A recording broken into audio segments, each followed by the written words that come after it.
Welcome everyone, glad you're here. We'll go back to the brackets though. Our first match of the day, we are one of many casts that are going on, so if for whatever reason we don't happen to have the players you're interested in seeing, I am sure they will be on Twitch somewhere. Let me pull the brackets back up. Here we go. So right now, for your viewing pleasure, we're going to be having match number 4 with Dzemp, Dzemp, and PlayArcher. So we're going to have a closer look here. Here they are. This is our current match as we're waiting for. As far as players, I do believe that both were either from, I was trying to record on who got, how, and by what means everyone got into the matches. I don't think either of these were recorded ahead of time. They weren't part of the qualifiers. I think they had a separate, either through the tournaments, like through the tournaments, there was a requirement to win 2 weekend tournaments or through 2 invitations. But they're both here. They're both ready to go. The rules of the tournament going forward, the rules of the tournament are single elimination until we get to the quarterfinals, and then it'll be 3 games. So we're going to get going here in just about 10 seconds. I'm going to be hiding myself for the duration of the match, but I'm glad to have you here. Also, we're probably not going to have much interaction with chat so that we can focus. All right, everyone, enjoy.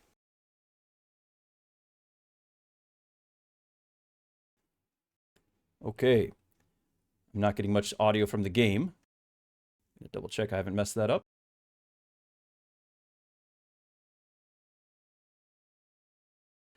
First off, we have Dzemp with the Sabertooth Specialist. A strong pack because of the Crawler and Artillery. Both sides picking Artillery. PlayArcher is going to be in the blue on the bottom part of the screen. Dzemp, I don't know if I'm getting the pronunciation wrong here, but Dzemp, I'm going to use for the rest of the match, is on the top part in red. Looks like both are as well going for our Stormcallers on the outside of the towers. Perhaps this is something that I need to be doing myself. Probably keeping them safe from getting distracted by crawlers as the game progresses, and protecting those flanks, which is fairly common to be getting hit from the flanks lately. The new emote from the seasons being used. I am fond of that. Both sides also opting to double down on chaff.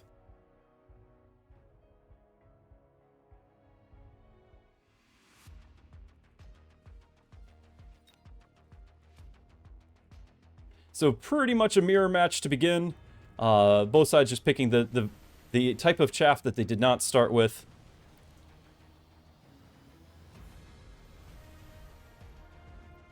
A little bit curious, but my suspicion is that on the top part of the map, Dzemp with the extra crawler might have had an advantage. I guess I was wrong with the artillery taking them all out. You have PlayArcher with about a half of a pack of fangs extra over his opponent, so you might just see that winning out just because it's one less salvo that the artillery needs to do. It really comes down to the RNG of the artillery. Okay, and perhaps that half pack of fangs gave Archer round 1. Not a very consequential round, but we're off.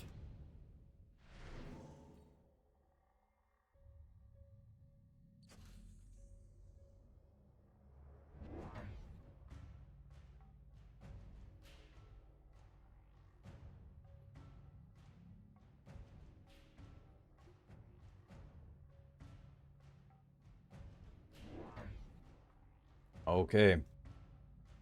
Adding to the group, we now have some Phoenix and some Arclights. We have also the Sabertooth with the item for the Nano Repair Kit kicking in. I'm going to attempt to be using, to draw attention, I'm going to attempt to be using my visual markers here just to be able to help everyone know what I'm talking about, hopefully not as a distraction. So we have, over on the red side, this right here is kind of the key thing for the moment, along with the blue side Phoenix. Oh, those are not blue. There you go, though. The Phoenix there.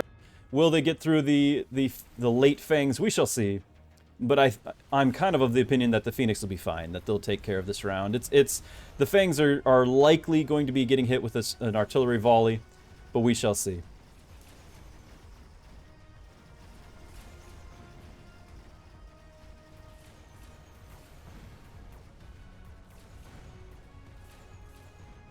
You notice the... I'm just not even gonna... You notice that the Sabertooth over here, positioned on the outside, enabled it to take fewer hits than if you had put it in the center. That might have drawn both of those Phoenix. He didn't know what he was facing, but it might have drawn more. He had a decent chance for that Sabertooth to not only survive that last Phoenix hit, but then heal up to full, and then it would have been nice tank for the rest. It still does look like, though, that the Fangs will be alive to take on the Phoenix. They're going to outpace the Stormcaller.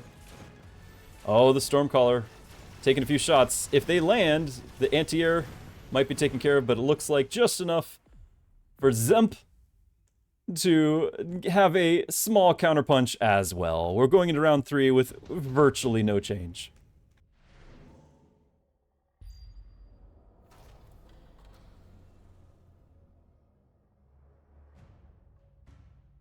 Okay, we've got the orbital selected. An early investment of 100 on round 3. We'll see if it turns out to be a good investment. Dzemp not wanting to mess around, trusting the Fangs anymore, grabbing some marksmen. And Archer looking for some more chaff to distract that Saber. Probably also anticipating the marksman. Clearly there's going to be a counter to his Phoenix, so the extra... whether it's Mustang or marksman, some more crawlers are going to be helpful regardless.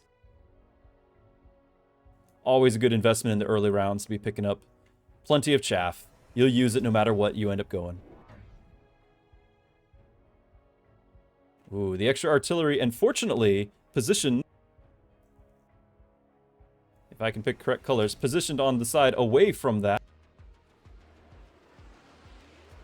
Something of a blind luck choice there. Probably picked the right-hand side just because of that Saber, get a little extra damage in case it gets out of control. He does not want to see that Sabertooth leveling. Also, Archer picking the Typhoon Specialist has also picked up the extended range Vulcan as well. So the Typhoon Specialist might be a little bit redundant if he does go with those Vulcans. I think he wasn't going to rely on the Typhoon regardless since he's playing standard. He wasn't going to use an aggro Typhoon build.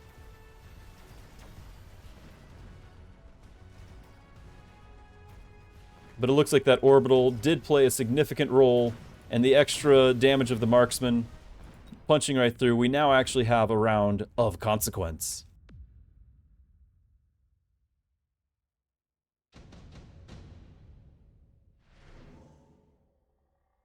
Speaking of consequences, here comes the melting points. Steel ball chosen, two level 2 steel balls for PlayArcher.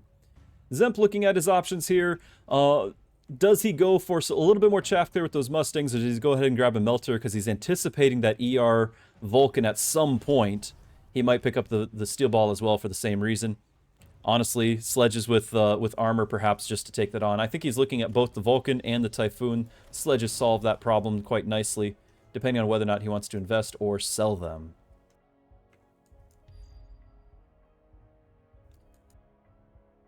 Alright, returning the favor with the Tower Oil. Archer went ahead and sold and picked up the Vulcan. This is an ER Vulcan. Looks like we might be having some Vulcan Phoenix backed up by the Stormcallers. A standard and still very powerful build. Probably that oil was intended to keep the Sabertooth at bay. However, the Sabertooth went ahead and got sold. I'm not sure where the item went. Oh, it's probably just on one of our sledges, isn't it? There it is. Arc lights as well, picked up with the range. You're not going to see carry arc lights here. It's going to be just for the chaff clear.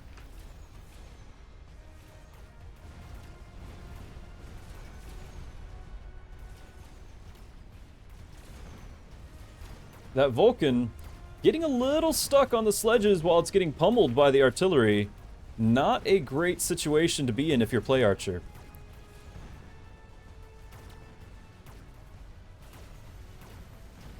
The build is still sound. He just has to buy more of all of it and probably get something to distract those Stormcallers in the back row. But even so, time is going to be of an issue. We went 2 rounds with virtually no damage done, and now Archer's going to be looking at half health. Or just about.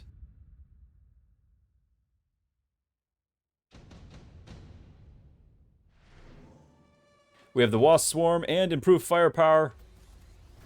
Dzemp with the Wasp Swarm, playing it defensively.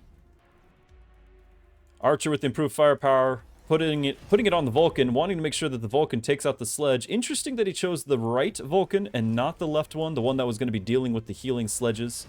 Might have considered that other side if he had an extra second to do so, just to help overcome that heal. We're also seeing another oil deployed, and even more artillery. I think in a moment we're going to see those getting leveled as well. I think he wants to have that artillery one-shotting the arc lights and such, and then moving on to other things. Oh, what a cheeky move with the forward artillery to light that on fire. Dzemp wasting no time to put the pressure on, wanting this early single elimination match to be taken care of before anything changes.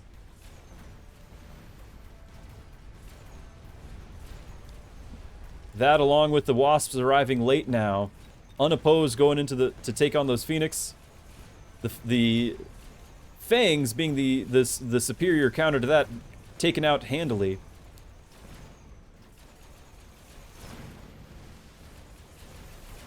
Even so, not quite as dominant a round as he was hoping for. The Giants are going to start getting an opportunity to scale if this Vulcan just got level 2. And it looks like despite all of the cleverness, despite all of the moves, we've got Archer with a bit of a comeback and some serious momentum now that he's got that level on the Vulcan. Again, would have been nice to have some items on it. Okay, it looks like that was a free melting point. The game didn't show it, but yes, we do have the free melting point. Archer now with Melter Vulcan, a very tough combo. Dzemp going with the forts. Will we see... Okay, he went ahead and grabbed the anti-air. I was going to wonder if he was going to see shields. He doesn't even have it as an option. Very expensive nowadays. So now we have Marksmith range, Fortress with anti-air. It looks like Dzemp is worried about Archer making an air pivot. In reality, he's anticipating the Phoenix. In reality, Archer might not even need to bother with the melting points in play.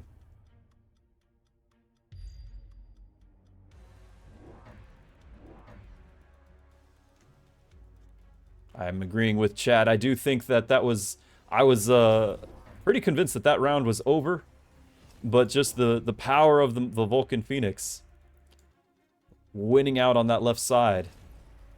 The range with the extra range, extended range, cannot be denied.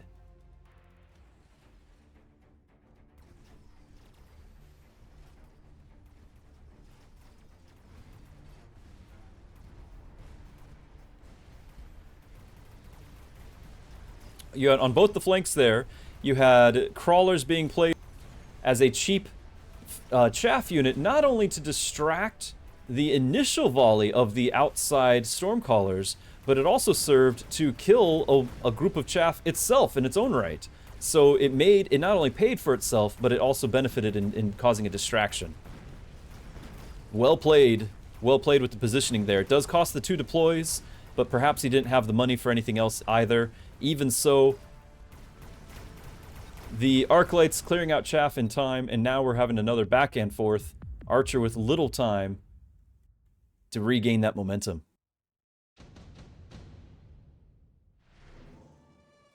Both sides picking Lightning Storm, both sides knowing that this round could be critical. Surely we're going to be seeing a lone extra range from the tower. Again, chat, if you're just starting out with this, if you know it's low health and you could be dying this turn, do not hesitate. Grab that lone, get the extra range, get whatever advantage you can. Pay attention to what's going on with the cooldowns. Both sides are well aware that Lightning Storm was an option. Archer still has 500 left. I'm sure you're going to see shields going down. He doesn't know where it's going to land. Oh, he went ahead and got a Vulcan. Will he remember to drop a shield? He did, and he picked the right side. Once again, if you didn't catch it that first time, keep an eye on those flank crawlers and what it's doing to the outside stormcallers as they're being distracted to the side, and then you have the extra crawlers running into that fire, taking themselves out. A cost-effective round with that chaff, but again, with limited time and losing the rest of the match, the rest of the round, it might not have been worth it.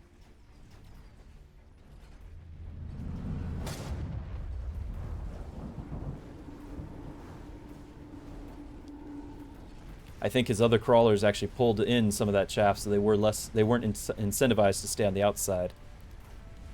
Even so, there's fire everywhere. We have a healing fort on the left side with the melter potentially to counter. It is on target.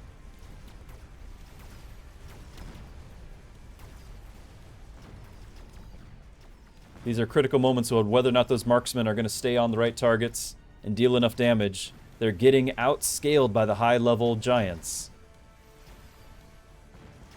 It looks as though they're not going to be able to deal enough damage to these giants, and Archer continues to stay in this game and get some momentum back.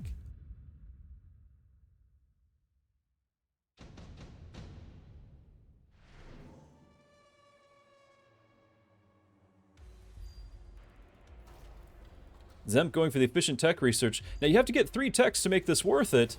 Dzemp is wondering if this is going to be going long enough where he might have to justify that. Archer going for the item right here and now, likely going to be dropped onto a melting point. I would guess this one of the ones in the back. No, he went ahead and did the Vulcan. That way it would get onto targets after it takes out the center. Lots of shields going up. The bombardment is live. Is Archer going to be remembered to block the bombardment on both sides? Dzemp getting those levels, getting a 3rd tech. He is using the techs. He's got the marksman 3 tech. They've got all the range, all the damage he can muster. Along with EMP. That EMP designed to shut down the range enhancement, hopefully keeping them from doing any damage. We are going to remember to shut down the chat.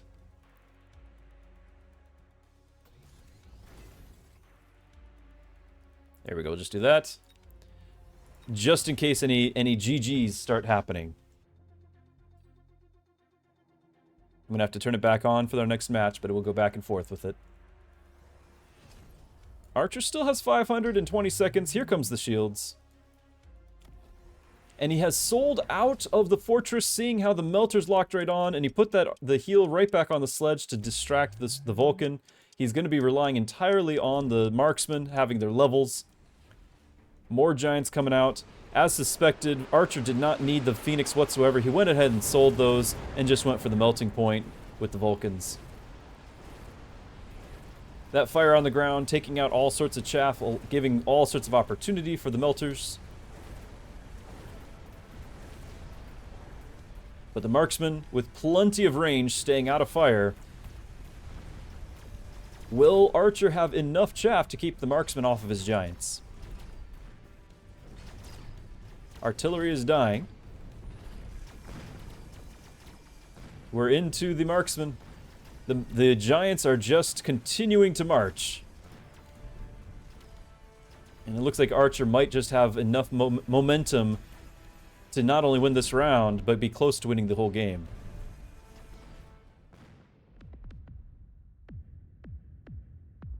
Very close indeed. Dzemp is not out, but he is certainly looking for a miracle going into this round. His choice here, getting the 3 Mustangs, giving him really not just chaff clear, but chaff as well. These Mustangs are going to hopefully protect his marksman. Both sides getting the Mustangs. The oil in the back row, a clever play. This is designed to keep some of that chaff at bay, and he's probably anticipating the Mustangs as well. And this way, and he's even using the crawler to keep them present in that oil. This is going to keep chaff out of the picture. All of the chaff is behind the front giants. And it's also likely a place that there's not going to be any shields. Unfortunately, Archer's not falling for it, and he did drop a shield. Perhaps a sign of desperation. We've got Elite going on the arc lights. They have been getting some levels. This does give him some extra range, some extra damage. It's not ideal to take on level 2 giants, but it's probably too late to be trying to go with some other giants of his own. My thinking here might have been to go with more artillery. You've already got tech on them, and just spam a whole lot of artillery, since he didn't go air after all. But we shall see. We shall see if this works out. We also have shielded wasps to distract those marksmen.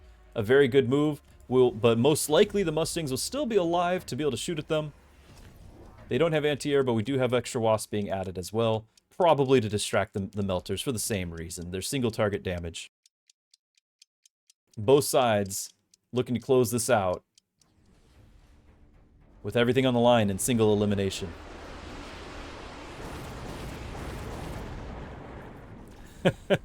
Half that chaff did still die to fire in the back corner. Clever use of the shield by Archer, anticipating that and defending the back row, saving the other half of his chaff. Wasps dropping on both sides.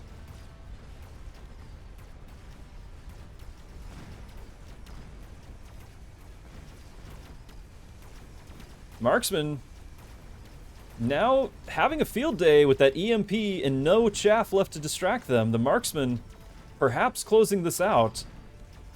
Dzemp needs 9 Marksmen alive to finish this. It looks like he has, what, 10? And a couple of storms. I think we have game. Dzemp nearly losing that, but coming back for the win. So Dzemp moving on in the Launch Clash tournament. Well played on both sides. Excellent plays. I really enjoyed the clever use of fire throughout. A very exciting first start of our game, of our day. What a crazy end indeed. I'm going to be reporting the results of this while I bring up our brackets for everyone to see. I do believe that these should be getting updated live.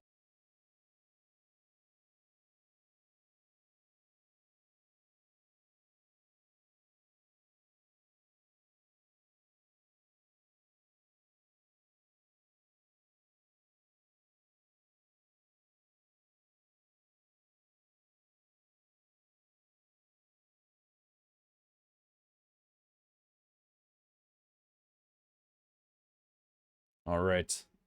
So this was our match here. They're going to be, Dzemp is going to be moving on and fighting, taking on the leader of the winner out of this one with either Shiroha or Doksun. I could have had the pronunciation incorrect. I apologize.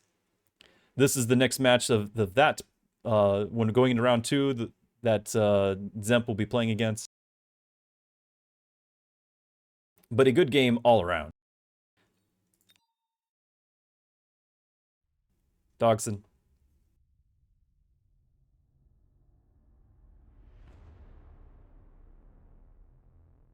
All right. While we're waiting for the next round to be happening, we're going to look for another one to join. I do believe... Oh, I actually already have an invite. I need to have my chat visible. Accepting the new invite.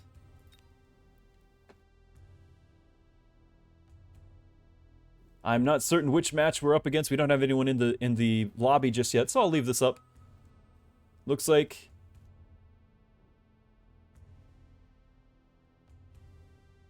GODOG. So I think GODOG must have won against Woot, Prince Bojji at the bottom there of your screen. We'll see who he's up against. But we have GODOG already invited into our lobby. It's going to be either Rooster or French Pilot.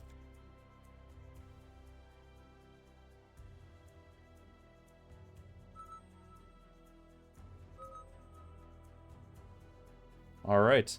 This actually looks like it is round 1 after all, so I don't want to be preemptively calling a game. That was my mistake. That was still round 1. So we have GODOG and Woot going in there. This is round 1 in that tournament.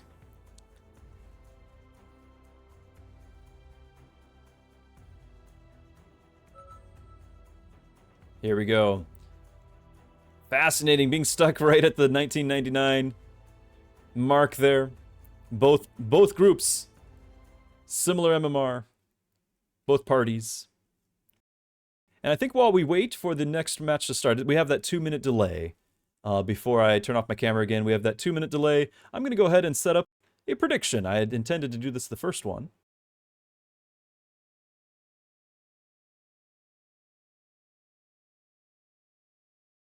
So we all can kind of participate.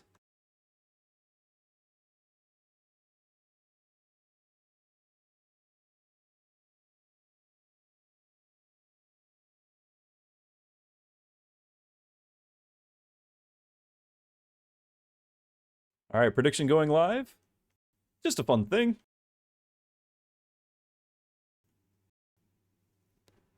Now, I know that I have lost to both players. In fact, this is going to be true for just about everyone here. They've all beat me soundly in some shape or form that I don't know their style, except I know that they tend to win when I play against them. So I can't really tell you what to expect, but I am looking for some pretty exciting matches. I do know that Prince, if I can pronounce I'm just going to use Woot the rest of the time, but Prince Bojji does like to use the aggro-centric boat and typhoon build. I think he might have even been the one to originate it, so let's be keeping an eye out for that one.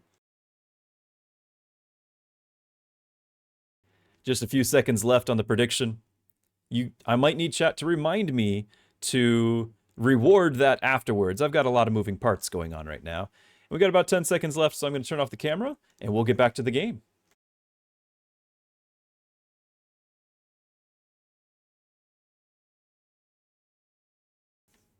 All right, starting off with our specialists. Just looking at the packs, I'm usually drawn to the Farseer, but I'm going to expect that Woot here is going to be grabbing this either the Fire Badger or he went for the air. He wants to have the cheap. I was looking for something with aggro. He wants to have the cheap Overlords. There was also a speed spec. This might not be the ideal pack with the sledges in normal circumstances, but sledges do work quite well as both an early game tank unit as well as a chaff themselves when you're switching to boats. And so this is probably actually a ideal choice for Woot if that is his plan. Once we're in the match, I'll be turning the chat back off as well. We have cost control. Cost control is something I never personally could get a handle on when to play it, what to do with it. It does completely change your play style. Okay, we got GODOG in the blue on the bottom part of our screen. Woot in the red at the top. Going for a kind of half aggro so far. We might see if he pushes a little further closer to the line, but this does give him room to change his mind if he decides to pivot away.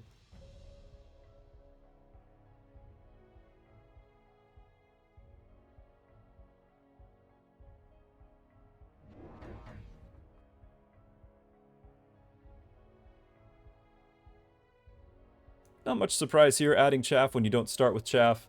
Woot's still deciding. Woot went with the early air. Very cheeky, not wanting to let any momentum be given to the other side. The downside, I would say, with this, if you are planning on going boats, is you're going to cause your opponent to not only have air early, anti-air early, like marksman or some such, but they'll also have an opportunity to be leveling.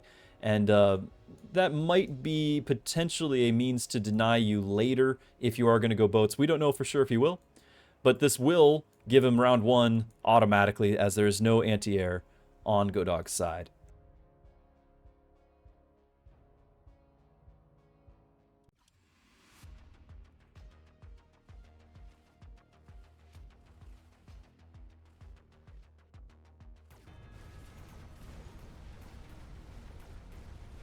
Now, I like something else to mention, just as we're feeling out this beginning of the new match. I do like the vertical tank position when you're up against Steel Ball.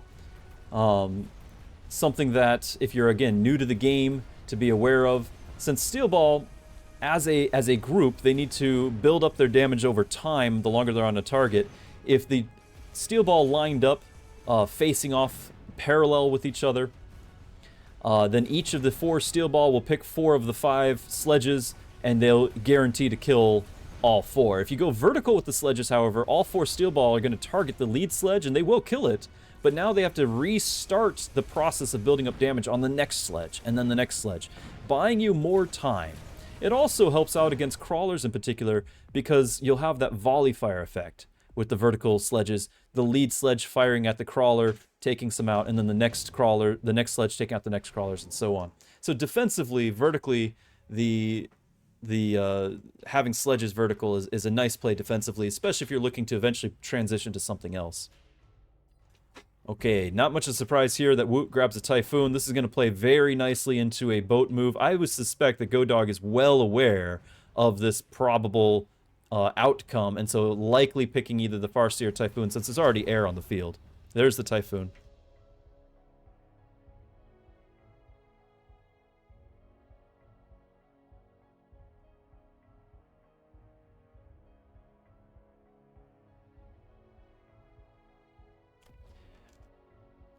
I would also suspect that you're going to start seeing this tower being leveled on both sides, this outside tower.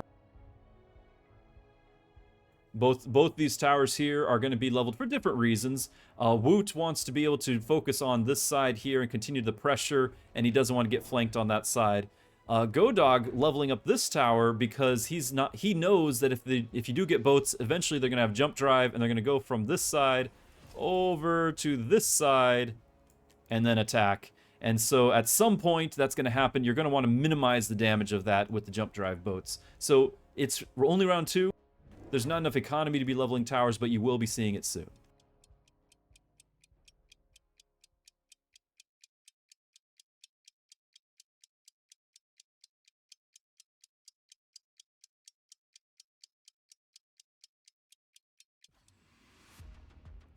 Woot also wasting no time to cause the flanks, the distractions, keeping up the attempt of keeping GODOG off his balance.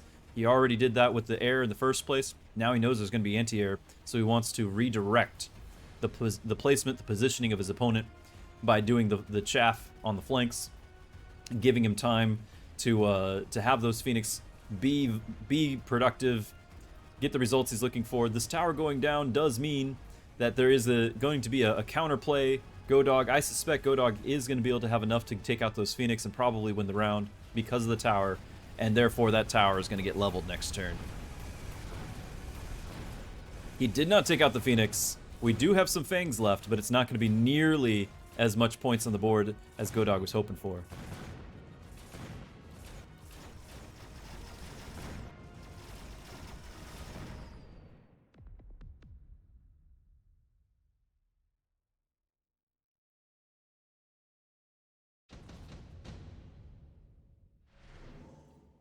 Alright, our new deploys. I'm going to suspect that we're going to see the Efficient Giant because boats are on their way. GODOG perhaps deciding on the orbital, perhaps deciding on the barrier. All of these are potentially viable. Even the beacon would allow him to go get a tower around this asymmetrical build. All of them could be viable. It depends on how does he want to defend against this aggressive play.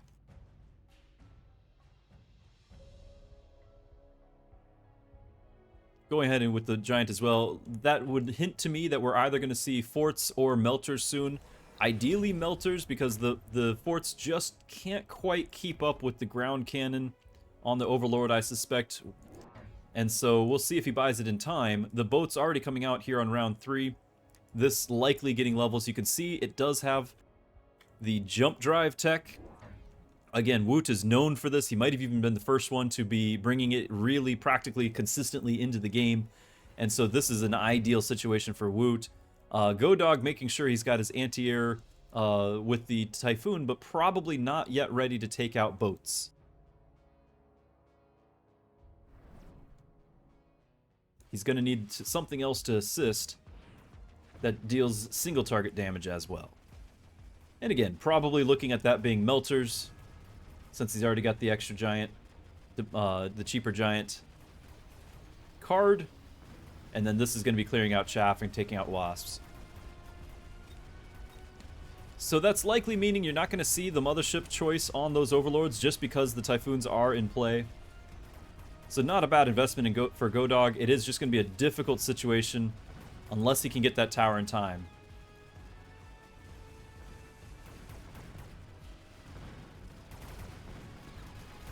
Which he did. The other tower needs to go down, and will we have enough? We do.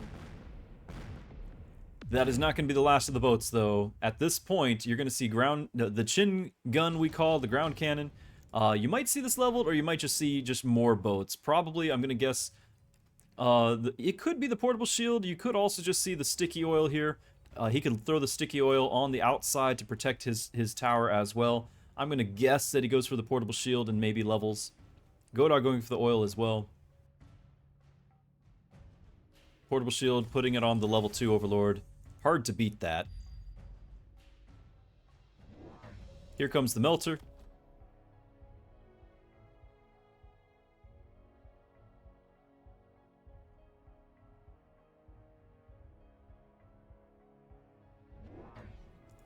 And here comes more Overlords.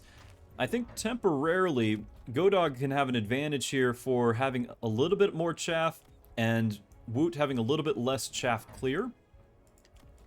The sledges, the Typhoons, are the chaff clear, but he does have a number of extra chaff as well, it looks to be. So perhaps that will play into his favor, especially with the oil on the ground kind of separating out his units. But we'll see if it'll be enough. The melter won't... he doesn't have the money. It's only round 4. He doesn't have the money for the range on this melter. We also did not actually have the ground cannon picked, probably because he wanted to get that level on the Overlords. So until that ground cannon gets picked, these are mere mortal Overlords. They are not overbearing Overlords. And so that does give GODOG some wiggle room.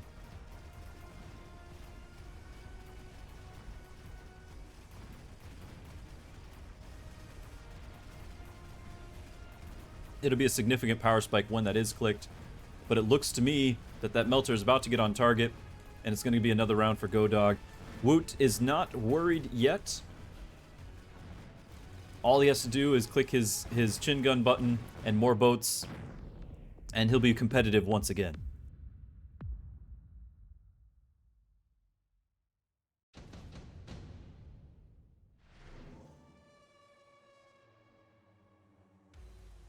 You might see the EMP picked over here from Woot. He might want to try to deny these units are all close, and he's anticipating range or some such. There it is. He went ahead and picked that. He's trying to deny that.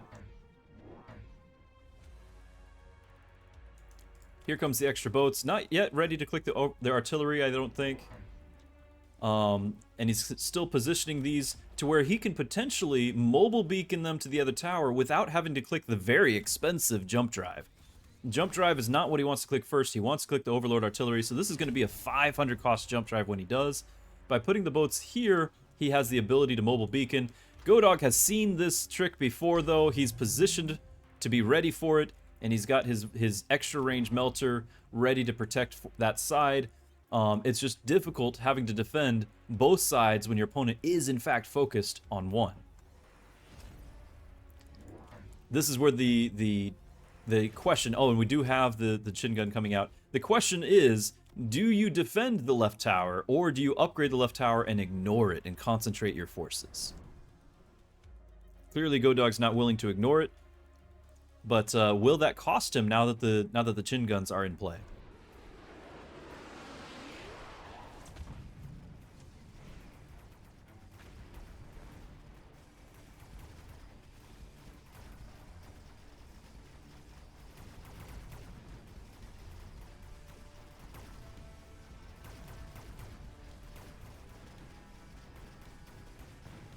The melter on the big Overlord.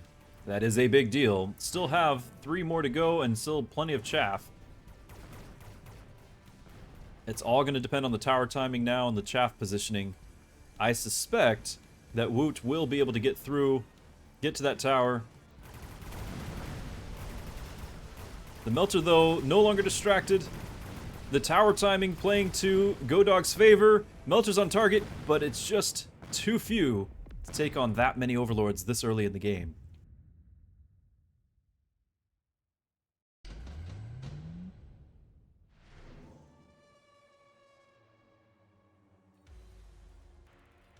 An interesting set of choices here. Does one side go for a Rhino? Yep, Woot goes for the Rhino in order to rush a tower. GODOG probably doing the same, trying to get that tower down quickly.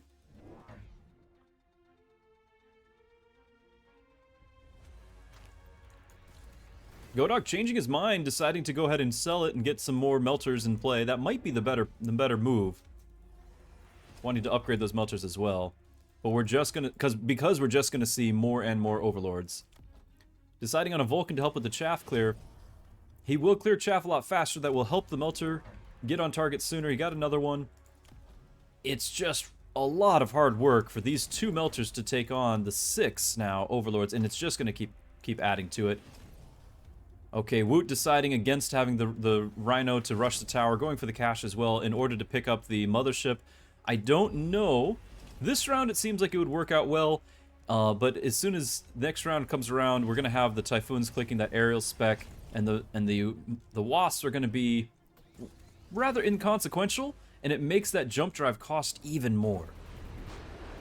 So not sure I'm too big of a fan of the long-term effects of the Wasp, but in short term, those motherships, or the Overlords, are going to be protected by some ground, by the air chaff, in effect. And so the melters are going to be distracted by it in the short term. But I'm expecting to have the anti-air clicked this coming turn now.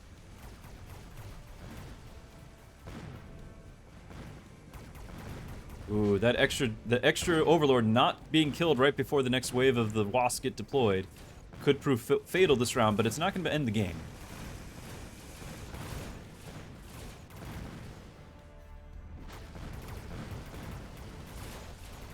In my opinion, Woot's strategy here is one of the most difficult to overcome, and Woot, being perhaps the most proficient at executing it, does have GODOG at a very difficult uphill battle. I think he's made the correct decisions in order to do so, but we're just going to have to wait and see if it happens.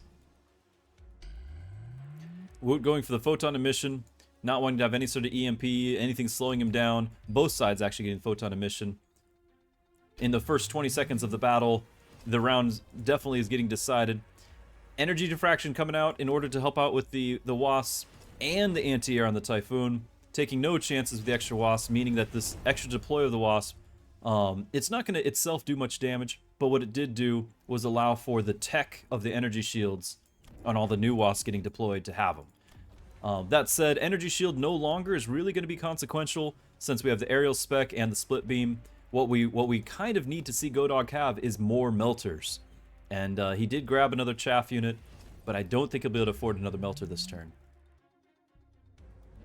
Oh, he actually could have. He had 450. He could have done it. Decided to go ahead and go with the chaff clear. The problem with the Typhoon is that they get one shot by those chin gun. The chin guns, the Overlord artillery, does 15.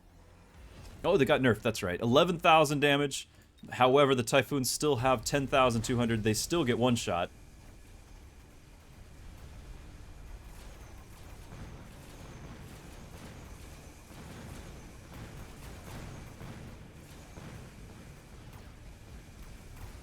The anti-air Typhoons doing their job, clearing out a whole lot of chaff. There still is a bit of distraction from the artillery, from the tanks, the Typhoons on the ground. Typhoon's much less efficient at taking those out. And it turns out we just needed to see more melters, particularly because he did click the split beam. I myself, if you already have the chaff clear with the Typhoons, I would not have really recommended the split beam. Because of the significant damage reduction, the inability to deal with the bigger targets in a quick way. So perhaps extra melters, since he has clicked the split beam, is about the only hope he's got. You're probably not seeing... You're either seeing a skip or maybe the Mustang production here. There's the skip. Mustang just for the chaff, but I don't really see it as all that useful. If I was GODOG, if I were to click it, it would go on the outside one here for the most time. He went ahead and skipped anyway, and there's the jump drive, as anticipated, for the finishing blow. This is why trying to defend the one side is so difficult, because you know sooner or later he's going to switch to the other side. And now he's not only going to lose the tower, all of the cooldowns, everything that he's lined up to defend against is not going to be there, and he just doesn't have enough melters to handle the number of wasps that he's going to be dealing with over here. Now, this melter right here is going to target right away. It's also going to get one shot right away. If GODOG perhaps he does drop a single missile. If he had perhaps dropped a whole bunch of missiles in anticipation of it this turn, he might have had a chance here. But this melter is going to get one shot. This melter does not have the support it needs. The tower will go down. I'm not really hopeful that GODOG is going to be able to pull this one through. No levels on that tower to reduce the damage done to it. Pretty much a textbook example of what Woot does best.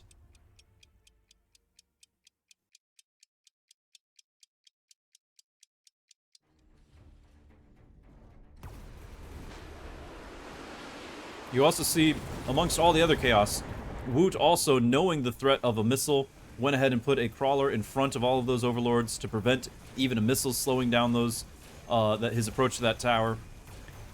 So he gets to go pretty much unopposed, take out the tower, and now one by one marches down the field to take on the rest.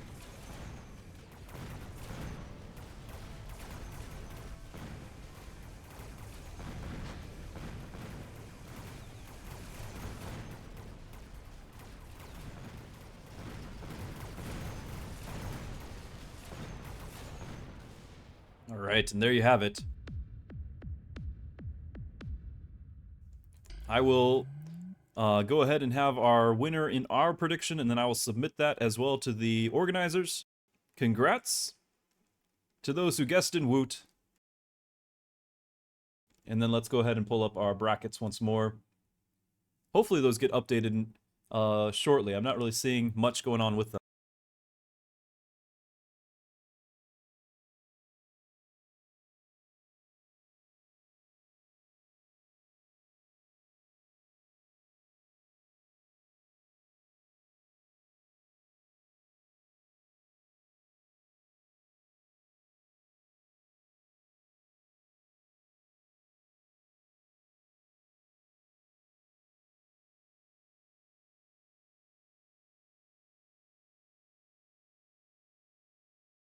All right. Yes, the classic jump drive and chin gun, along with the typhoons being offered throughout during the game to kind of assist.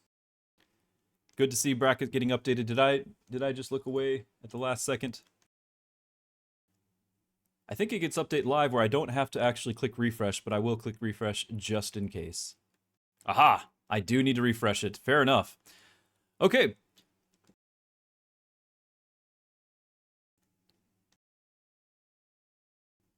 Looks like there's a little bit extra on that bracket, and I can't seem to scroll down. The game we just had is actually... There it goes. Okay. Just wasn't showing up on my screen. So, Woot, Prince Bojji, is going to be up against French Pilot. Looks like Rooster got eliminated in round 1. You get my chat available so I can take the next invite. A classic game. We got to see a few examples of what to do and perhaps what not to do against such a powerful strategy with the jump drive boats. So I've got my chat ready again. Let's look a little closer at this. Round 1, we had Jota beating Baru. Actually, no, I think Baru was unable to attend, so it might have been a bye for Jota. It looks like Cast winning out his match, so the two there are going to be going at it. Looks like we have Shiroha taking on Dzemp from our first cast that we had. Red Hair winning out in his match again, and Rat winning out against Steel Sane. Sarah moving on to round 2 as well. Onlyfangs knocked out as well.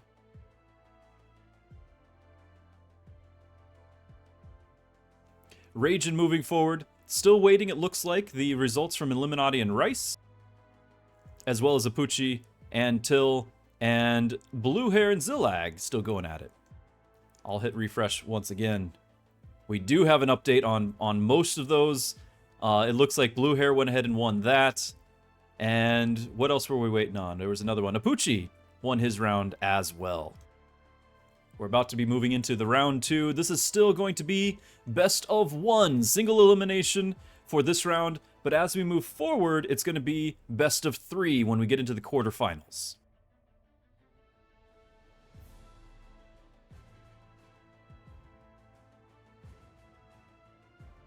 Just give it another refresh. Oh yes, Zillag actually defeating Blue Hair. That would be a bit of an upset as well. Blue Hair, one of the top in the world.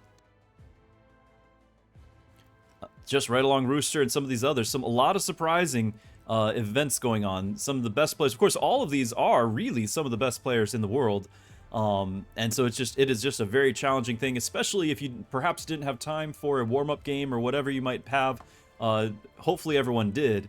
But it's a tough thing to be in a single elimination tournament. A lot of surprises there. Okay, now we are just waiting on our next match. Let's see if we can find that last one. Who are we looking for? Eliminati and Rice? Looks like Steel Sane is already into another match. No, Steel Sane... Was Steel Sane eliminated? Oops. Sorry, Steel Sane. Steel Sane is in another match. Looking for Eliminati and Rice, I think it was.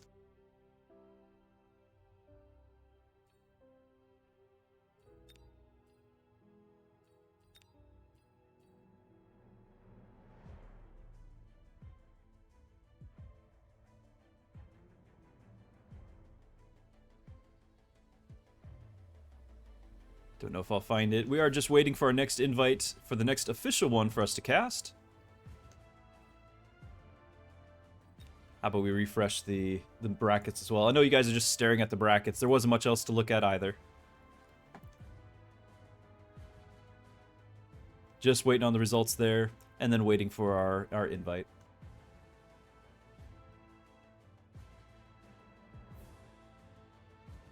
It does look like over in the caster chat, Eliminati actually defeated Rice, and so that's likely getting loaded up, and then I think they're just getting everyone situated for the next round before they send out all the invites. Making sure everyone's ready. Perhaps, as you guys are well aware, real life happens, so perhaps there is some sort of delay going on for the players.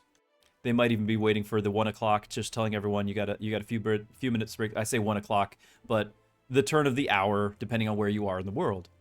We've got another 5 minutes before that happens. So I don't know if that's what they're waiting on, but it might be.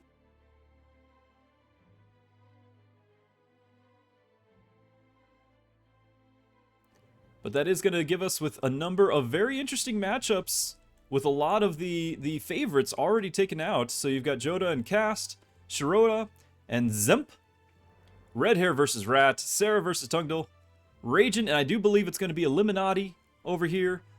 Apooche and Masao, again, pronunciations might not be my thing. Vic and Zillalag, French Pilot, and Woot. And I just got my invite.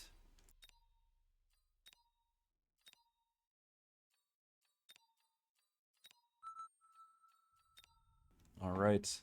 I don't actually know which one we're going to be playing, so we're about to find out together as the names get invited here. Okay, Shiroha. Which should mean, let me double check. Dzemp again. Should be the opponent. Probably the two that I have the least confidence in pronouncing. That's okay.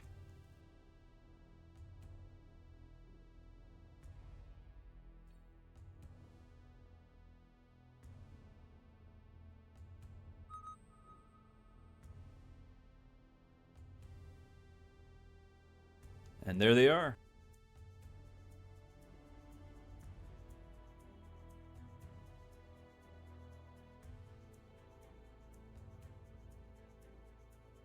Good luck and have fun to both contestants. I'm going to go ahead and get our prediction, getting ready to get that going for our next one here as we wait for the spectator delay.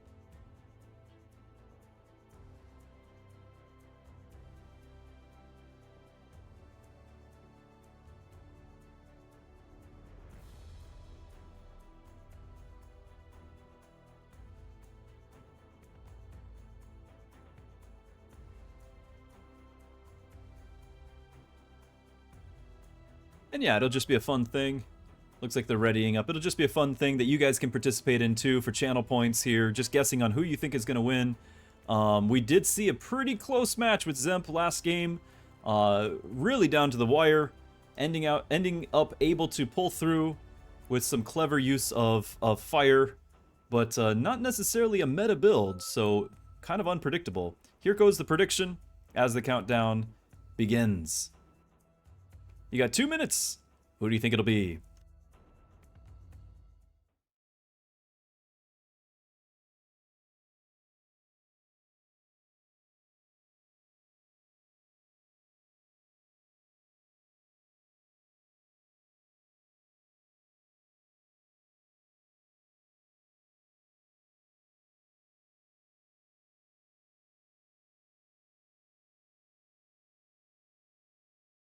Already seen some interesting developments.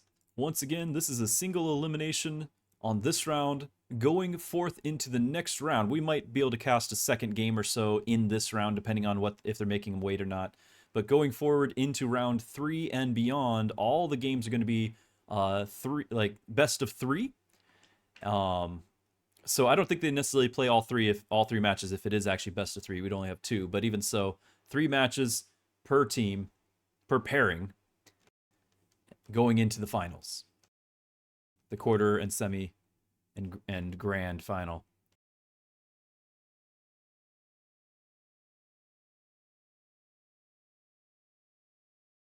Okay, looks like there is still some time left.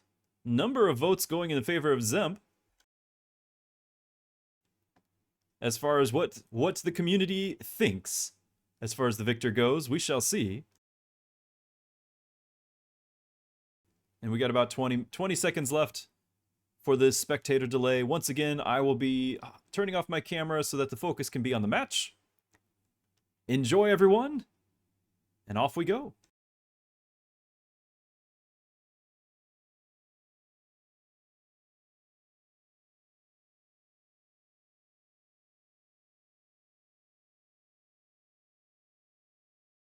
Okay, yeah, solid pack here with the Giant Specialist, getting both the Storms, the Crawler, and then Giant giving so much flexibility late game. Shiroha going with the cost control.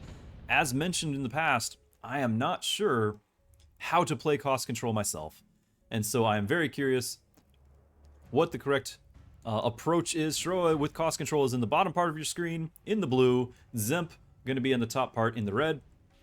Once again, picking the Stormcallers to be on the outside. Shiroha having Steel Ball, not necessarily yet putting them in an aggro position, more in a spoiler position and in an asymmetrical one.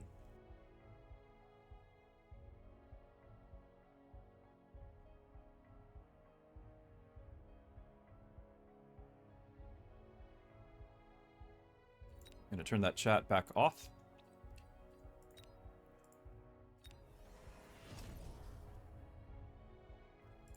Oh my, a round 1 mobile beacon pick for the Steel Ball to go to the other side. This is at a cost of a deploy on round 1. A bold move. It's going to be a surprise to be sure. I don't really know what it's going to necessarily accomplish. I kind of like having the strength in numbers approach when you are asymmetrical to take on half of the enemy force.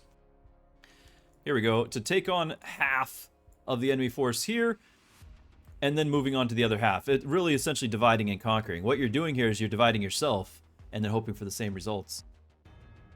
But I could be wrong. The opponent does have...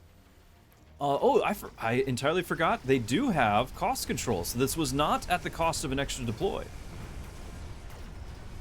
So forgive the critique. He did have the extra 100, so he was able to put that extra 100 to use. Unfortunately, the extra health and damage loss from the cost control might be what's keeping the arc lights viable against these units.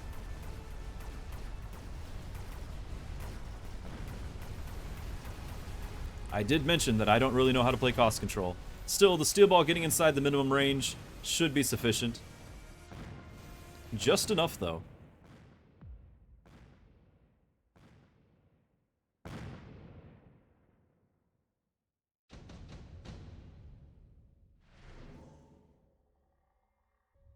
Alright, we have the marksman already selected over here. Shiroha looking at the possibility of getting one of the rare units. As cost control, I really don't know what a priority would be, but my personal preference would be to pick up something like the Sabertooth or the Typhoon here. Potentially the Rhino, but neither side's playing aggro. You could also just pick up the marksman to be safe, but unlocking something like a Sabertooth, which can take on those arc lights in one shot, clearing the path, tanking for you, it seems like a good investment, but still thinking over here.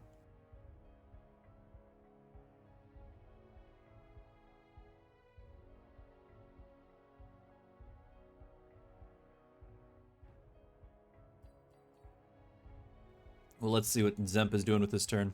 He did pick up the Typhoon. That does give him some anti-air as well. That'll go well with having those Steel Ball, and he leveled as well. Looks like Dzemp is just picking up more chaff. Makes sense. Keep those Steel Ball busy.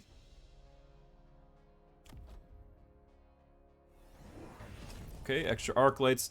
Anticipating more chaff, since after all, Steel Ball doesn't do well against chaff. So just the arc lights to kind of support that. They are close enough for another mobile beacon if he decides to, but he decided to keep the arc light outside of it. He's going to grab a couple crawlers to go along with. But now he's going to have everything all together. Perhaps part of the advantage here was a bit of a mind game by flanking that, or mobile beacon to the other side. Keeps Dzemp defending both sides instead of the single side that he's already clearly positioned on. So maybe there's a little bit of a attempt to misdirect by having done that round 1. After all, he had cost control, he had the money. But I don't think Dzemp was really fooled. He's got the defenses all positioned where it needs to be. The steel ball denied the tower.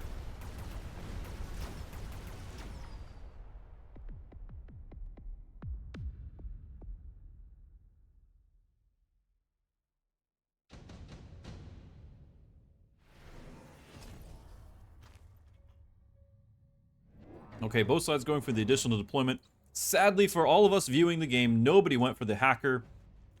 Not that I anticipated it to happen, but it certainly would have made for great viewing. We're also seeing extra Stormcallers happening here.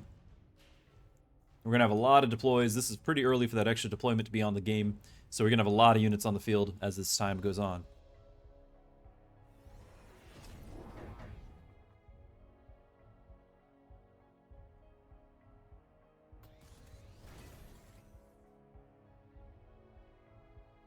Going back to hitting the other side, just keep him on his toes over there. But we do have the Vulcan in play. He is Giant Spec, after all. And so we're going to start seeing that Giant with the Marksman. He does have the best partner. It could just be Dzemp is going to default down to the Vulcan Marksman. A classic play, a solid play. The artillery likely was purchased in order to counter exactly that, anticipating Giants, especially since the free marksman had already entered the field.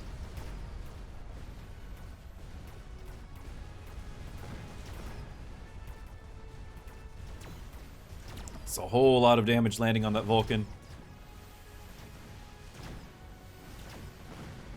Roughly equal forces here.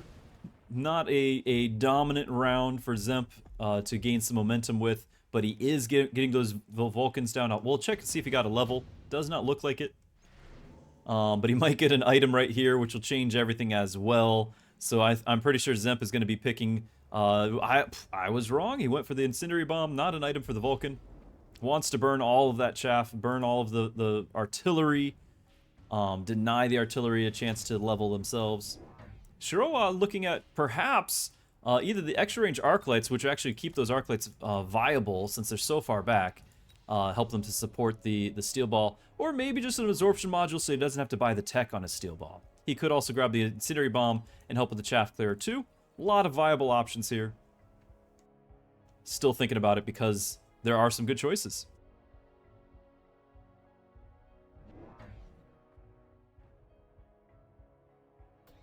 He went ahead and went with the arc lights.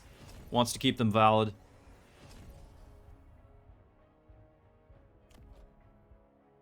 Now this is I will say it, this is an unusual choice. He went with the extended range arc light, picked the elite when he only has one level 2, the rest are level 1. You're not going to see much damage or range coming from that elite.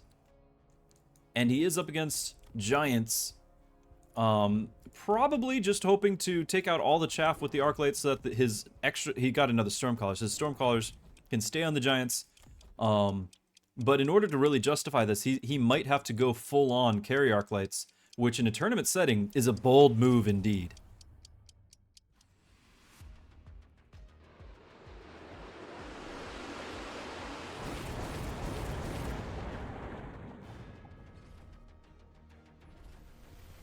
Chat pointing out that the damage reduction from the extended range is canceled by the elite marksman. This is true. So he is still able to one-shot the level 1 crawlers, which he might not have been able to do. I think that is the break points, is that he would not have been one-shotting the crawlers unless he had also gotten like level 2 on the attack, which is cost prohibitive. So deciding to really invest in those arc lights though, but really not able to do enough damage against these Vulcans. He's going to need to have levels on those Stormcallers if he's going to need to do some real damage against Vulcans. Meanwhile, the Stormcallers on Dzemp's side, they're going to be unopposed all day. Between them and the Marksman leveling, the Arc Lights are going to be getting taken out from a distance, a safe distance, while the Vulcans tank. Shiroha going for the tech research, hoping for a long game. Dzemp going for the oil, hoping for a short game.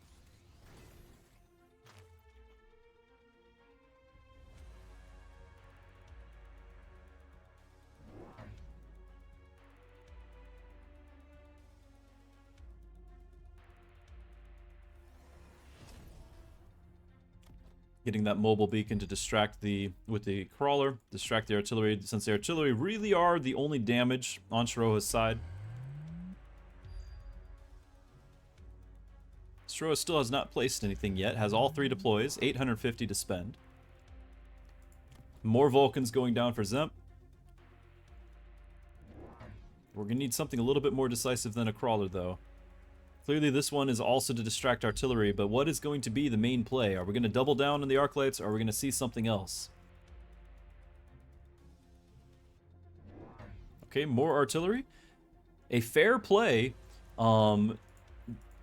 because Dzemp is giant specialist. If these artillery become a problem, we could see a missile interception factory if this is the entirety of Shiroha's defense. Giant Specialist is one of my favorite because it has options. It can always be reacting to the field, whatever you're throwing at it. And so it is so flexible.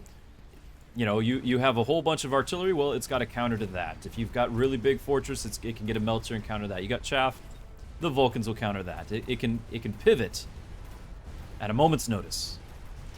But for this turn, perhaps the artillery will be enough. The chaff is all gone, so we shall see.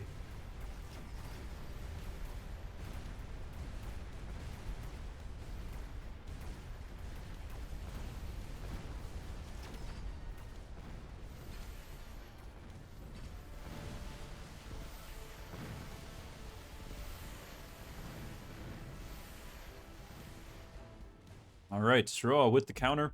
Both sides now having their nose bloodied, but both sides having plenty of potential moving forward. Will Shiroha double down on the artillery and remain vulnerable to the factory, or will we see something else happen? We've got some steel ball production for Giant. Shiroha definitely is going to be picking up a Giant to go along with that. Dzemp not interested in the range of that artillery continuing, so hoping for a neglection of the shield drops. Which, perhaps, with the double fortress and the steel ball, let's check the cache. There's 200 left for shields, if it is remembered to do so.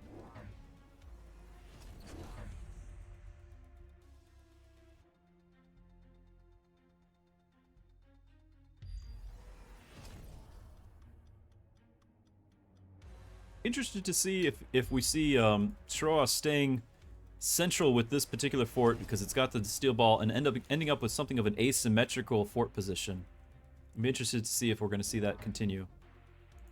No shields going down. We are about to have 2 rounds of the, unless there's a lone that happens, we're about to have 2 rounds of the smoke on the critically, on 4 of the Stormcallers, one of which being the level 2.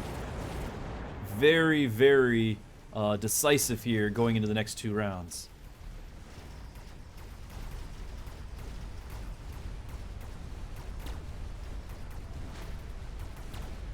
Even so, the forts are doing their job of distracting the Vulcans.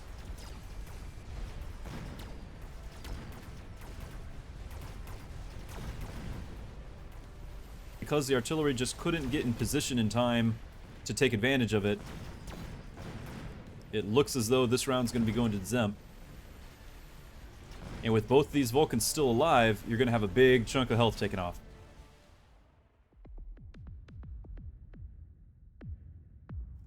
Alright. Now, Shiroha is not out of this yet.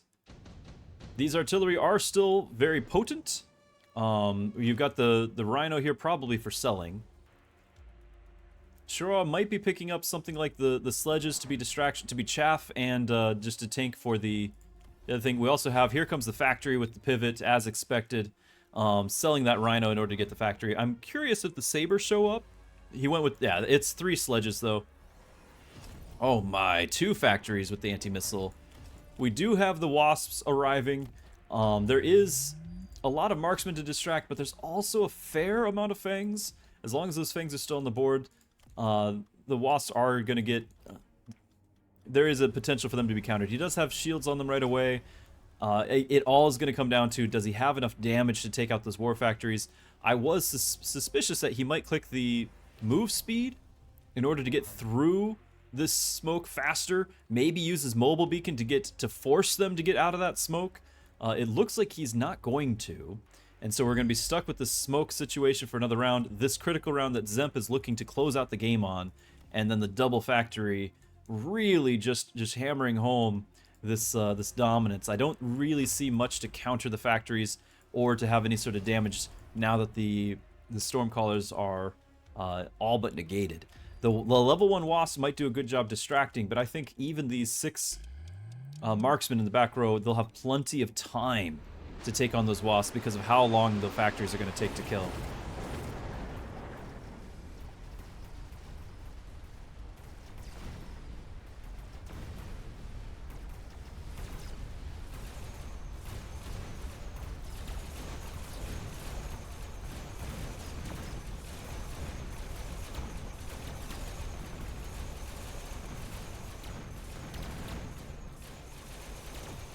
Yeah, the health on the factories are just not moving. The Vulcans completely free to take out all the chaff. The artillery, the marksmen, totally unopposed. This is the problem of trying to go against Giant Spec with Stormcallers only. Because Giant is just so flexible, has so many answers, and there's not a lot you're going to be able to do against a situation like this. All right, gonna re-enable our chat. We're gonna choose our outcome here. Congrats to Dzemp again. Congrats to those who voted on Dzemp back with the prediction here, and then I'm gonna report this as well. And we'll bring up our brackets one more time and refresh it.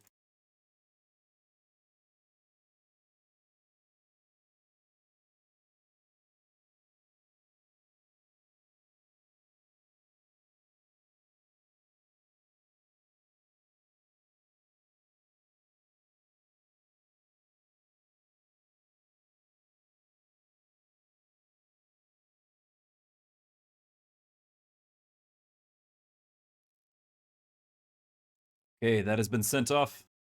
Looks like it was actually they actually were ahead of me on there getting that info. So we already have the first in the best of 3. Let's go ahead and see if we can't find another one of the matches. I'll keep those brackets up just in case we see any more results.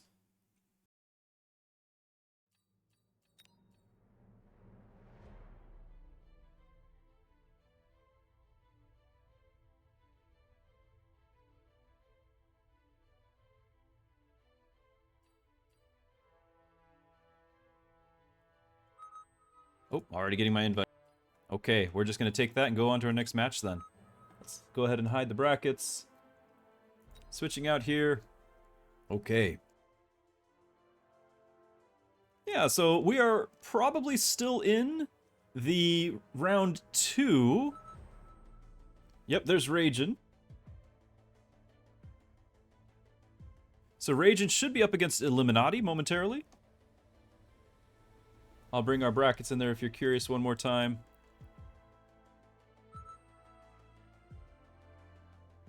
Here's our matchup, Ragin and Eliminati. Okay. Pleasantries have been exchanged, both sides present and ready, and off we go. Ragin, part of our qualifiers from last week's tournament, winning out on the tournament there. Eliminati, receiving invitation into the series. Let me go ahead and start up our prediction.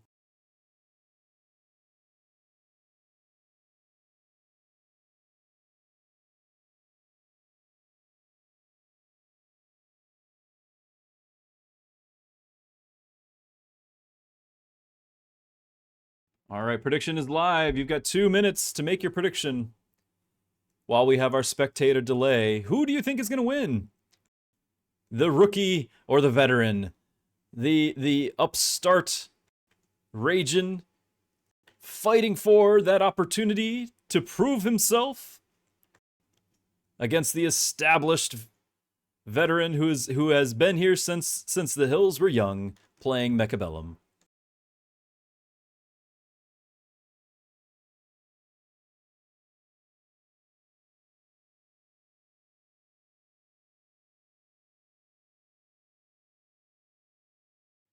Last game, seeing that the meta build of the Vulcan Marksman and the counter being artillery, we did make the comment that the artillery would work that turn, but probably not long term.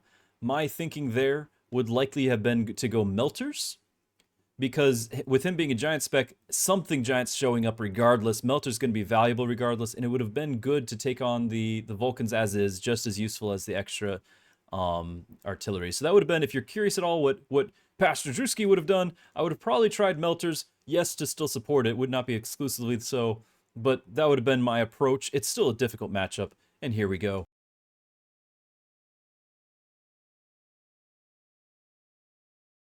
Okay, once again, Giant Specialists available with a decent pack, particularly if you play aggro. On Ragin's side, we've got almost all of the rare units offered. Pretty much any play style offered. You've got a couple of Stormcallers, you've got the Tarantula or Steel Ball, both are great in an aggro build. Okay, we got the Farseer.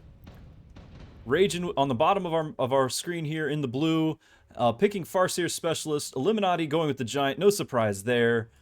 Given the Steel Ball, it's probably going to be aggro. Given aggro, it might very well be aggro boats. We shall see. We shall see. Eliminati wasting no time, already selling a Steel Ball. Are we going to see a round 1 Giant? No, it's just the extra chaff. But it very likely is a round 2. Since he did sell the Steel Ball, it's probably not going to be aggro, though. So, a little bit less predictable, that's for sure.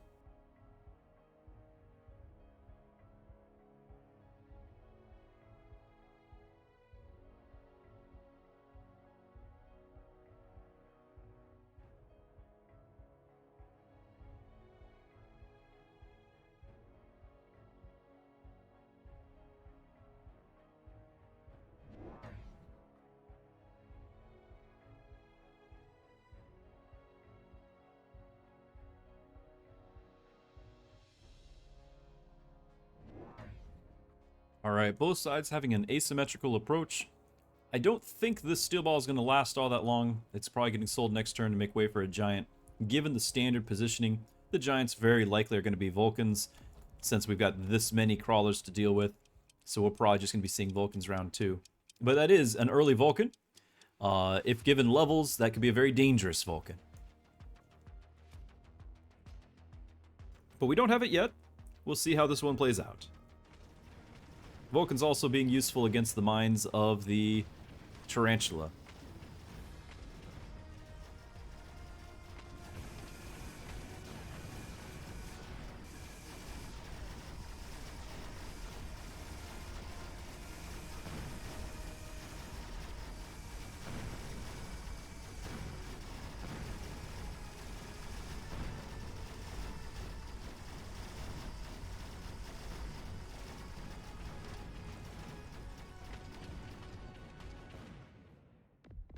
Okay, Ragin with a pretty solid round 1.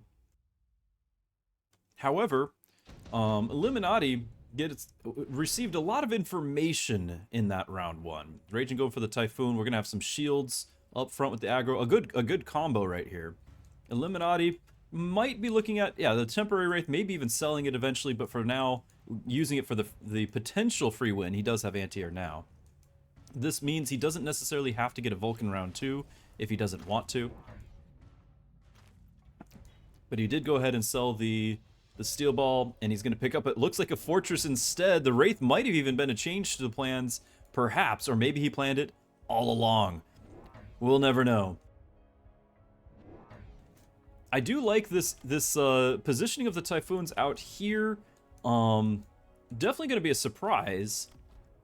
And with the Steel Ball being sold, and him only assuming the Steel Ball is going to be sold, given that the first one was, this means that he is going to win that side outright. The downside, of course, being both a Fort and a Wraith. So very tanky for those Typhoons to get through. I don't see it happening. He did sell a Tarantula as well. Not really interested in trying out some Tarantula shenanigans in a tournament.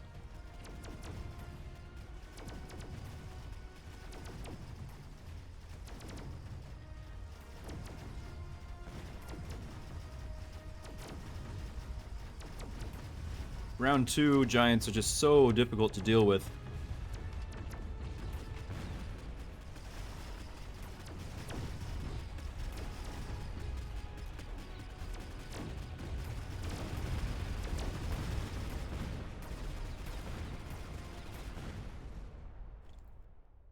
closer than I expected. But now the Giant is not only on the field, it almost leveled right there. Would have been wild if it did. A level 2 on round 3 would have been nearly insurmountable. Illuminati grabbing the Missile Strike, going to eliminate some chaff, it looks like. Ragin might be considering supply, but given that the Giants are on the field, he might lean against it. Just go for something like the Missile Strike because he wants to take out this chaff and perhaps need something here now and not spend the 100 in order to get something like a melter. Okay, he went with the Assault Scorpion. Scorpions are, on paper, a counter to the Fortress. I personally, I would still use Fortresses in spite of Scorpion, and now that the Scorpion has less range, thanks to the Assault factor being only 30 range on the Fortress is actually meaning that I would think that the Fortress have the advantage. This might very well be shooting oneself in the foot.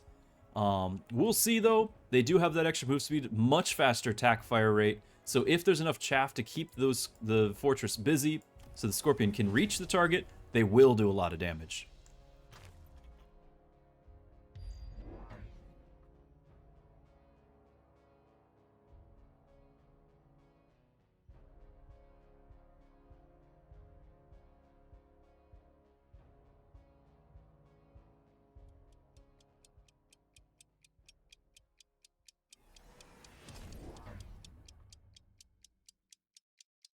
Eliminati with the sell and rebuy to reposition to the other side. A lot of clever misdirections happening this game. Very subtle. However, both sides seem to be prepared for them, so I don't think they're really going to have a big outcome. You do have extra chaff.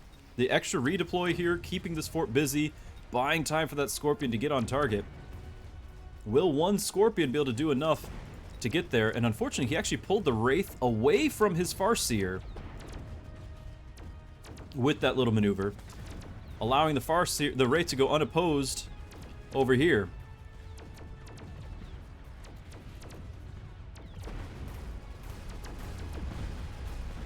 Now, depending on the tower timing, the Farseer does do a massive amount of damage, so it's entirely possible. It does look like it. The Farseer will do enough, but could have been a little bit more dominant had we just not seen that Wraith get picked up with the crisscross of the extra chaff. Ooh, laser sight being offered, immediately picked by Ragin, and the improved melter for Illuminati as giant spec. Range on the laser sight makes a lot of sense. We have more Scorpions. Does he have enough money to buy units and get range or something on them? It looks like he does. I am very worried about those improved melters showing up.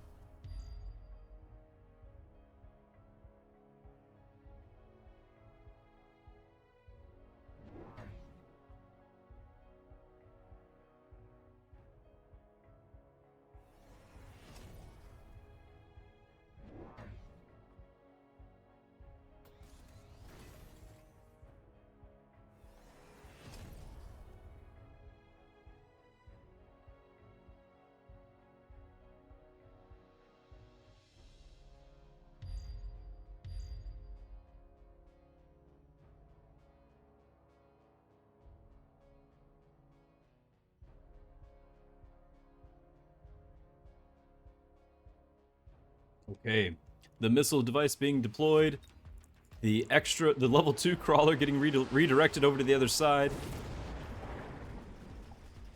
I do believe we're going to see the Wraith getting pulled again, and we have a level 2 fortress.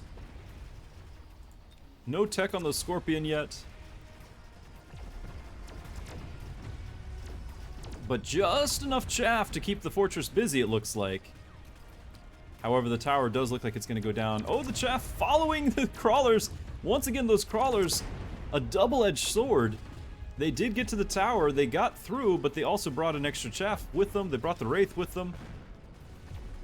But it looks like it'll have paid off this time.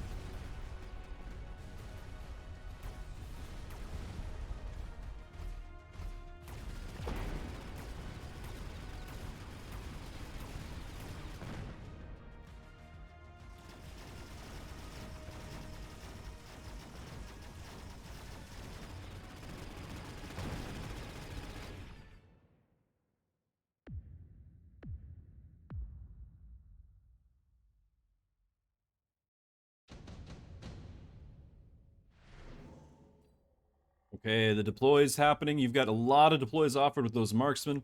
Phoenix has a possibility as well. Very high level Phoenix. Eliminati not interested in seeing all this chaff continuing.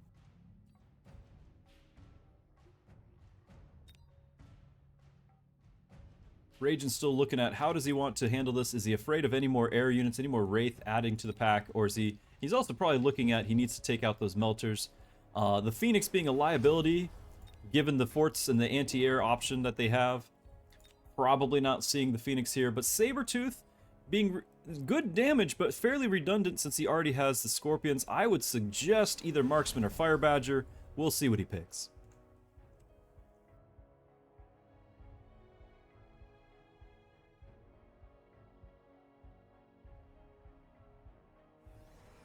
Okay, both sides going Fire Badger. Eliminati definitely ready for the Fire Badger flank. Extra Farseers added in for a little bit more anti-air. I don't know if it was this turn or last turn that the Wraith was sold. I think it's this turn. Clearing the way for another fort and adding in the Fang production. A good choice given the fact that he's got short-range Scorpions to deal with. Those Fangs got tech. They're going to have portable shields shortly. We're definitely settling into a Fang fort build. The Crawlers once again running to that tower. I'm loving it.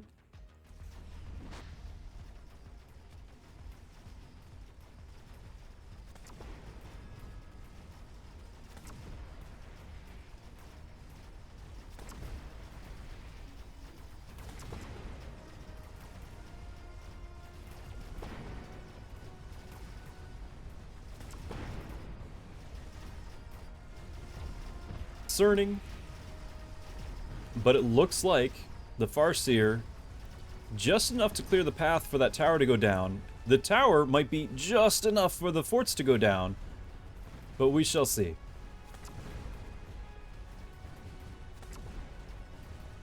These rounds with Ragin winning here is a Ragin win for the round, but it's not a momentum gaining win. Given that the only reason why it happened is because those Crawlers got through the third time now. Got to that tower. We will get to a point where that will stop.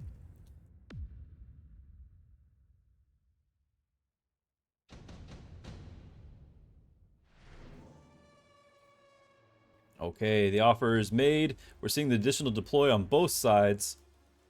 We're going to definitely continue to see more Crawlers. I like the Stormcaller being added in here. You're going to see Fire Callers shortly, maybe even right now. You've got to have an answer for all those Fangs. The shields on the forts, when it's clicked, will be very dominant, but it is so expensive. It's already outside of Eliminati's economy right now. Actually, he just sold. He might be able to do it. But he doesn't have reason just yet to click it. So I think you might see Incendiary Bomb. You might see Incendiary Bomb. There, he went ahead and did it. He anticipated some sort of counter and the need for those shields. We'll see if that Incendiary Bomb's still clicked. He'd have to take out a loan or sell something at this point to make the Incendiary Bomb happen. He's just going to go for a 4th unit deploy. It is a lot of chaff. You do need a lot of chaff to keep these forts busy. We'll see fire next turn. But the shields are now in place to protect against them. And it's just a lot of health to burn through. Especially for level 1 Storms, level 1 Scorpions. There's virtually no levels on the board anywhere except for the fort over here. The free Fire Badgers starting at level 2.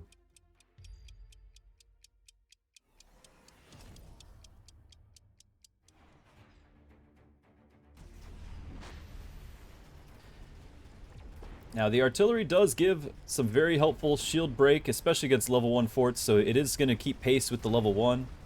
However, it is so much to get through, and we have now 5 forts producing 12 Fangs every 30 seconds. And these Fangs having range are actually dealing damage in their own right. This is going to start scaling out of control. The Scorpions unteched. Outnumbered, outgunned. No fire on the Stormcallers yet, and once they do, they're now going to have to contend with shields. We're going to have All the momentum is in Eliminati's favor right now.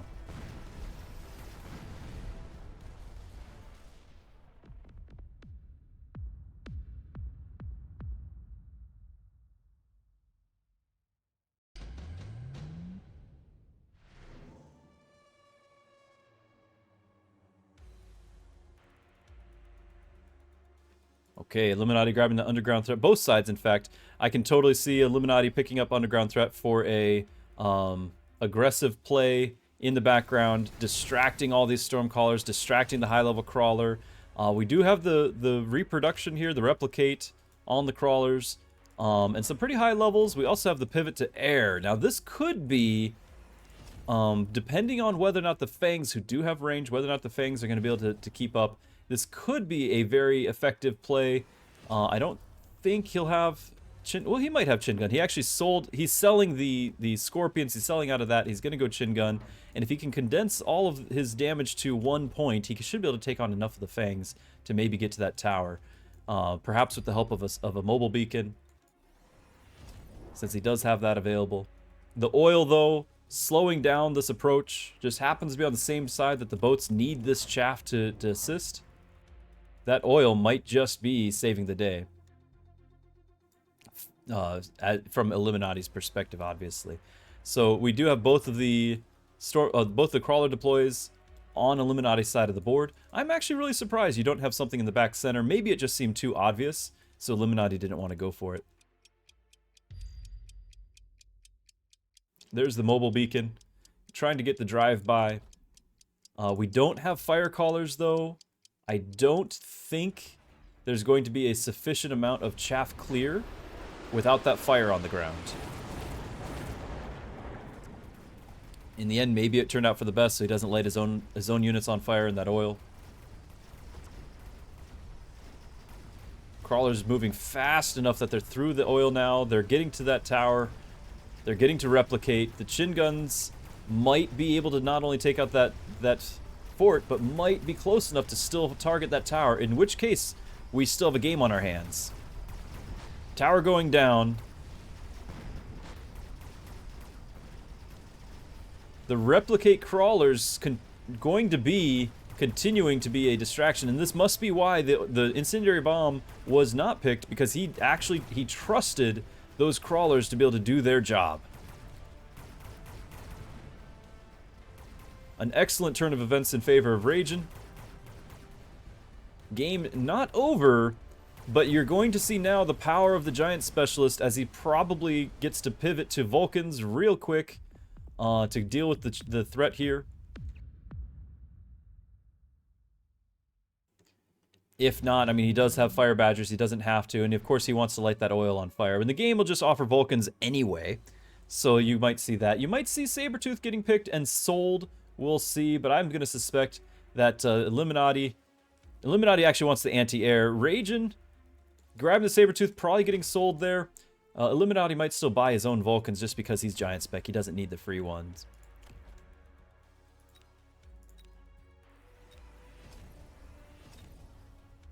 Either way, this is last round situation. We don't know who's knocked out. We saw some GG. We don't know who's knocked out. The jump drive, this is an expensive pick for just 2 boats. The jump drive picked. Switching sides, putting all of his eggs in the basket of switching away from that oil. He knows it's likely going to be on fire, and he's going to go for this other side. Fort's still level 1 after all of this.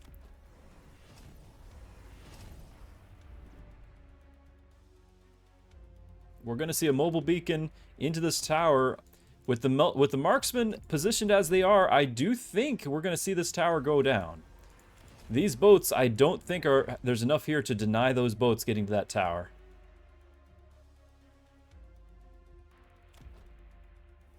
Now those Fangs do have the possibility of clicking Ignite for relatively cheap if he decides to sell something, giving the possibility, because he's already invested in them, he already has so many, you could have Fangs save the day. He did not go for that route though. I don't think the crawlers will be given opportunity to do their thing again now that the oil's on fire. It's just going to come down to whether or not the boats take out that tower and clear out enough chaff. The marksmen, they are on target. The boats have been EMP'd. They don't have the chin gun. And it looks like they got stopped cold from reaching that tower.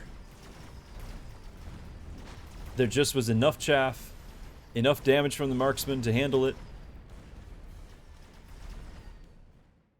And you have a round 2 victory by Eliminati. A good game. Congrats to everyone who predicted Eliminati. I'm going to send that out, and then I'm going to report the victor.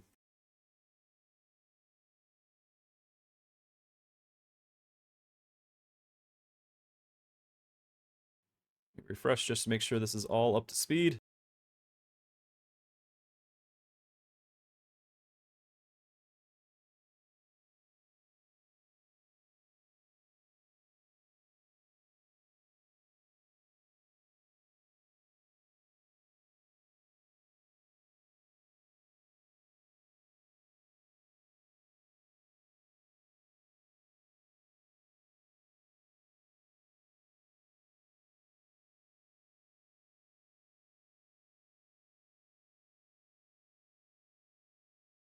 All right, the info has been submitted. Let's have a look at our brackets. We can see over here, moving on from round 2. I might even try to zoom in a bit, actually, for your benefit. Hopefully this is helpful.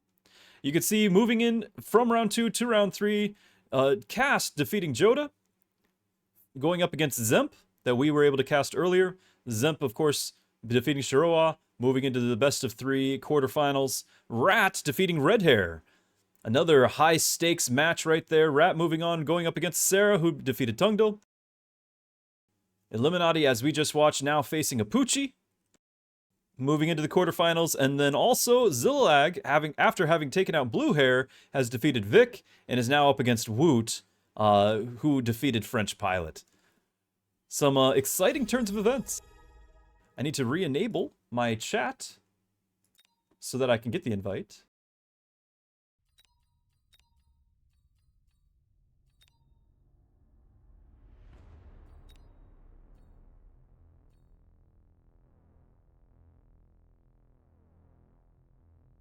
Oh, okay. A lot going on. We've seen several risks taken, but also, unsurprisingly, a lot of standard meta builds, playing it safe in a tournament setting. The game we just watched with Ragin making that pivot to the boats, I think was a bold move. I think given the situation of the Fang Fort, it worked out the one round. Probably needed to pivot again, make a third pivot, in fact, because we already had the one pivot into the Scorpions and then a pivot into the boats. I think we needed a pivot away from that into something else because it was the marksmen were available. The game gave that free counter. You still had the possibility of anti-air on the forts as well. I had talked about the Ignite on the Fangs. There was a lot of counters for boats now that the boats made it through, and he had well-established defenses on the one side. You weren't necessarily going to be able to get through. It was possible. I was looking at it and said, well, maybe it'll happen. Probably needed some extra help. Probably needed some fire on the ground to burn that chaff. Maybe an oil to slow them down. Something to help it out. Or, as I'm thinking, get the extra pivot done. Now, in that case, regardless, you're going to need some sort of fire to be the chaff clear, and probably picking up melters to deal with those forts. It might have been too late to make such a pivot, in which case the boats just needed some assist. They needed some extra chaff clear to help them out. All right, and we're moving into our next match. Looks like we're gonna have the match with Sarah and Rat. Sarah and Rat. This is gonna be our match in the first of the quarterfinals, a best-of-3 format. So we're going to see them re-inviting after the match again. So we'll see, regardless of this first one, there's going to be, they're not getting eliminated. They'll have another chance. Whoever loses is not knocked out, because we're going into a change of format in the quarterfinals.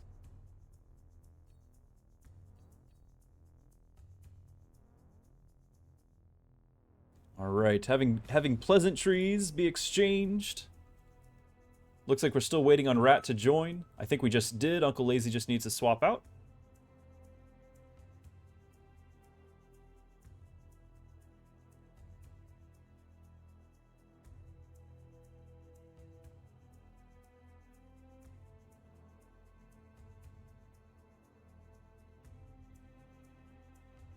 Oh, Uncle Lazy is just typing that out. He's not... Yeah, he's switching out. There we go. All right. Once again, best of 3.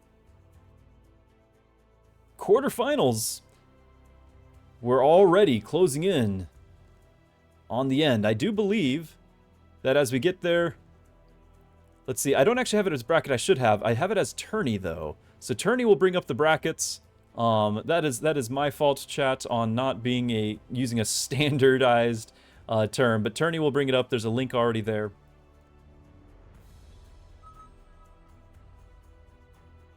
We might have some delay in them being able to click the ready.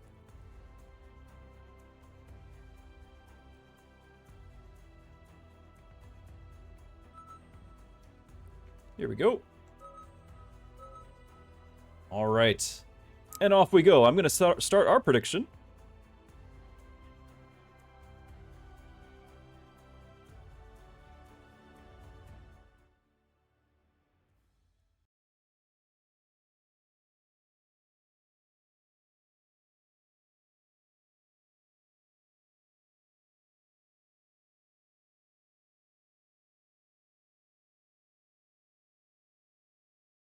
Okay, and the prediction's going live now. You got 2 minutes to decide whether you think it'll be Rat or Sarah. Good luck to everyone. Once again, looking at this, going into the quarterfinals, we have Cass versus Dzemp. Our match here, Rat versus Sarah. We have Eliminati and Apooche, Zillag and Prince Bojji or Woot. One of these is going to be our champion. We're down to the last 8.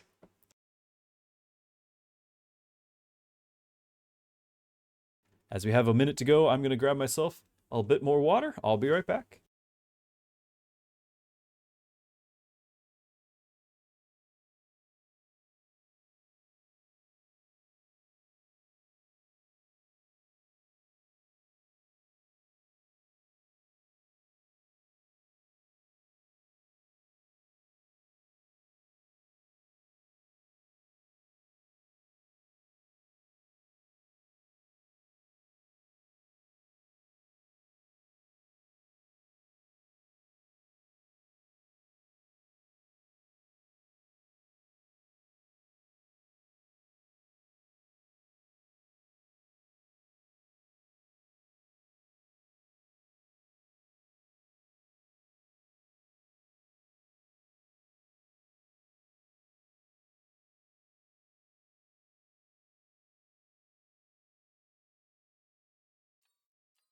Okay, I have returned just in time. We've got our unit selections here. We've got the Giant Specialist again, a common choice for many people, but Rat not always picking the common choice. Sarah having a selection up here as well. I do not know either of theirs preferred styles, so I'm just here as excited as you are to see what happens. Rudy with the pronunciation Bojji, thank you. All right, Sarah grabbing the Rhino Specialist. And Rat grabbing the Giant.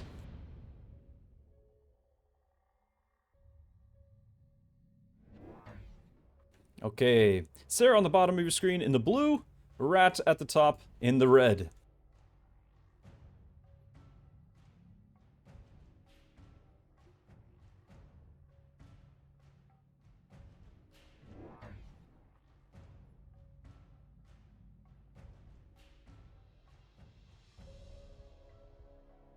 Alright, Sarah also picking a very aggressive position for the marksman, counting on Rat not going aggro to take out these marksmen right away, probably also just because the units in general are not long ranged. So the chaff will cut in front of these marksmen. These are not assault marksmen.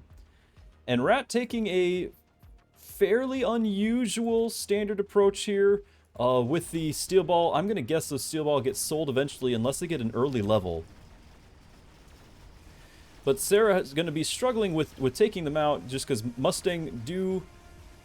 They kind of struggle with the anti-chaff. They don't do it very quickly. However, Rat having no anti-chaff clear is probably going to be enough for him.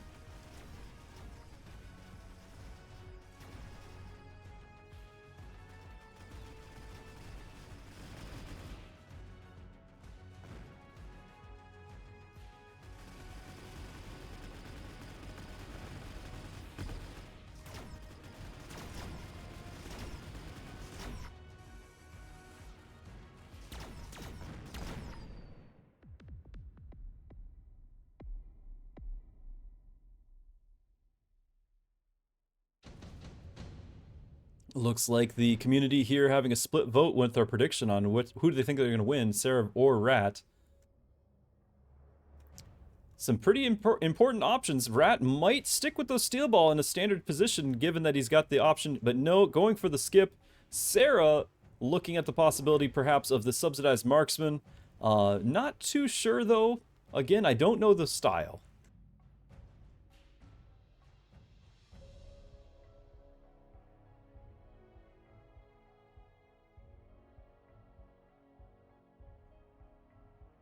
Mass-produced wasp.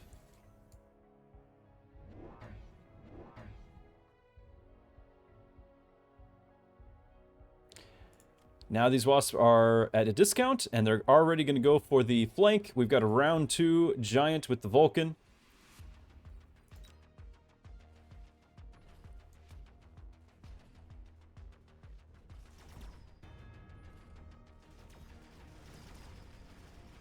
No anti-air on Rat's side at all, so those wasps should result in a win this round. However, the Vulcan is going to be getting some extra XP taking on those level 2 Mustangs. And it's going to take a while to drop, so it's going to be able to clear out a bunch of stuff along the way.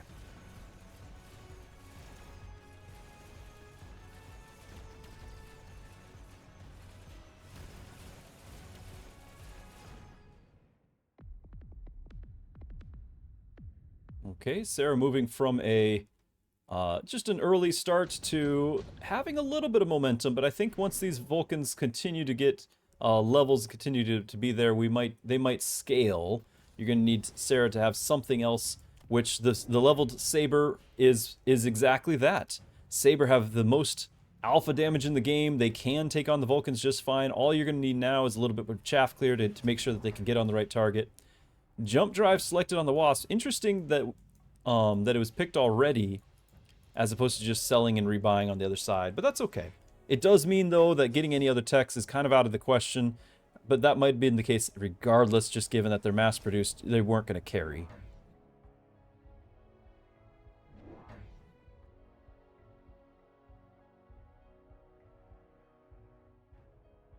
Rat, entirely unfazed by the Wasp flank, does have the fangs on the back corner here. Those fangs should turn. Looks like Sarah thought better of it, probably noticing those fangs, moving them at the last second. Yeah, I think probably noticing those fangs wasn't going to get the weaker wasps, the mass-produced wasps. We're not going to go through that. Since both sides getting the Saber, it's all going to be about positioning now. So we're going to see just how that plays out as the chaff gets cleared out very quickly in favor of the Vulcans. Now there's nothing stopping the Saber from doing some major damage.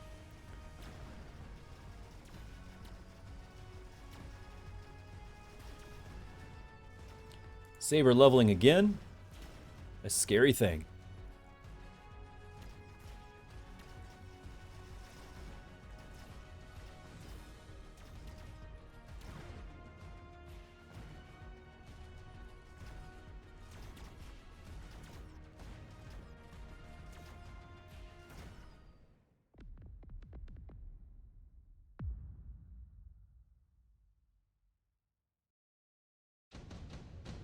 Okay, Sarah's Rhino showing up here. I don't know how decisive a Rhino will be. I suspect it just gets sold outright. But you never know. There might be some shenanigans. It's just given the fact that you already have the alpha damage of the Saber, you've got the Steel Ball, you'd have to do some sort of tech for the Rhino to be worth it, and you're not in an aggro position. I think the Rhino's getting sold. Maybe go for one round to try to distract a Vulcan.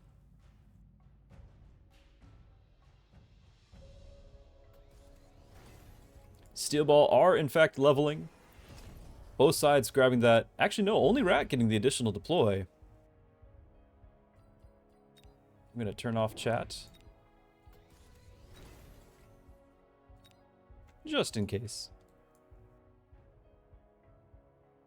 Okay, the Rhino perhaps, I guess, sticking around, but now up against either a level 2 Steel Ball or a level 3, perhaps level 4 Saber. Not a good scenario for a lot of value from that Rhino. I do think Sarah could benefit from some more chaff clear as well.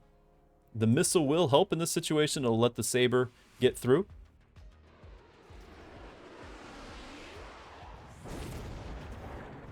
Eliminating a chaff right there.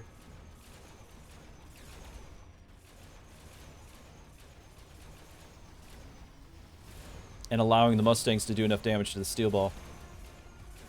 But as expected, you've got a Steel Ball on the Rhino there. Rhino went down almost without doing much at all.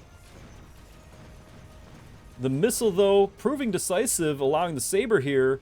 Top damage for the round for Sarah to be able to take out that side. The Vulcans, not having range, are really struggling reaching these Mustangs. I think Rat's going to need to decide if it's worth committing to these Vulcans and selling out of perhaps the Steel Ball. There's not a lot that the Steel Ball can reach that's of value. I guess the Saber is still a thing, but Rat might just go, he is giant after all. He might switch from the Steel Ball to something else, whether it's a fort or a melter. He could keep the Steel Ball just to be chaff. And I could be outright proven wrong with this Rhino continuing to stick around. Again, it's at this point it's glorified chaff, but it's also what, 400 just sitting on the board here, 300 sitting on the board. They could be spent on other things, but you do have range coming out for the Sabers. No techs yet on Rat's side. As long as the chaff is getting cleared out, those Saber are going to be able to do a lot of work. They'll pick up that double shot if they are.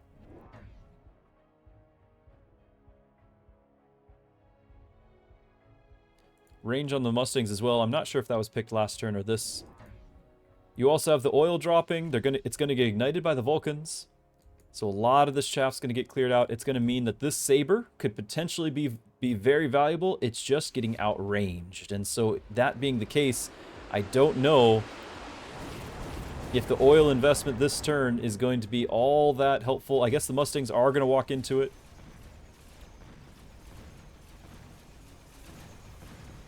It's all down to the chaff clear, or the lack thereof. All of Sarah's chaff clear pretty much taken out by that fire.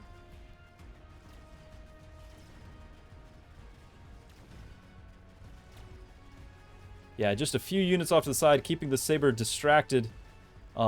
Meaning the other Saber, without the high range, is able to close in. Very close match.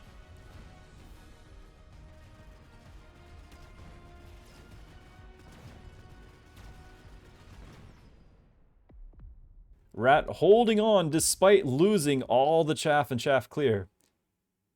I apologize. That was Sarah doing exactly that, holding on. And now with the deploys, and very, very quick pick with the Sandworm.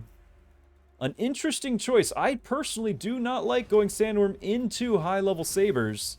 And Rat going with the Scorpion, another danger. Oh, Rat just selling it. I think both sides might be looking at selling. Never mind, the tech on the Sandworm happening right away. Looking like the Sandworm's goal to tank those Vulcans and hope that the Steel Ball don't lock on. These would be very effective at tanking Vulcans, so long as the Saber is distracted. There is only the one high-level Saber. He has not invested anymore. You're going to start having Marksmen. They do have tech. EMP is going to shut down that armor. EMP on the Marksman, you'll have the best partner, so you're suddenly going to have 5 Marksmen on the field, along with all this chaff. Still no chaff clear, really, to speak of. I guess we got 2 more level 1 Mustangs with range. Perhaps that will be sufficient. Rat not running the incendiary bomb to be able to reach back and take out Mustangs in the back row. Shockingly, the Rhino's still on the field. Against all my expectation and predictions. Still not doing anything, though.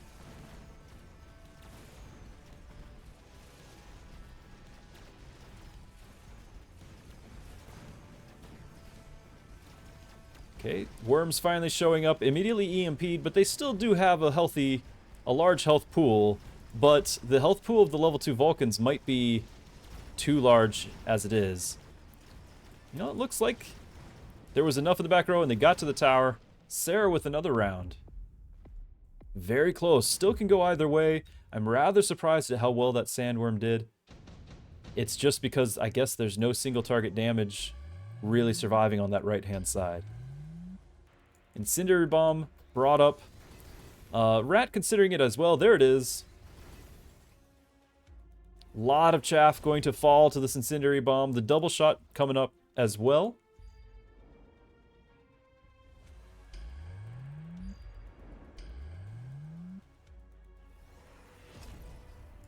The range on the Vulcans is going to be helpful too. You're going to have even more Marksmen. Marksmen not getting very many levels just yet because the Vulcans haven't leveled and you don't really have any outside of those Vulcans. You just have the one. I think going into this, Sara might, if this round turns, if Sara loses this round and Rat wins the round, I think Sara might be tempted to pivot to boats. There's not a lot of I guess you do have the Marksmen, they're just not high level. Also, artillery would be helpful here. It's not like the situation where we had the Vulcan with Marksmen in the past where it was 6 artillery to counter, because in addition to the artillery, you do have the sabers. You've got some decent damage. You can actually take on something like the war factories if they get purchased for the anti-missile.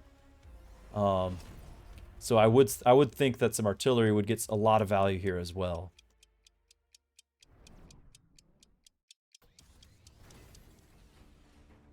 And instead of boats, though, you could potentially see a bunch of mass-produced wasps. Put some shields on them and mass-produce them. Have them do their thing. But there's enough fangs to probably prevent it.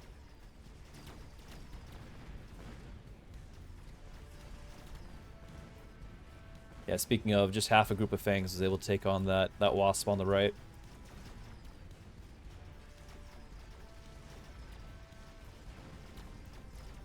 Okay, the sabers doing their thing. The double shot having been purchased, they're actually putting a lot more damage down range, reaching the tower.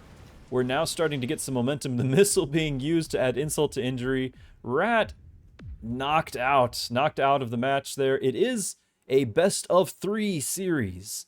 So this is game 1 of the best of 3 series. Let's go ahead and have this outcome selected. Congrats to those who chose Rat, but that is only for this one, not the whole series. We'll do another one momentarily. I'll pull up the brackets, so the brackets should not change yet. And I'm also going to go ahead and change this to the quarterfinals, so we can see that hopefully a little more clearly.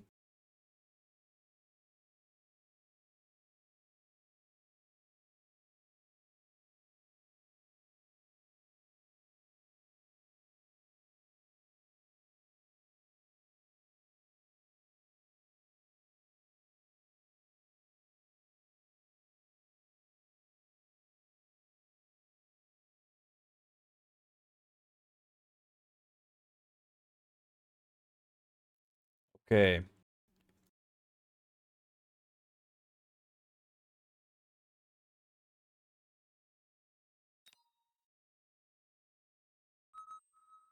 There's the new invites.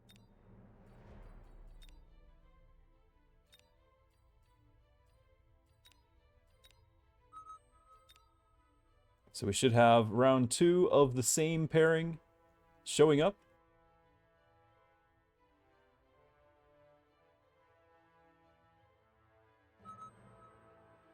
All right, with Sara joining up.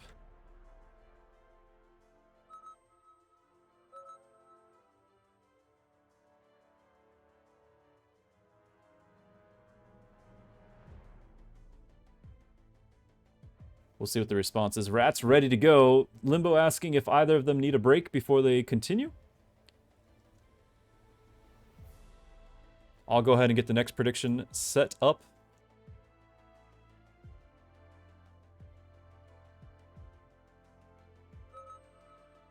Looks like everyone's ready to go. Predictions going live. Just for fun with the channel points, you guys can kind of be participating, have somebody to root for.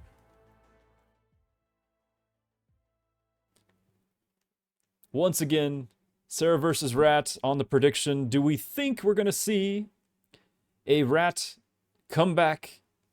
Or was that enough of a dominating match that we're convinced that Sarah is going to be ending the series early?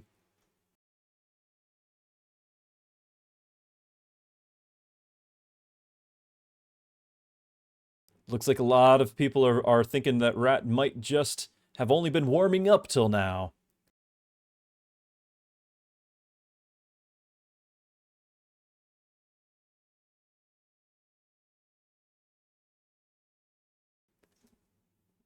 And I don't think we're going to see any of the other round one results of the best of three on the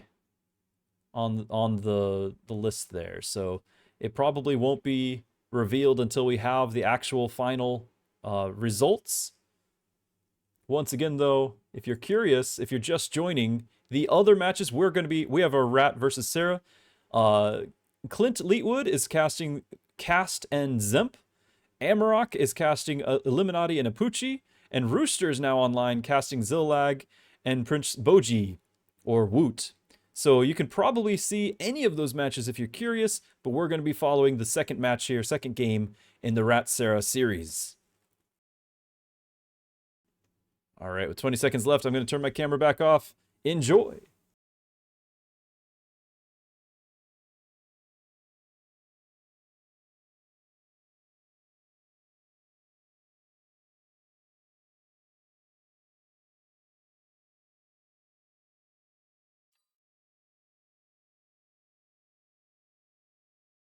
Okay, Sarah with the offer of the Giant Specialist this time. We'll see if they go for it. Considering that it starts the Stormcallers, that's a very powerful pack. Rat going Fire Badger with the Steel Ball and Crawler. A very aggressive selection there. We'll see what Rat decides to do with it. Sarah grabbing the Fortified, wanting to have those Steel Ball again. Both exchanging some pleasantries. I'm going to turn off our chat.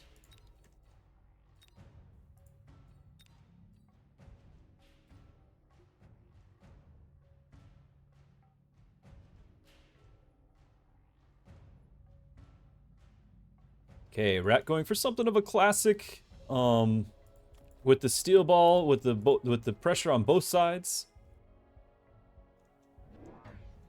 Sarah already having Chaff Clear and Steel Ball as well does give opportunity to counter this. It all depends on the positioning they both take.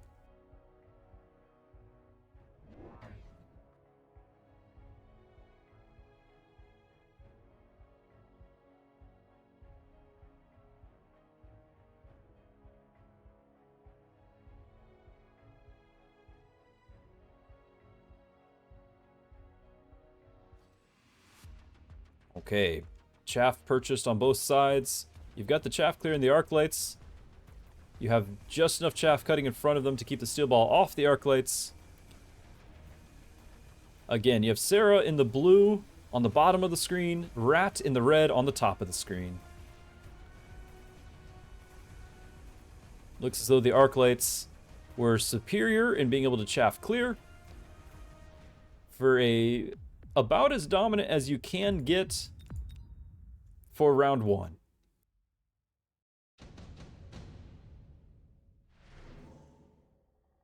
Okay, the shield airdrop for Rat, probably meaning that the Fire Badger that he picked is going to be on the flank. I can already see it in the background there with the shield drop to support it.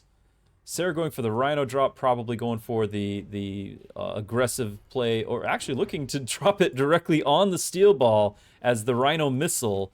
Over here, let's direct your attention to the flank. Here you go, of the Fire Badger flank. And it looks like Rat decided to go ahead and shield that front line and take out the Arc Light not wanting to mess with that since it doesn't have any chaff protecting it.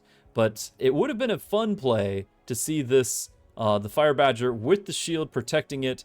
I guess probably thinking against it just because the Steel Ball were already in play and these Steel Ball would be able to deal with it. Still, some fun opportunities there. It's very common to see Fire Badgers on flanks because oftentimes what they end up pulling is chaff, and of course that's what their specialty is. A last-minute purchase of the Crawler in the center, though, thwarting Rat's plans of an easy center push into either tower. At least delaying. Let's not say thwarting, let's say delaying.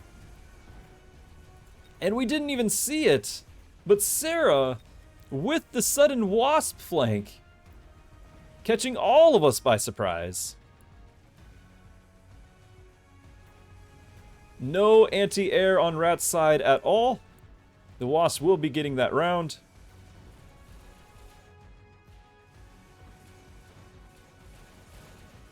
Sara determined to not only get momentum but keep it.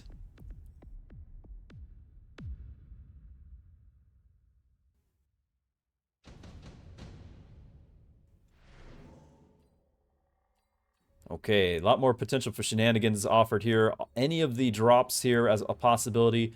You could potentially have, I think Sara picked, no, nobody picked Giant Specialist. You could still see Improved War Factory, but I highly doubt it this early in the game. It's going to be one of these. The Underground Threat, the Rhino Assault, there you have it.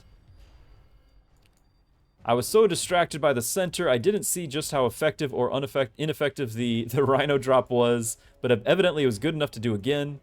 To have that Rhino drop directly onto the Steel Ball. An early replicate on the Crawlers. Expecting that the Arclights are not going to be effective at dealing with it, not really knowing that the Wraith is happening. Rat really not having any sort of anti-air either to deal with the Wasp and definitely not to deal with the new Wraith that was just purchased. So Sara, as mentioned, looking to have ways to keep Rat off balance even though Sara's on the defense. Essentially playing offensive plays so that Rat cannot play the way that Rat wants to. Not giving Rat the freedom to be flanking, the freedom to be doing anything. Rat needs to deal with some of these the flanks. And Sara with the early jump drive has already distracted the Wasp flank and or caused the Wasp flank over there to be distracted. You now have this Wasp getting another tower. It does look like the Rhino was able to take out hilariously twice in a row, take out the Steel Ball, the Rhino missile, everyone, and now the Wasp flank on the other side. The Crawlers, though, unanswered. Rat getting the faster tower kill with the Crawlers. And yet, all of those Crawlers, it looks to be that they turned into... Both sides, actually. No, both sides have Replicate. Or no, it was just Rat. It was Rat with the Replicate. But the Wraith dealing with so many.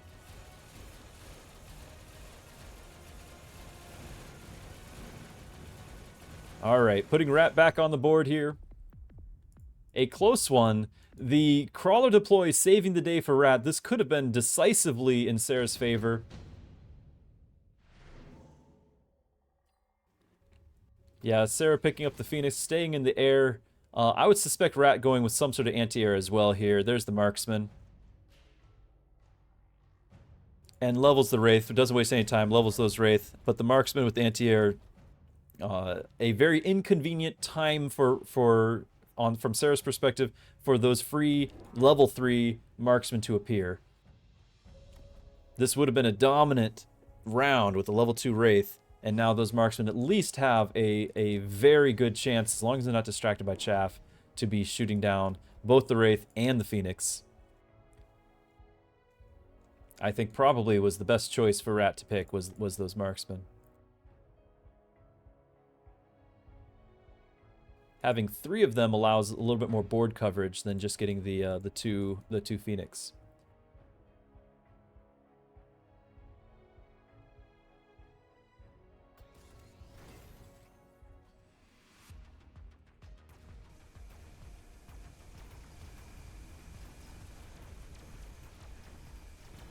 No more Rhino missile happening.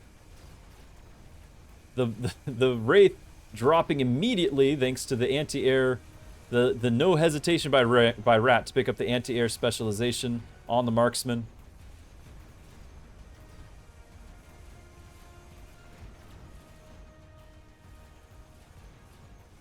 Both sides having a strong side pushing through.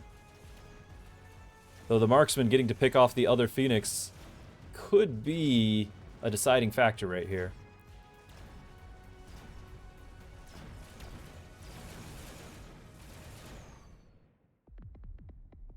Alright, Rat not only getting that momentum back, but getting a little bit of health damage as well. You still have about 900 more health on Sarah's side.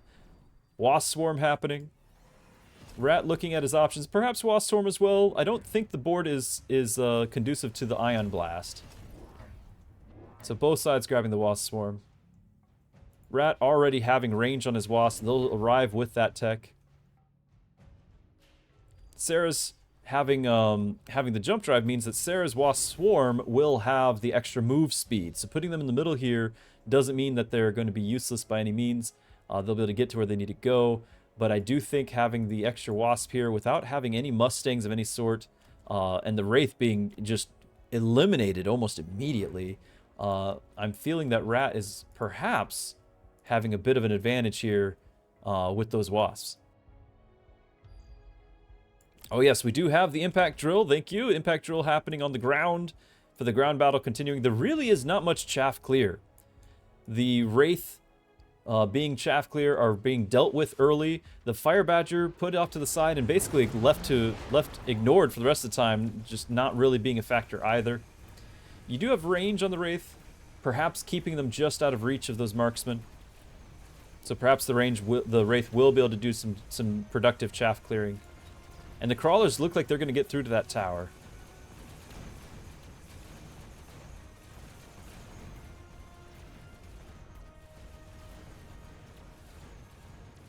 That tower dying could be huge, just in time to prevent the other towers from dying, allowing the level 2 Wraith to go down.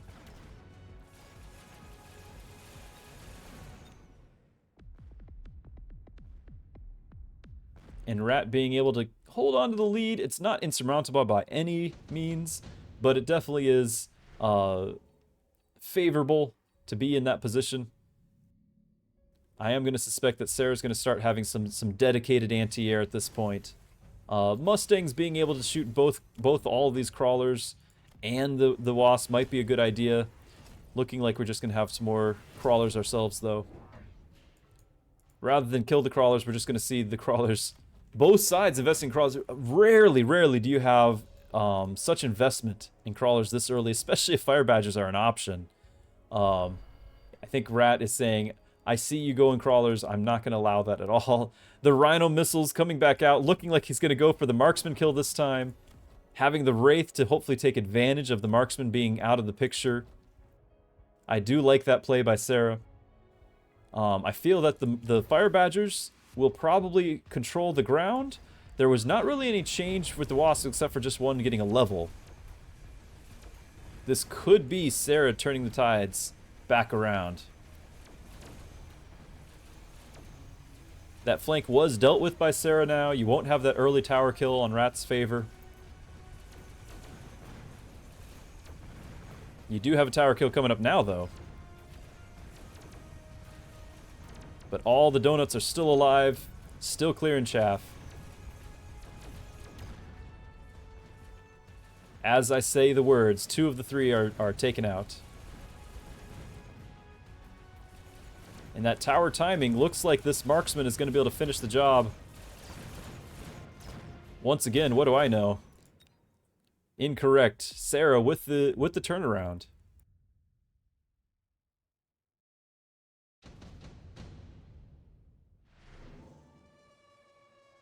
Triple Farseer drop or the double Typhoons. Sarah grabbing the Typhoons saying, I don't want to deal with any of these anymore. The Mustangs are not necessary. I'm going to have anti-crawler, anti-wasp. Picking those right away. Rat having a little bit different choice. Looking at perhaps the Fortress. I'd actually say the Farseer, honestly. The Farseer with the cheap EMP. would probably... And also just the fact that there's 3 of them, you can put them all over the place. Rat's still deciding what he wants to do with them. Going with the Typhoons as well. Everyone wants to support the crawlers, keep them alive. The Rhino drop again.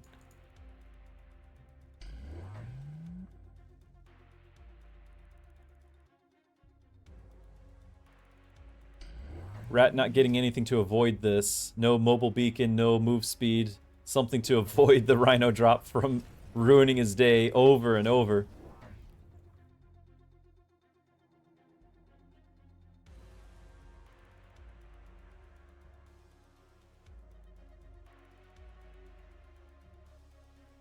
Both sides getting the Typhoons with shields and the extra Typhoon. We also see the crawler drop. They are level 1 crawlers. The level 2 are there, but oh, the redeploy of the Wasp just in time by Sara. An insightful play.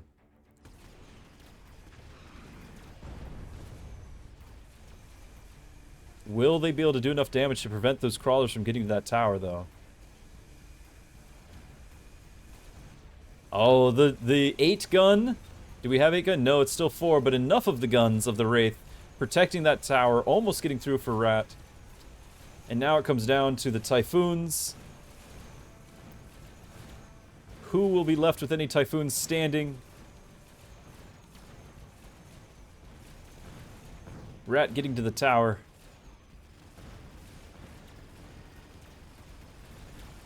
And looks like Rat has regained some initiative. The Steel Ball do have range on Rat's side. Both sides have Steel Ball, but Sara has not teched them. Smoke Bomb, Portable Shield picked. We'll try to see where that Portable Shield... Also fascinating, Sara has heavy... or Fortified Target Lock. Used to be Heavy Target. Fortified Target Lock. We're probably not going to see it, but then again, 2 more Steel Ball just happened. Just got deployed. Is this the game? We have range on the Steel Ball. Is this the game we will finally see... Not only a high MMR game picking Fortified Target Lock, but a tournament, nonetheless. One can hope. One can hope. It'll ignore all of this chaff and go straight towards the things like the Typhoon. That is the scenario that you want to have Fortified Target Lock. I suspect they want to get Energy Absorption first if this is what we're really going to do, so it'd be a 3rd pick at that point. You've got to be really dedicated. The chances of us seeing it are low, but the more Steel Ball being added to the field, the higher that chance gets. An excellent choice on Rat for the shield deploy, blocking the smoke. Looks like we don't really have any new shenanigans on the flanks just yet. A wild game. No giants entering the field. It's round 8. Neither player wanting to make the investment. We've got crawlers... Replicate crawlers. It's a mirror in every sense. We've got crawlers, Typhoons, Steel Ball, Wasps on both sides. The tiniest of differences can make or break this match.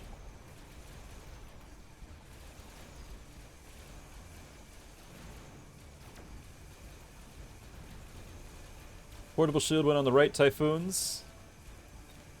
It was probably on Rat's right Typhoons.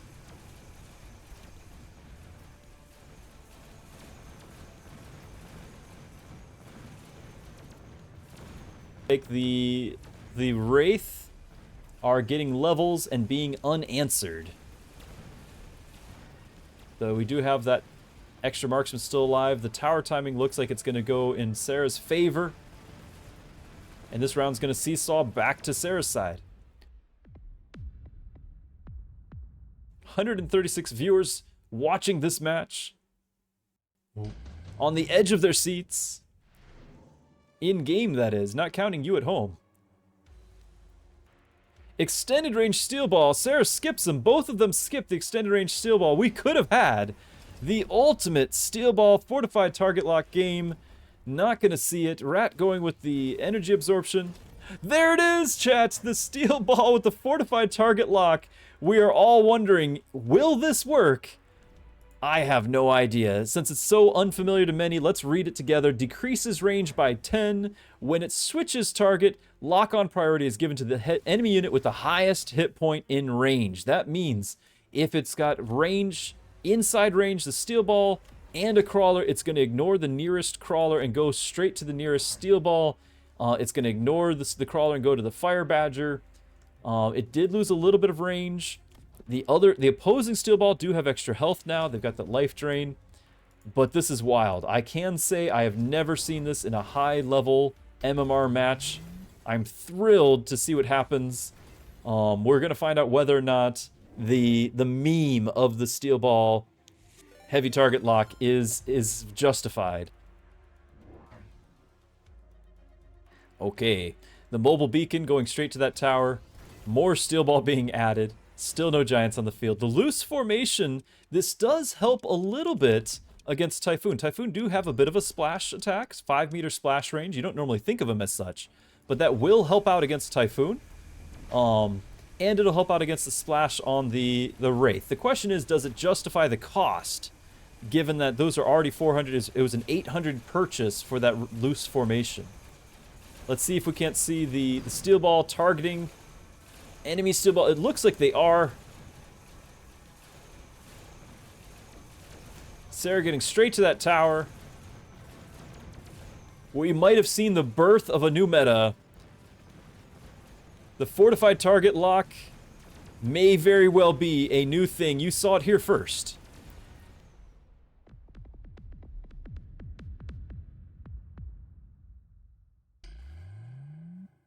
And that ends the round. Sara with the round 2 victory and securing the place in the semifinals. Congrats to everyone who voted for Sara.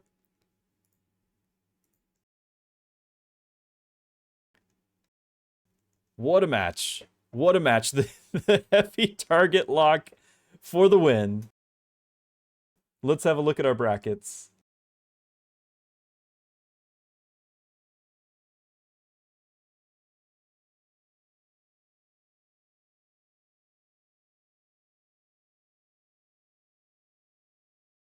And I'm submitting the info over here as well.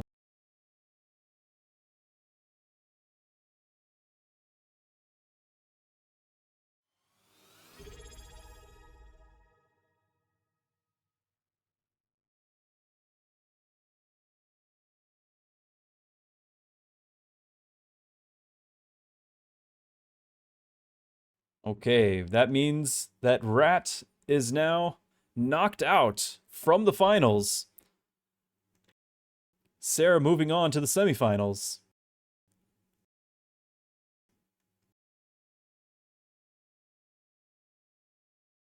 And we're probably just going to be waiting for the other matchups. I'm just hitting that refresh just in case there's anything to be updated there.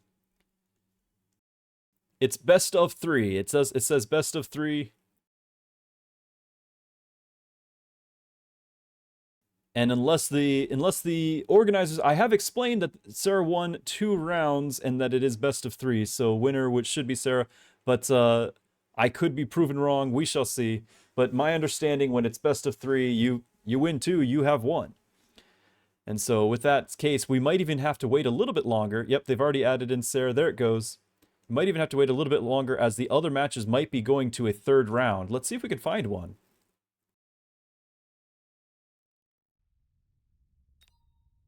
I see Eliminati and Apooche. I do believe that is one of our matches. It is. Let's go check it out while we wait.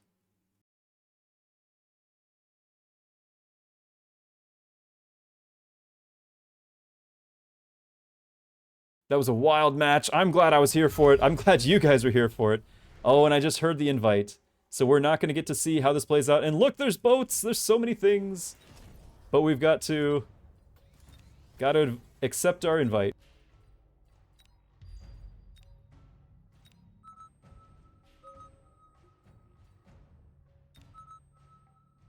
All right. So it looks like we're going to be following Dzemp and Cast's match. Let's pull that back up for everyone to see. So this is actually the other side of the match that Sara's going to face. The winner of this best of 3, and I don't know if this is game 1.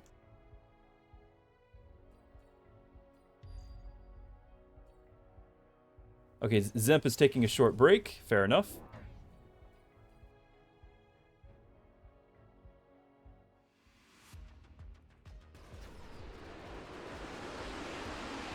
I'm gonna go back to our game here, just so we can watch while we wait. Oh, never mind. They're ready. They're ready now. So we're gonna be going into Dzemp versus Cast, and it is game 2. Game 2. I do not know who won game 1. Perhaps chat knows. We will find out. There's other. I do believe Clint Leetwood was scheduled to be casting this. Yeah, so this is actually going to be on both of our streams.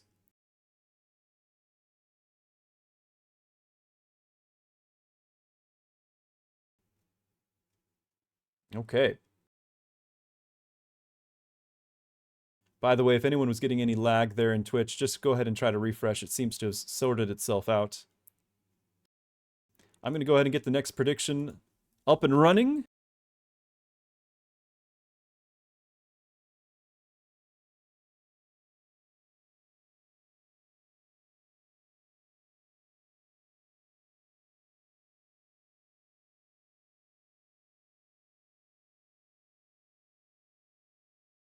All right. New prediction is live. You have 2 minutes to decide this game 2 best of 3 for Cast and Dzemp.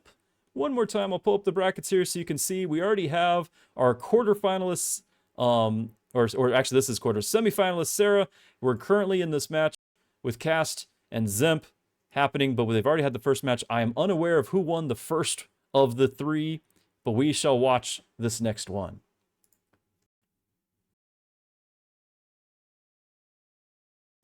All right, we got the official word from Salt Monkey. Dzemp is up 1. So game 1 went to Dzemp. If Dzemp wins this, then we're going to have Dzemp moving on to the semifinals. And here we go. Let me get out of your way. Dzemp with the Fire Badger choice right off the bat. Cast, taking some consideration here, I do not know Cast's style, though I myself would be eyeballing the Stormcaller start with the reliable supply specialist. Going for the Marksman instead, another solid choice. Dzemp is going to be on the bottom of your screen with the Fire Badger pick, and Cast at the top in the red with Marksman.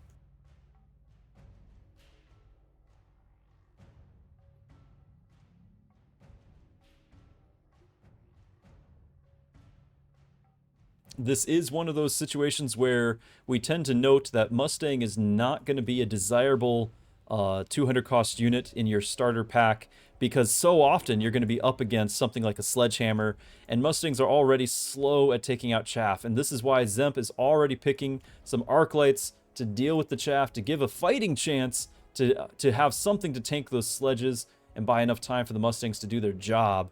But it's kind of an uphill battle round 1. We don't know what Cast is going to pick up just yet. There is, since you can look at the Mustangs as chaff, you could potentially make an argument for Arclights, but Cast says no, I'm just going to get some more chaff of my own, set up for future, and be comfortable with my sledges doing their job.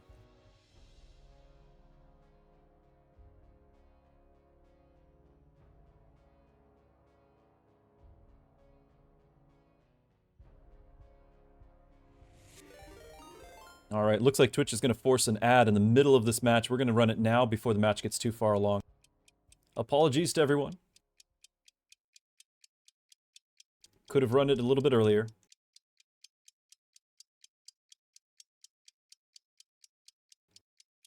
Looks like the majority of voters thinking Dzemp is going to beat out Cast here. Dzemp is already 1-0, but that does not determine our channel votes here. We're just looking at the single match here, not the tournament as a whole.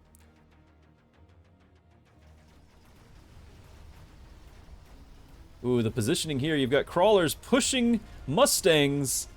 Mustangs crowd surfing forward. Not too devastating, but still is one of those things you always want to be careful about.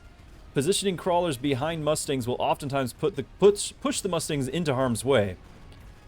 It does look like, though, the Arclights were enough to help give enough of an advantage, especially since extra chaff was purchased, and the Arc Lights were able to handle those no problem. It looks like this should go to Dzemp round 1.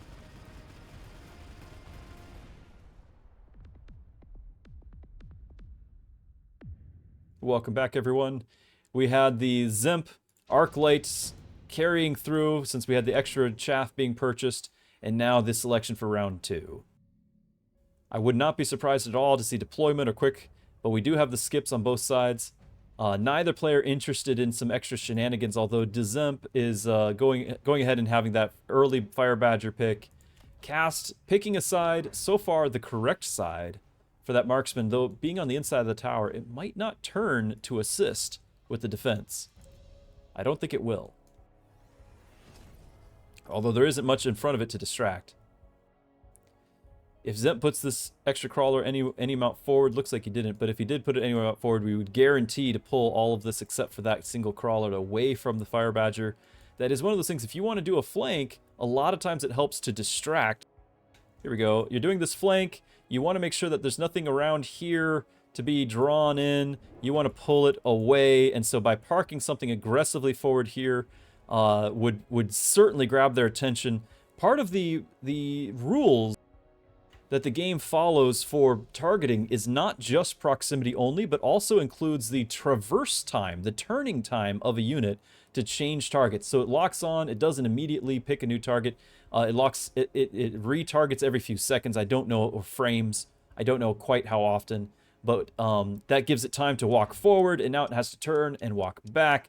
And so you're oftentimes able to use that in your favor on something like a flank by just distracting, pulling away. Now we have Cass getting another tank, knowing that there's going to be a Fire Badger on the field, wanting to make sure that the tank is there to counter it.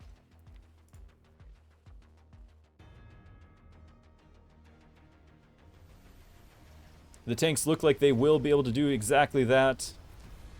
Fire Badgers do pull off the distraction, but not going to be in any way decisive. The artillery just now being able to start shooting at the Mustang. This salvo is very important if it can take out enough Mustang. It looks like it took out half of them, a solid salvo there. But all the sledges up front are going down. Dzemp is still just pushing through. Is he going to get the experience off the Orange Man? He does. This Arc Light has leveled from that level 3 marksman.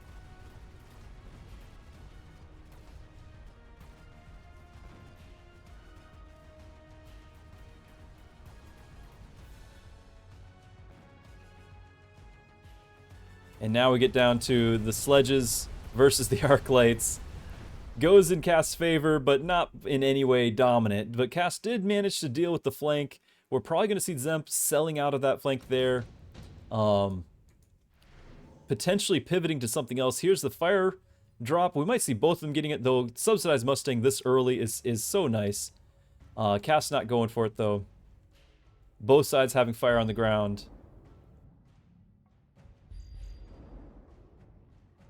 Now, if Dzemp was in any way interested in continuing this flank, which I don't think he should, if he were, though, that fire would be ideal. Drop it on the back.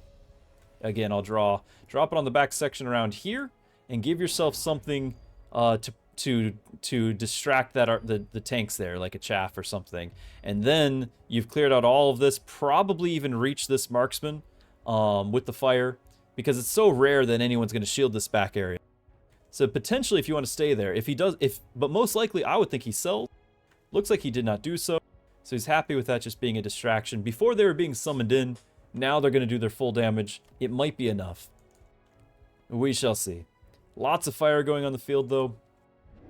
I think Dzemp is anticipating a shield to protect the Orange Man, and therefore he moved it to the other side, not going greedy, wanting to make sure that he just takes out whatever chaff he can, gets the maximum damage that he's allowed, anticipating that shield. But the shield is not there.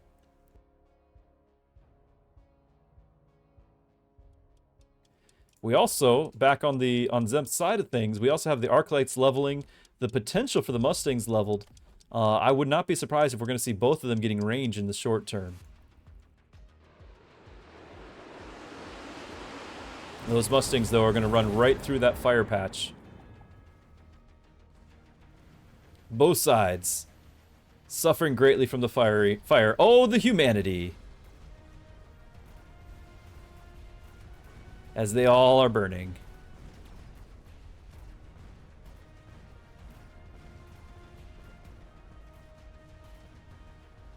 Looks like the tanks that Cast has are going to be, well, they are. There's a few left. Looks like he's going to get to that tower. He's got the other tanks finally joining in the fight. It's all going to come down to whether or not the salvo lands before his Stormcallers walk into the fire, or if the fire runs out. It did run out. The tower went down. Now you've got a level 2 Arclight, which could... Oh, it got distracted. I was going to say, if it took this one out, it would have had a chance.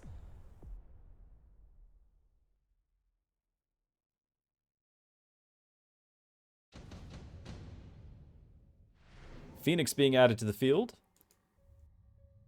Cast still considering.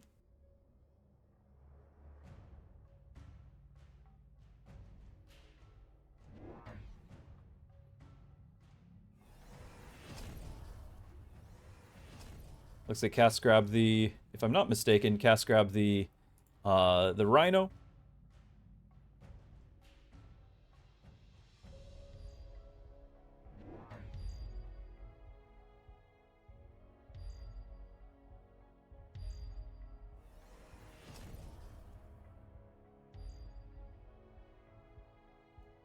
We've already had a cell.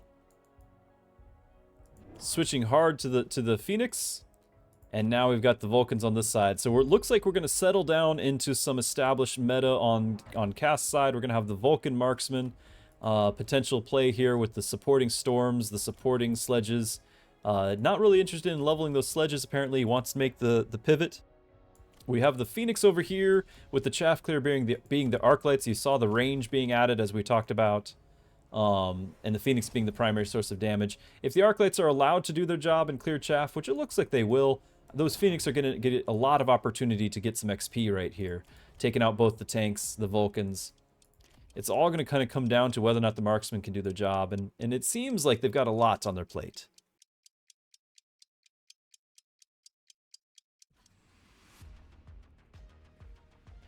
In the back corner, you actually have a good reason for positioning we might need to talk about. The crawlers over there this has become kind of a standard thing to have crawlers not placed on the flank itself, but instead to be 3 tiles in. That leaves room for a Rhino in the case that you need to counter a cheeky Fire Badger, which is exactly what we had here.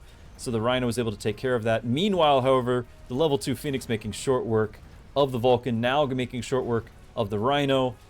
The Marksman unable to get to the target in time. The level 1 Arclight getting all the XP from Orange Man, soon to be level 2.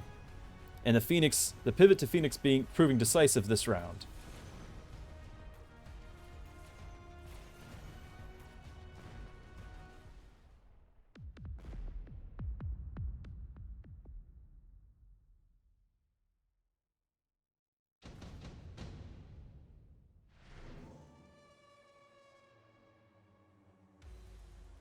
Dzemp skipping, Cast skipping, neither side interested.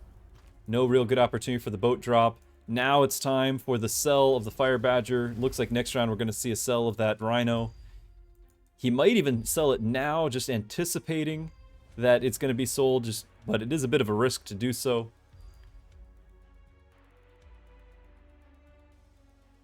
Cast trying to decide what he wants to do with that mobile beacon.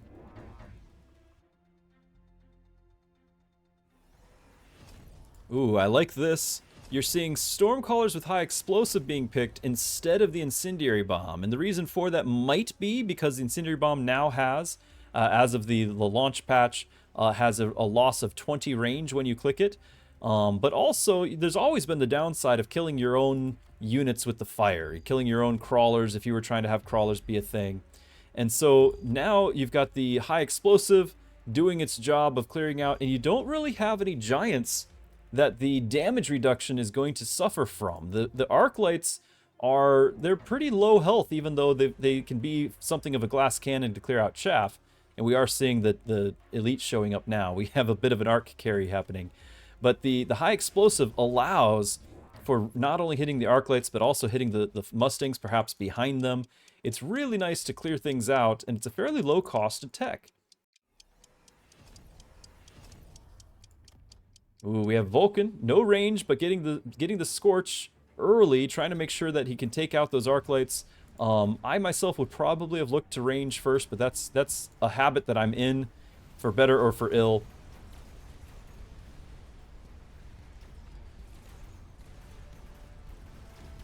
But the Arclights are able to take on the level 1 tanks. They're able to help out with the Vulcans. They're certainly clearing chaff quickly, and the Phoenix are making short work of the Giants.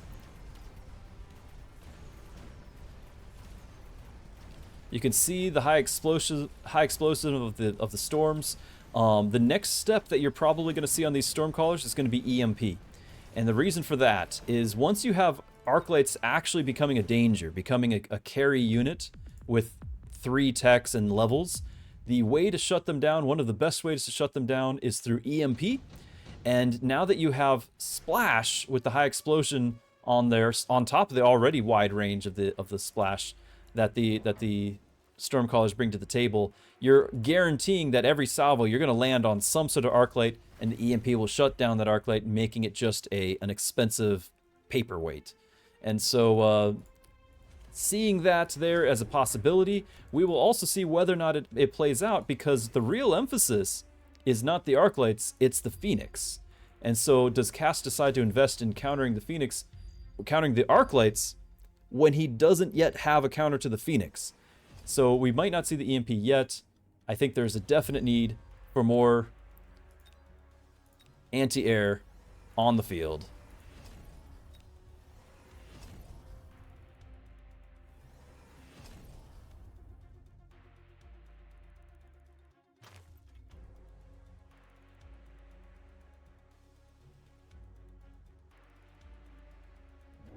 Oil playing a role here. Not only slowing units, but potentially being ignited, since he picked up the incendiary bomb. No shields yet, but plenty of money on Cass' side to potentially decide in the last 20 seconds here. 700 still remaining. Cass needs to decide on how he wants to deal with it. Shields do help quite a bit against the Arclights, but there's still going to be the problem of the fire and not having really any sort of dedicated anti-air. The marksmen don't have the extra... Oh, he doesn't have air spec at all, so it's not even an option there. And so without anti-air, it's going to be really tough to just to shoot at Phoenix in the first place. The anti-missiles saving the oil from getting ignited for the first salvo or two, but they have ignited now.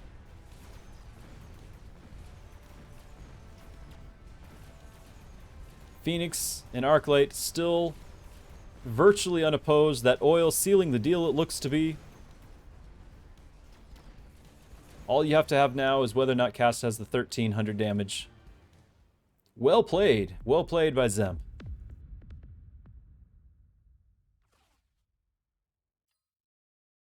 Now I don't believe I need to report this because this was already Clint's thing, so I'll let Clint do it. But I will choose the outcome here. Congrats to those who voted for Dzemp.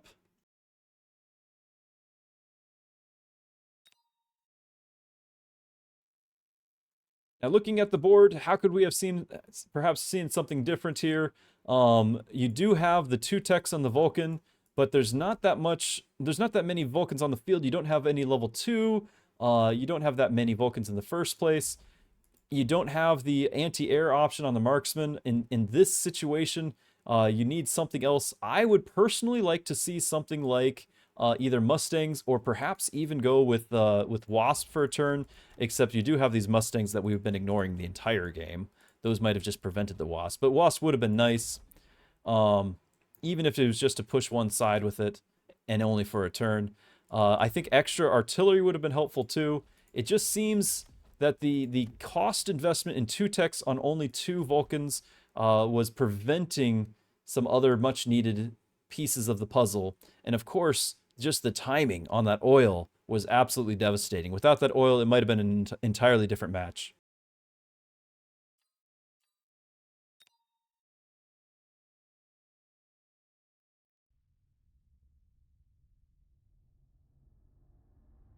All right.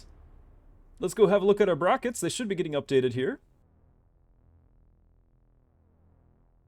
And they are. We have already Sarah and Dzemp. Both ones we've had the joy of watching. Going into the semifinals, we still have Eliminati versus Apooche, Zillag versus Prince Bojji. Unclear as to how far into their matches they are. We might just go ahead and join. I'm going to refresh. Yeah, let's just go ahead and join the Apooche Eliminati game and just have a look here.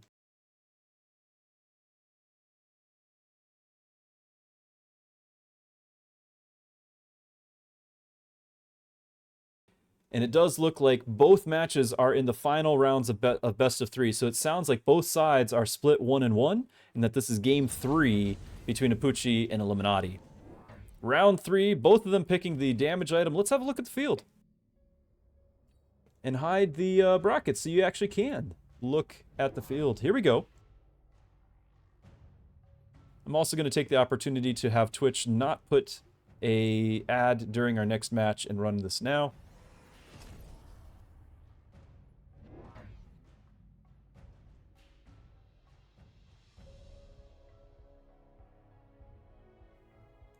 Okay, having a look at this here, we do have the vertical tanks handling the steel ball, the aggressive steel ball positioning. Eliminati being giant specialist. I would not be surprised at all if we're going to see some boats pairing with that aggressive positioning. Apooche having Farseer, just picking up the Farseer. This is a power spike turn for Apooche, and that Farseer doing some serious work against the fairly well distracted steel ball, leaving all the tanks alive to deal with the rest on the field. It looks like this round is going to go to Apooche, thanks to both the Farseer pickup, the leveled tanks, and the good positioning.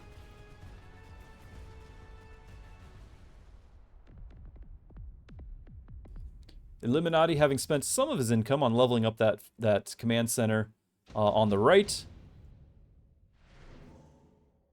And now we're seeing some choices here. Sabretooth for Eliminati.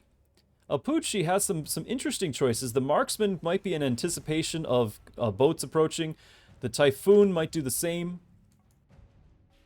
This definitely will help with any sort of chaff clear that's coming up. The Saber, you might see an early, given the close proximity, you might see an early double shot on the Saber. It's just such a powerful choice, especially after he finds out that Typhoons are on the field. He might be picking that up anyway.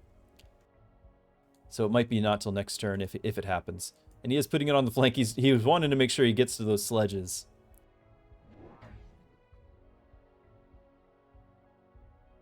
Meanwhile, I'm going to go ahead and start up another prediction.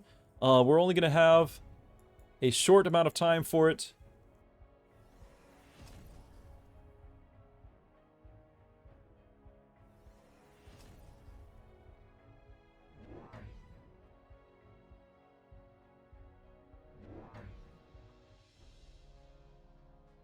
Just making it a 30-second prediction, but this way you guys can participate. You got 30 seconds before we get any further into the round. I didn't want to give it too much time for any more information to be revealed, but who do you think is going to win this, Apooche or Eliminati? You got 30 seconds to vote.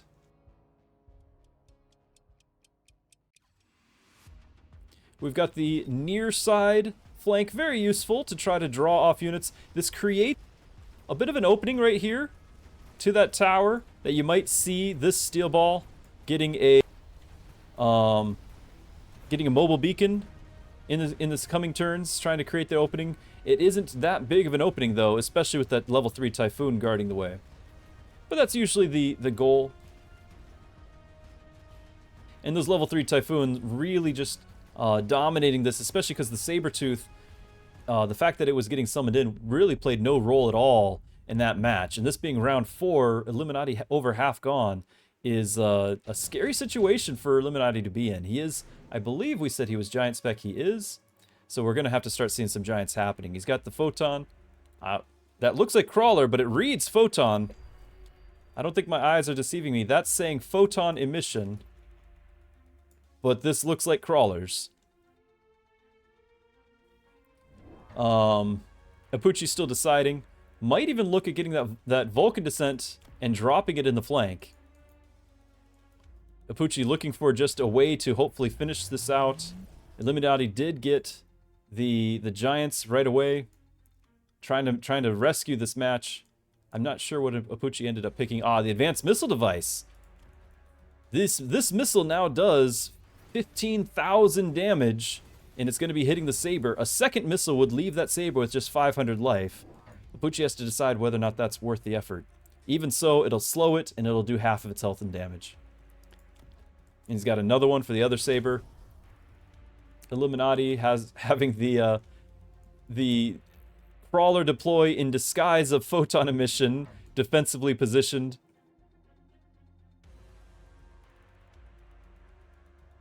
The clever ruse. We also have Apooche grabbing the Mech Rage so that he has enough chaff clear.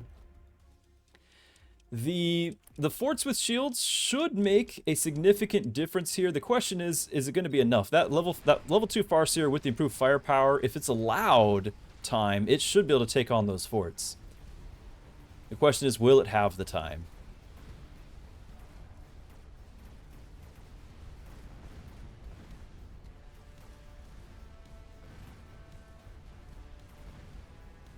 Still shooting at chaff. Hasn't quite got there. The level 3 Typhoon, though, shooting all day at the forts. Farseer's on the case now. Apooche still getting a win here. It's not decisive. It's not the end of the game. And now that Eliminati has not only got the forts, but has the expensive tech on the forts taken care of, you're probably going to see more forts deployed, and he's going to just hope for the best. Now, Apooche knows this. Apooche could easily grab the Vulcan, the Rhino, any of these things to potentially try to snag a cheap win. But Apooche does know he has to deal with forts from here on out. So Apooche's skipping. They must have had that Wasp Swarm from earlier in the round. Eliminati not taking any chances, putting everything defensively. Both sides, in fact, going defensive. And Apooche selling the Farseer, opting for the damage to be put on the Typhoon instead. Probably going to use that 1,500 for a melter, for a factory, something. Here's the factory. With the launcher overload, it's going to be parked probably right up front. There's no chaff to speak of to defend it. A level 2 war factory. Just awfully hard to deny.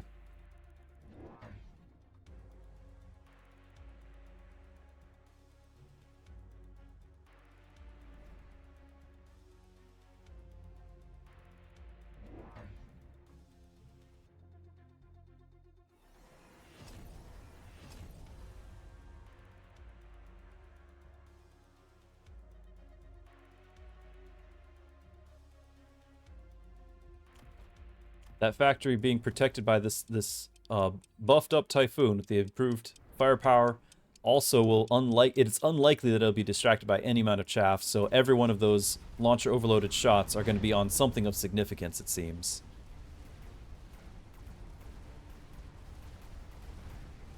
No mobile beacon or anything like that to try to get it to focus on the fortress early, but it's already dealt with one. While the Typhoon have dealt with the other, no need for the factory's assistance. I'm not seeing anything on Illuminati's board that can handle this level 2 war factory. Just so much momentum was gained at the start. Very difficult to overcome. Illuminati being giant specialist, if he had another turn, could probably recover some chance here with the melter. But what we're looking at here, with the factory alone being, I believe, 550 health damage. As long as some of those tanks stay alive, the game is over. Some of the tanks are gone. Is it going to be enough for the full 640? Just enough. Just enough to not be over. My mistake. Yeah, I think it's only 500 now on the factory, perhaps. So we've got 30 health left. Eliminati grabbing some Vulcans for chaff clear, probably picking up either boats or melters, something to save the day. Apooche having some options here, perhaps considering that Wasp to be something of a distraction for the anticipated melter. Going for Fire Badger, just want to make sure all the chaff is cleared. This could be a wild scenario. We're going to see missiles for sure, whether or not Apooche shields them, but if those missiles take out this chaff, we're going to have melters on target almost immediately. A lot could happen here. We're potentially, certainly take out a lone, potentially range on his units as well. It was actually originally 800 when it first arrived, then it was quickly nerfed. The War Factory, by the way, did its full costs damage of 800, and you had players doing nothing but buy them just to do the health damage. So we used to do 800, got nerfed to 6, and I think nerfed again just recently to 5 with the patch. That said, math is hard. We have the oil. This could be a very decisive oil. Buying time for the, not even necessarily buying time, clearing chaff, because it'll be lit on fire. Clearing chaff for the melter to be on target. The question is, will this melter get on target? You see the other one to the right? That is because very commonly, once somebody starts buying war factories, they don't stop. So there would have been a very likely possibility of a war factory on the right-hand side. So Eliminati was trying to be prepared for that as well, and just putting all of his trust in this single melting point to deal with that war factory.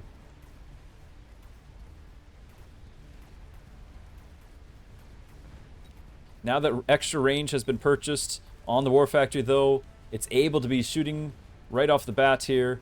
The fire's taking just a little bit too long. The melter's on target, but it's got to deal with a level 2 factory. Here it comes. Factory has met the melter. You still have one more melter and some giants left, and perhaps tower timing keeping Eliminati in this race.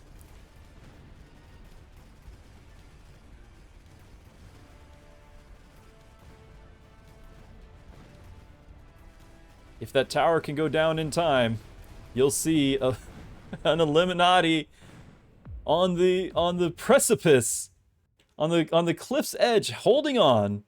But now the melters have been purchased, the tech has been purchased, there's an opportunity for momentum to swing. Nerf to the War Factory health damage by Bearlight, clearly so that Bearlight can give the win to Eliminati potentially. I think it was planned. I think we have to do an investigation, because that's the only reason why we're still watching. The patch notes there changing this out.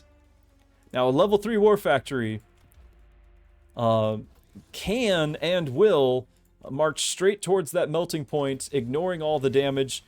He's also producing steel ball for chaff. I don't think he's going to have a steel ball to get the mech division, but even so, those are a steel ball every 6.5 seconds, which ought to be enough to keep him distracted, keep him busy. He did not buy another War Factory, so if Eliminati gets another melter or something just as a backup, he might be able to contain this threat once again.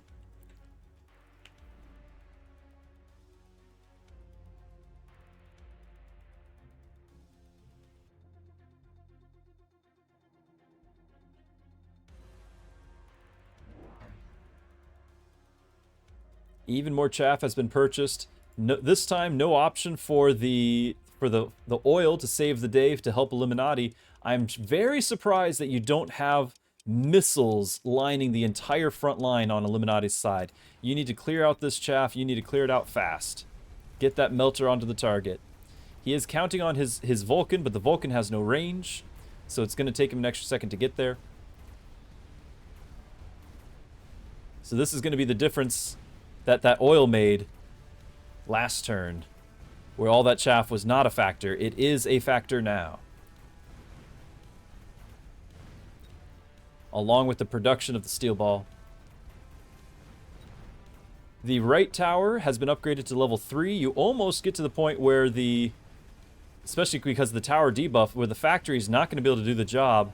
Everything's hinging on this melter, and the melter is still shooting chaff. It looks as though the War Factory is going to get there.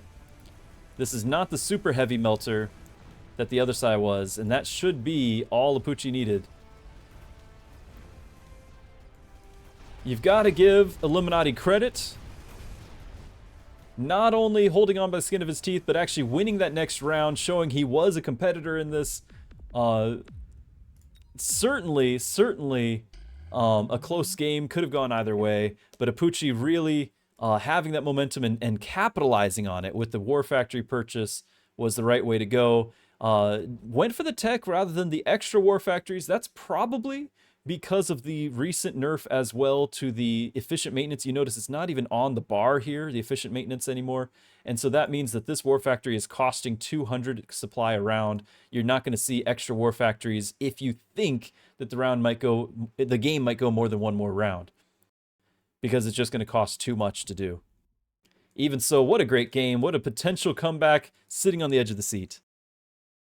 All right, we're going to have our outcome chosen here. Congrats to Apooche. I do believe that was the end of the series there with them. Congrats to everyone who voted Apooche. Looks like a majority actually voted against Apooche. A majority voted for Eliminati, at least a majority of channel points committed. So a good game. Kind of an upset. Here, we'll turn chat back on so I can get invites.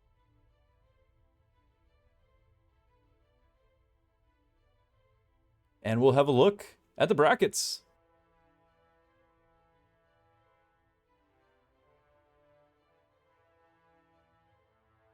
Okay. And we have the results of the other one as well. So in addition to Apooche winning against Eliminati, Prince Bojji beat Zillalag. So this is Woot down here. You have your semi-finalists. We're going to another round of best of 3. We have Dzemp, Sara, Apooche, and Prince Bojji, all of which are already, I believe, going to be receiving some sort of financial prize for having gotten this far in the tournament, with the grand prize of the $500 out of the $1,000 total pool going to the finalists at the end. But all of them are going to get some sort of compensation here for their efforts, and some Herculean efforts they have been. So at this point, we're just going to wait and see which one we're going to be joining, whether it's Sara, Dzemp, Apooche, and Woot. Definitely had some exciting matches. I think it was our match that we were watching with Sara that had the heavy target steel ball, winning the hearts of the people. The crowd went wild. We'll see if that's even going to stay on the bar. I don't know, but some of these people actually know their opponents well enough to customize their unit techs per opponent. If they know their opponent, they might customize knowing what their opponent does. So it's entirely possible that Sara anticipated the need versus Rat. We'll see if we'll see if there's if the tech's still on the board momentarily. While we wait, I am going to have Twitch run another ad so it doesn't interrupt our final games.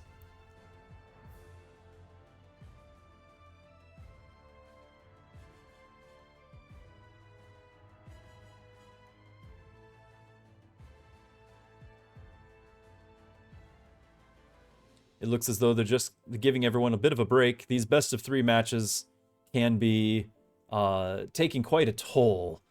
A psychological toll, the physical toll, the need to take the bio break toll. All sorts of hardships endured by our players to bring you entertainment.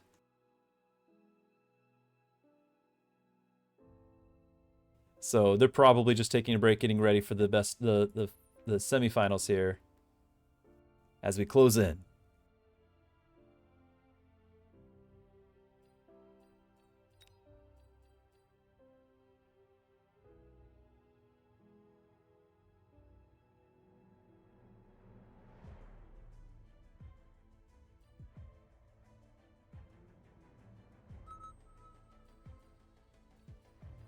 There's our invite. Looks like we're going to have Dzemp and Sara.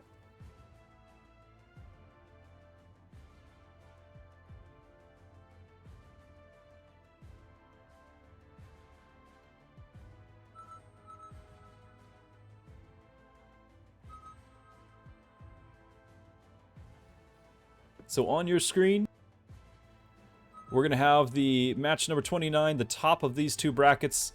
Again, this is best of 3. This is going to be game 1, so the results of this is not going to determine who goes on to the final just yet. And then I'm going to hide this bracket and get our prediction up and running.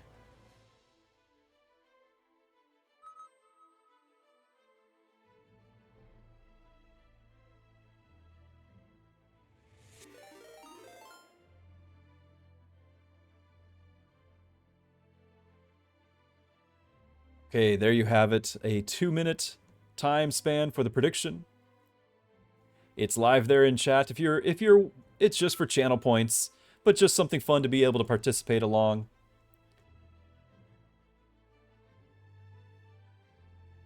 Okay, looks like Amarok, we've got a little bit something going on Amarok's channel. Looks like they are interviewing some of the participants, getting some extra feedback, their thoughts perhaps as we're closing in. And so, of course, this being kind of a cooperative affair, if you want to hear that, we might just go ahead and listen in on Amarok's channel and see if we can't hear the interview.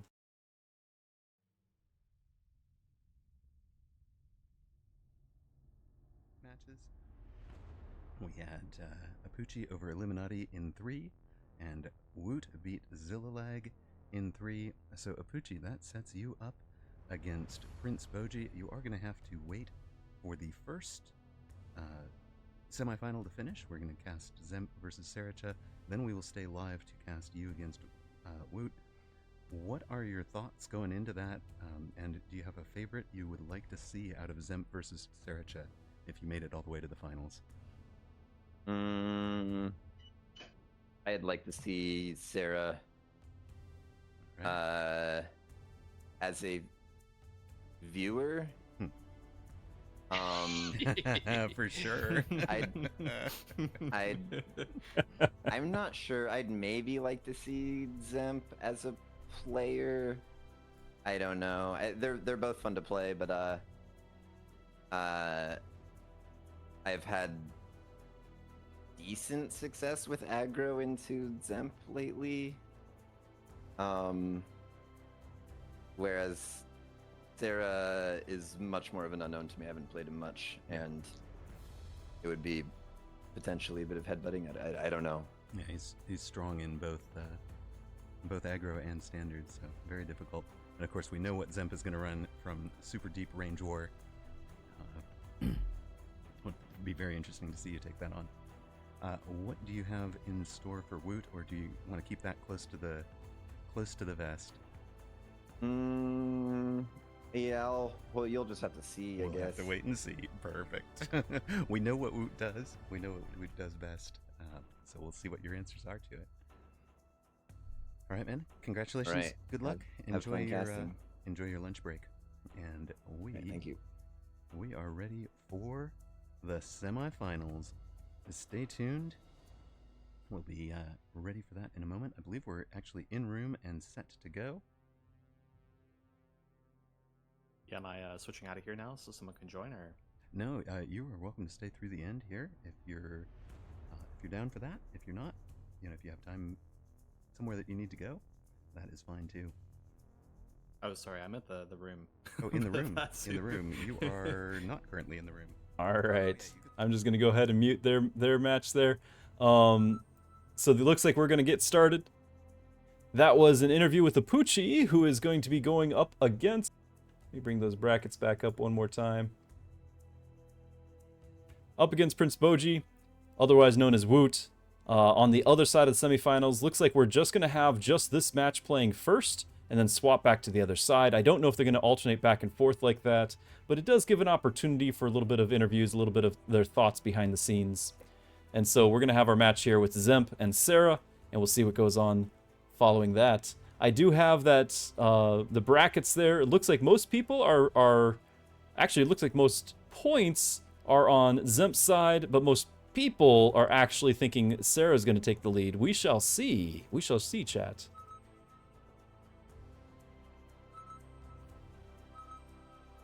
All right, and the players have taken their places and readying up.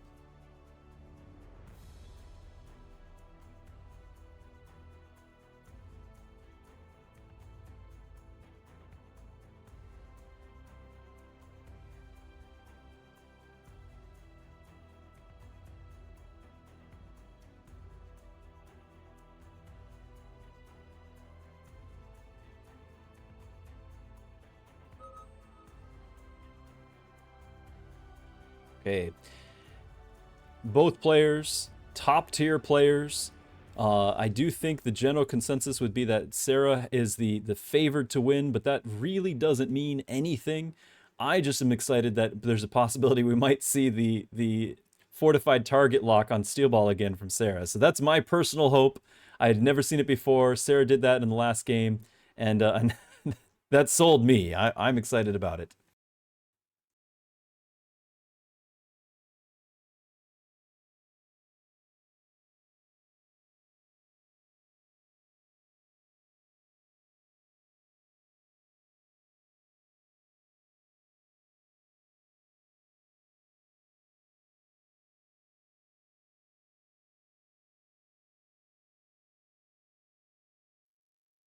Okay, this would be the ideal time for Twitch to run its ad. We already ran one though, so you'll just have to deal with me for another minute as we wait. I don't know the players well enough to know what to expect, although we have been following Dzemp the entire time. Pretty much every match I think we've been able to cast with Dzemp, so we've kind of been following that story throughout the story arc throughout this tournament. So really, we've built a bond with both of these players. It's going to be tough to see either one of them go.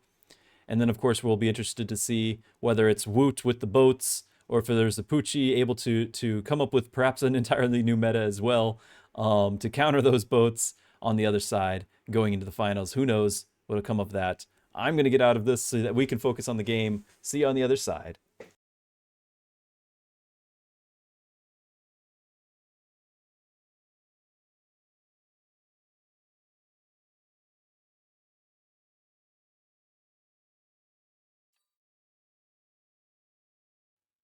Okay, we've got the drops available here. Dzemp going for the elite, a little bit of a risk, but could be a big reward, a big payoff. Sarah still taking a little bit of time to decide, going for the speed specialist. That probably means an aggro play. You've got Dzemp in the blue on the bottom part of our screen with Sarah in the red at the top.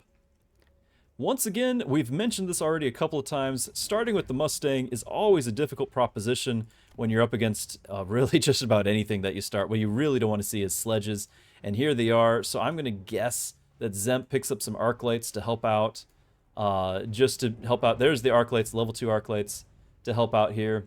And Sarah grabbing arc lights on their own. Fancy gilded arc lights at that.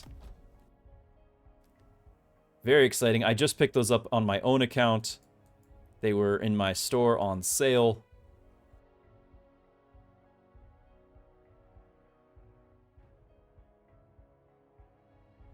I'm going to take this opportunity to hide the chat so we don't have any spoilers. And off we go.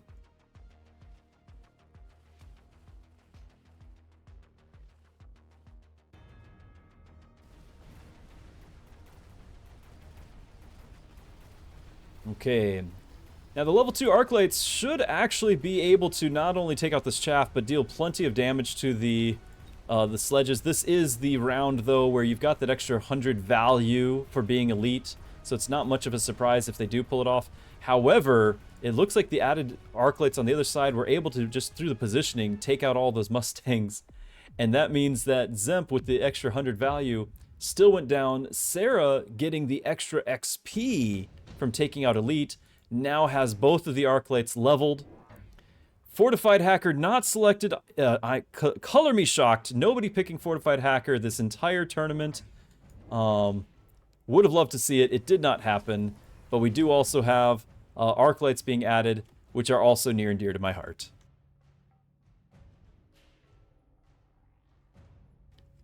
The marksman being picked up does help out with the potential for arc light danger. Sarah does not know whether or not Dzemp is going to continue to buy level 2 arc lights. Very fortunate for Sarah that they did. This should give plenty of damage to continue to punish those arc lights.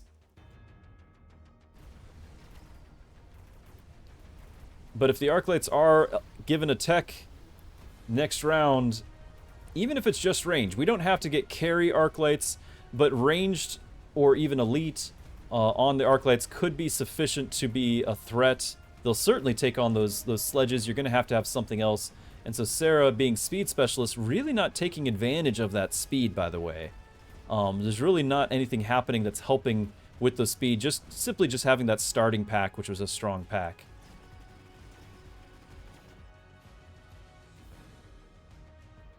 You might see Sarah trying to utilize that speed in other ways, maybe through wasps or flanks. But at the moment, not really a factor, and Dzemp getting some momentum back.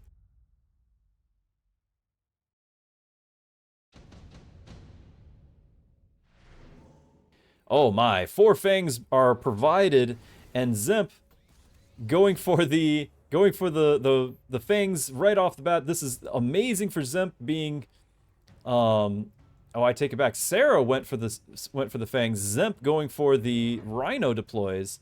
I was going to say being elite, getting chaff drops for free is incredible. Dzemp doesn't agree. Dzemp went with the rhinos. And Sarah just saying, I'm going to get all the chaff and shut down these arc lights. These are eventually going to be shielded fangs, and those arc lights are going to be non-factors. Dzemp is probably going to have to pivot out eventually. You might still see next turn range on the arc lights, and then as a counter to that, round 5, round 6, you're going to see shielded fangs, and the arc lights are no more a factor.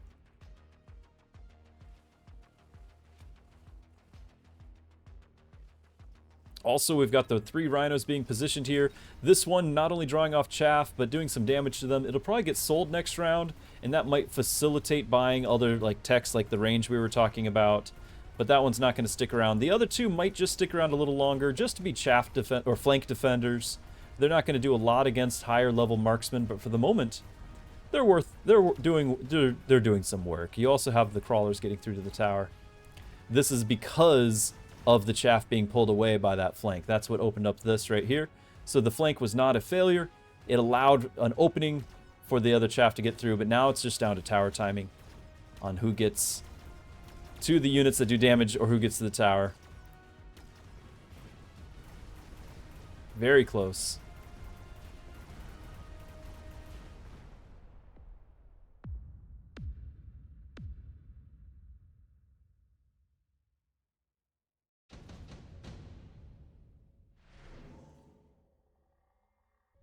Okay, it's round 4. Could be seeing a supplies choice on both sides here.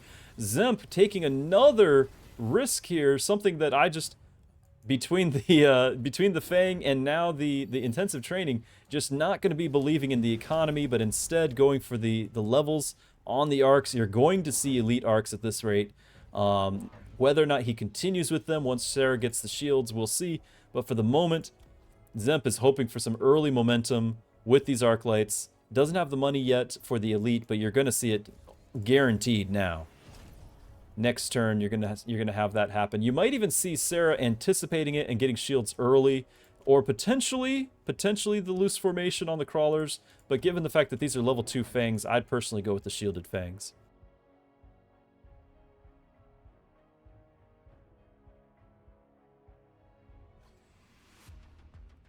A marksman was added to help out just in case that the rhino stuck around, which it did. One of the flank rhinos was sold while the other one leveled. I do find this interesting. The level 2 rhino might just be able to get through and do some damage, whereas the level 1s were not, and so being able to still have a threat here and then still be able to sell it as each round goes on. Just kind of having it in your back pocket.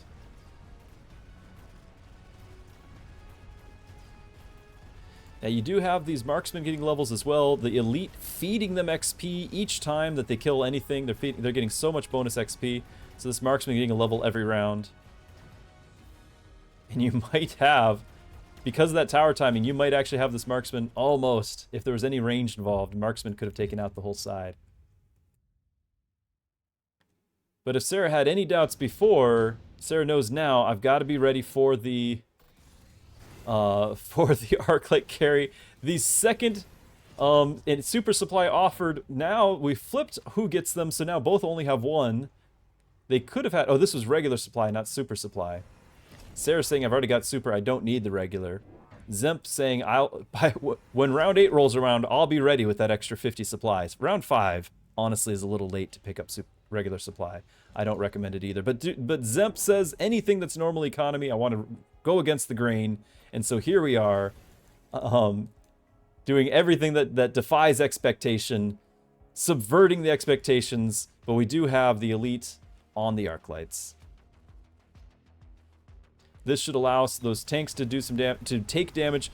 The level 3 tank with the heavy armor, though, should be able to keep these Arclights plenty busy. And you also have a lead on the Marksman, meaning that the Marksmen are going to keep pace and continue to level off of these high-level Arclights.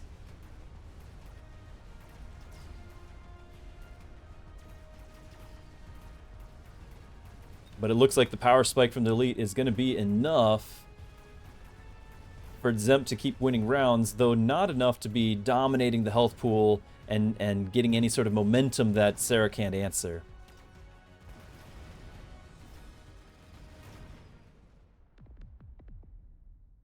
At this point, it's just health as a resource. Sarah's just trying to build up an answer.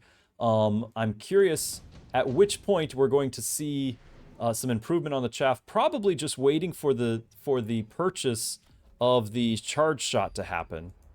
Once that charge shot happens, the charge shot not only increases damage by 300%, but also increases the attack interval by 35%. That means a slower attack rate by 1/3, and so they are unable to deal with chaff anymore. So I suspect that's what Sarah's waiting for.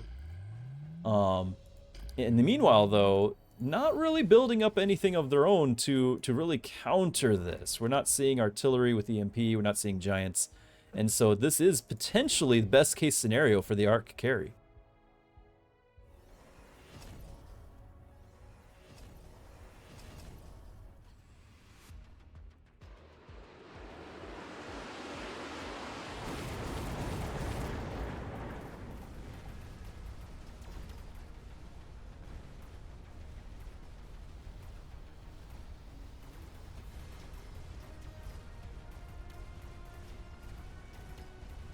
Okay, that well-placed shield preventing the oil. Marksman starting to get enough numbers to be a viable counter. And now the Arclight's beginning to lose steam. This is where Dzemp either pivots away or clicks that coveted charge shot button, at which point Sarah responds by clicking into the fangs, and we're gonna, or the shields, or the loose formation. This could also change things here. Will Sarah go for the steel ball? Looks like Sarah actually took the heavy target off of the steel ball, even though it won the match. That previous game, it won the match. We no longer have the fortified target lock on the steel ball, and everyone's opting for, well, we got the Scorpion, and we have the steel ball here for Dzemp. Now, this could be a very fortuitous choice by Sarah, especially depending on positioning. With the range on the Scorpion being able to take on the steel ball, already useful taking on the Arclights, and now being able to counter the steel ball outright. That could be a big swing in the favor of Sarah. We'll see, though. Dzemp does need some extra damage, so that's why the steel ball came out. Has not yet clicked charge shot. Does not want to lose out on the chaff control. Now Dzemp almost could, because the Mustangs doing the chaff clear at this point, they've leveled to the point where they could clear chaff, and you could have the charge shot. But there is so much chaff here that Dzemp might just say it's not worth it. I don't want to just lose out on the ability to clear chaff fast enough.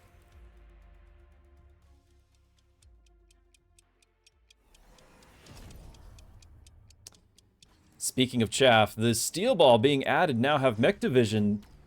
This might mean we're going to see even more steel ball being deployed, which might not actually happen given the Scorpion selection. This was before the Dzemp knew about the Scorpion selection, so we'll see what he does from here on out. But that does give a little extra life to the chaff. I do think the Rhino's going to get sold to pave the way for whatever the next plan of the Arclights is going to be. I do think it is a bold play going carry Arclights into the semifinals in a tournament with money on the line, but I love it. I'm glad to see it. I think it's got an uphill battle to be successful, but I do find it quite exciting.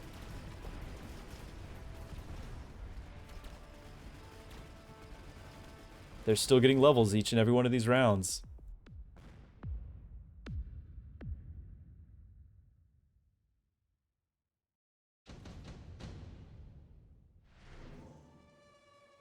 Sarah grabbing that wasp swarm.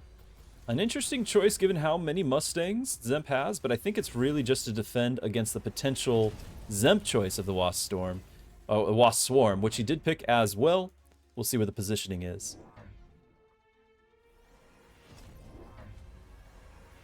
There's the loose formation. Sarah says, I've had enough of your Arclight shenanigans, so no more. You've got the loose formation. If need be, you can still get shields on the Fangs. But that will definitely slow down the chaff clear factor that Dzemp was enjoying. Worth noting, the super supply at this point has not only paid for itself, but it's beginning to give a certain amount of distance economically between Sarah and Dzemp. That might be part of the reason why the opening was a little bit slow for Sarah. And Dzemp technically getting money from the supply enhancement as well. It's just going to be 50 to Sarah's 150 every round.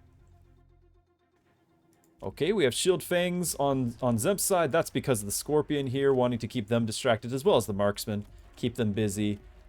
I do think the Shield Fangs is a very good play. But we don't have damage yet from those Arclights. And so, and especially now, you almost can't click the damage on the Arclights because of the chaff being the way it is. And so, will there be an opportunity for Sarah to buy something tanky when we're getting this late into the game? Level 1 forts are not going to be able to compete with level 6 elite Arclights. You might have to see something along the lines of a factory in order to really have a health pool big enough to stop those Arclights now that they've been fed this much.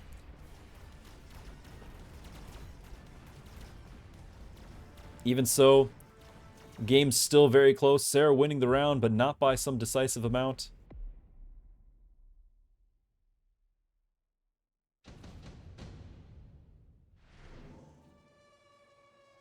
Sarah's going to go for the fortress anyway. A welcome opportunity. Probably going to have shields right off the bat. Maybe range, but I don't think so. I think it's really going to be a support unit.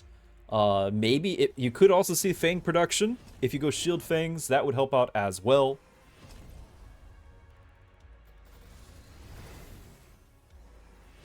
Alright, rather than going for the charge shot, knowing the pitfall that is charged shot, Dzemp went for the EMP instead. And what this is going to mean is not only shutting down the range on the opponent's Arclights and Scorpions, but when we get to a scenario like we ended the last round, where it was Marksman versus Arclight, at this point, with the Marksman not having EMP, the Arclights may actually win that exchange, being able to shut down the range and the damage of the Marksman.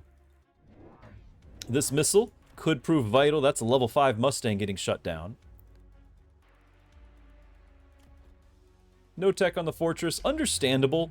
To be level 1 fortress in a round 9 is really not going to be any sort of major play unless you want to entirely pivot your entire economy to it. And Sarah just wasn't wanting to do that. So, understandable there.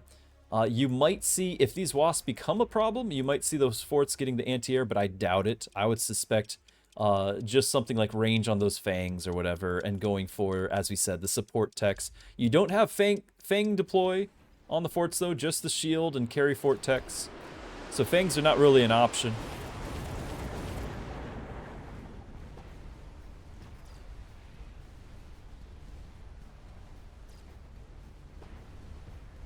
Both sides being slowed with the oil.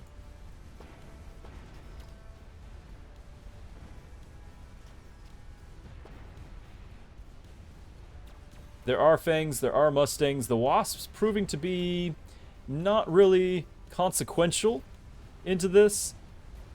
All the chaff being gone, you now have the situation we were talking about where the EMP Arclights might be able to shut down the Marksman.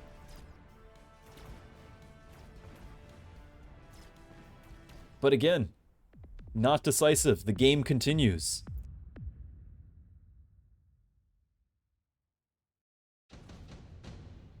Still a shock, as chat is pointing out. There is no Stormcallers on this field at all. We only just got our first Giants on round 9, and only because the game gave them out. Very unusual for a Mechabellum game. All right, we've got a Vulcan being deployed. This oil will be ignited, and it's going to be expanded, but the shielded forts to the rescue. However, you still will have this first part of the oil being ignited, and it should light up even under the shield. Now, the new oil will probably be blocked, so you won't have that continue, but you will have this left-hand side being lit on fire.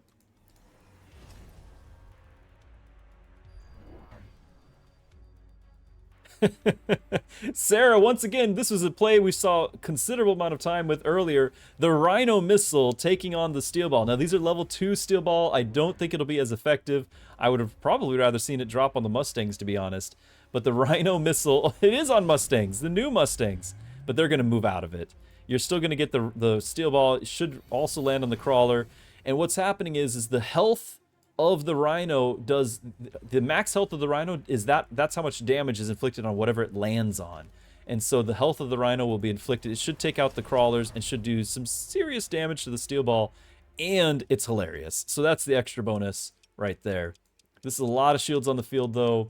The arc lights might be a little bit disrupted by it. We shall see. I'm just watching that the Rhino missile. There it goes. Oh, it did take out a single steel ball. Probably not very, very effective, but it did delay things. The fire did happen, though. That was very effective. So this left-hand side, along with the wasps, joining the left-hand side, could be a very, very big play on Dzemp's side of things. The Mustangs being a pretty effective chaff for the arc lights, and the arc lights being able to EMP things. I think the round is going to be Dzemp, but it's not, again, not going to be a lethal round by any means. And the missile was used up. That's another small economic boost. But Sarah, with that extra 150 a round, starting to pay off. It's allowing for the forts with shields, big purchases being made. Looks like Sarah's already grabbing the EMP. Dzemp is debating whether or not getting EMP themselves, orbital, or even a laser sight on the highest level arc light, a level 9 arc light over here. Top damage for the game probably gets that laser sight right here. In case you can't see my mouse with all this chaos. There it is. Called it. There it is. So there's your laser sight on the top, but all of these arc lights, level 6 and above, level 7. Amazing to see it. I'm curious if you're actually going to see charge shot be clicked in hopes that the chaff clear is taken care of with all of these Mustangs. These are sufficient Mustangs. You got the armor pierce on the Mustangs. They should be fine. It might just be an oversight, lack of sight or whatever. Might just kind of forgot about that. But we'll see. There's still 1,300 left to purchase. Just got to get those shields out.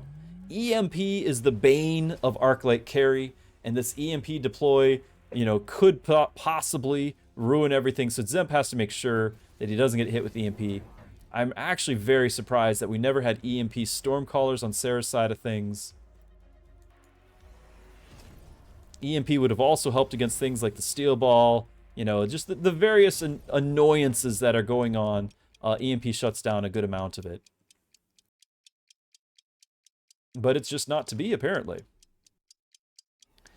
Dzemp still having 500, went 200 in the bank, but went ahead and got the attack enhancement level 2. Still has 200 in the bank. The Wasp trying to dodge could have clicked the move speed and got a few more of those Wasps out of the EMP.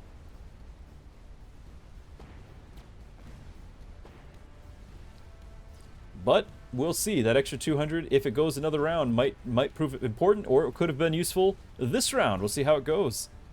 The fortresses are dropping, but most of the chaff has been knocked out. We're down to just the Arclights, though we're at the point where this level 9 Arclight with range can really take on the entire board himself.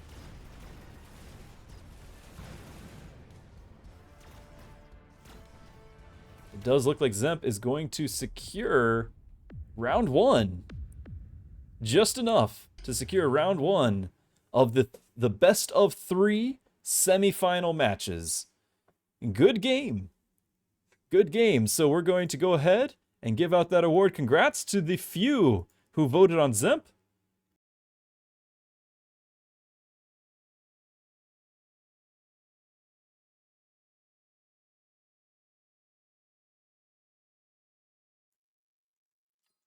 Pretty exciting game, though.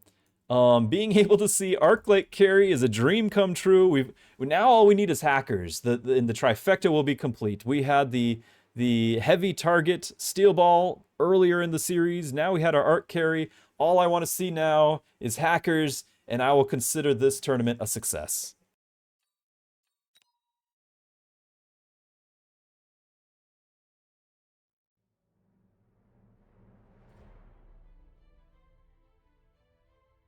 Okay, now I do believe we're just going to be having the next match of the. There's only the 2 matches really to deal with. I don't know if they're going to alternate back and forth, so we're just going to keep our eyes open on who we see being paired up. If anyone has recently just joined, I'll go ahead and bring the brackets in. These aren't going to be changing right now because we have another match to go for the Dzemp versus Sarah series. But I'm not sure if we're going to have Apooche and Woot going against each other next, or if we're going to have round 2 of Dzemp and Sarah. So essentially, we're just going to wait for our invite. I'm going to get my chat back available so I can receive the invite.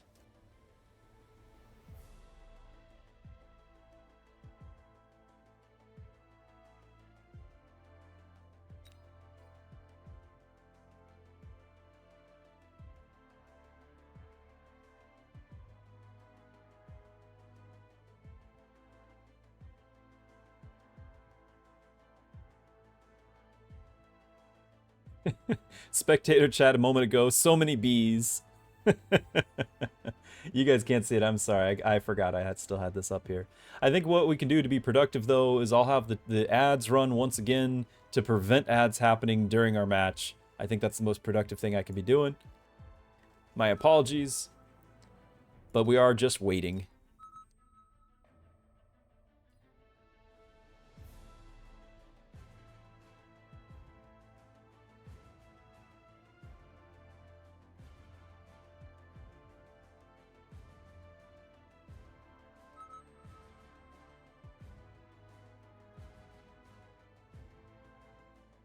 It looks like it's going to be the round 2 with Sarah and Dzemp.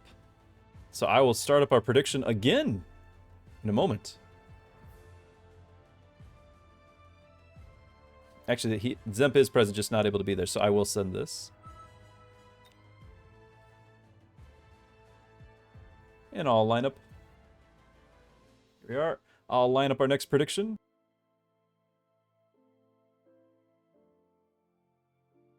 Give a little bit more time to do it. There you go. Looks like the ad break just ended. So if you were interrupted rudely by those commercials, you currently have the opportunity to vote on round 2. We have the next match with Sarah and Dzemp lined up to find out who's going into the finals. And you've got 5 minutes to decide for yourself who you think is going to win out here. We had Dzemp with the Arclight carry, Sarah earlier in the series with the steel ball with the heavy target. Let's just take a moment and appreciate this tech that we got to see Sarah play earlier in the series. The fortified target lock is probably the least clicked tech in all of Mechabellum. And Sarah used this to finish out a tournament series with money on the line, and I love every minute of it. The fortified target lock decreases range by 10. When it switches target, lock-on priority is given to the enemy unit with the highest hit points in range. The second part is why you click it. The first part is a debuff, but you don't click it because nobody gets it, because losing out on range on a unit that already has no range is almost never something you want to have. And yet, being able to manipulate targets is an extremely rare thing in Mechabellum, to be able to control targeting. That's why anti-air is one of the most powerful techs in the game, because it allows you to make sure that you're going to target air when otherwise you wouldn't have. Fortified target lock is a similar theory, but in practice never gets played. And so Sarah, against all odds, went to that. Now has since unequipped it. We checked the steel ball. Sarah doesn't look like that they have it now. So evidently they only used it for that one match.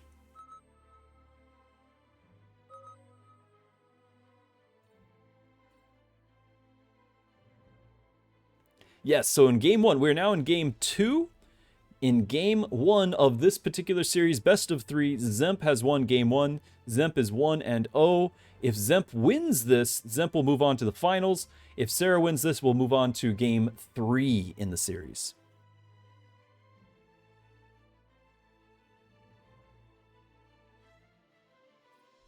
And all I'm saying, I've had the fortified target lock. I've had the arc carry. If we can just have a hacker carry, then my heart will be full. I will be so very happy. Can't press ready, so it looks like the match is bugging out a bit. Trying to switch out of the positions there, where they might have to reform the room.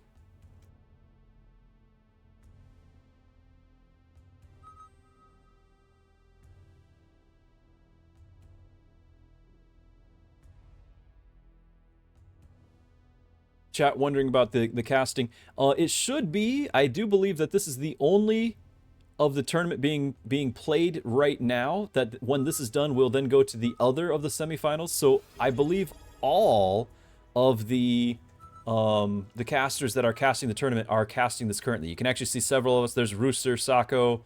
Oh, I don't remember everyone's icons because I've had icons disabled for so long.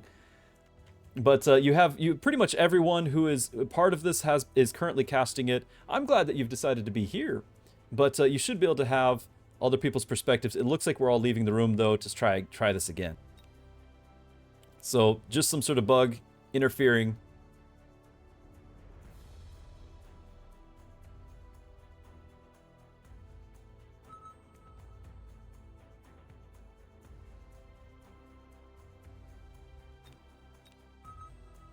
There we go.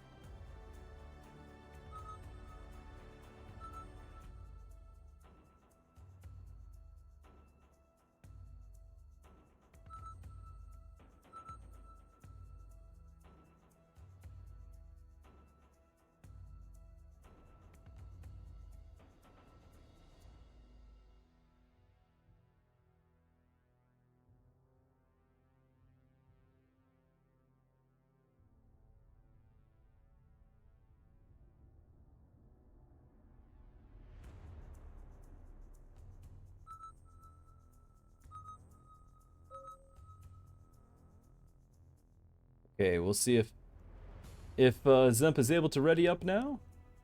Hopefully it's all working. Good luck, have fun. And off we go.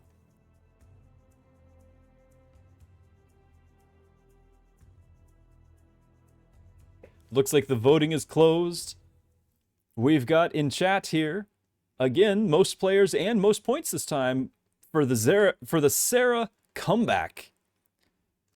Maybe people are just hoping for the extra long series, trying to get to game 3 and all the excitement it might mean. But we do have a 34% to 66% split.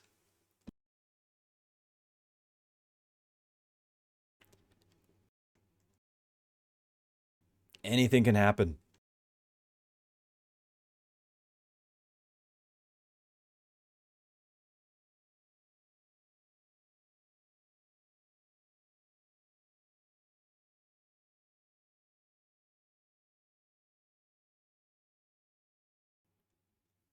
Already, we've seen some use of meta builds, but not exclusively, and that's what I kind of love about this. Even at the highest level of play, you don't have only the safe plays happening. You don't have only the meta builds. We have seen them. We've seen the Boat Typhoon aggro push. We've seen the Vulcan Marksman just standby of a standard meta build for the game. We've seen several things like that, but at the same time, like I said earlier, we had that arc carry. We've had multiple games with no Stormcallers anywhere to be seen. No Giants anywhere to be seen. And for that to be some of the top level players in all of Mechabellum means that you don't only have to follow the meta, that there are viable alternatives. which is just a healthy thing for the state of the game, and I'm just loving it. All right, I'm going to get out of your hair, and we'll focus on match 2 in this series.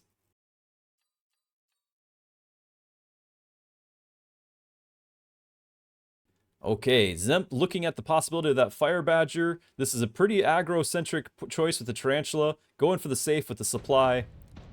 Sara deciding on the Sabertooth, a very tanky start with both tanks, Arclights, and the Sabertooth coming up around 2. A nightmare scenario for the Mustangs on Dzemp's side of things. Oh no, hold on, let me take it all back. Strike that, reverse it. Dzemp is blue on the bottom here with the supply spec. Sara, red on top with the Mustangs and the soon-to-be arriving Sabertooth to counter all of these tanks, and actually quite happy for it. So I take it all back. You are going to have some balance to these engagements now. Next round, you're going to have that Saber counteracting a lot of this. I'm going to go ahead and turn off the in-game chat so we don't have any spoilers.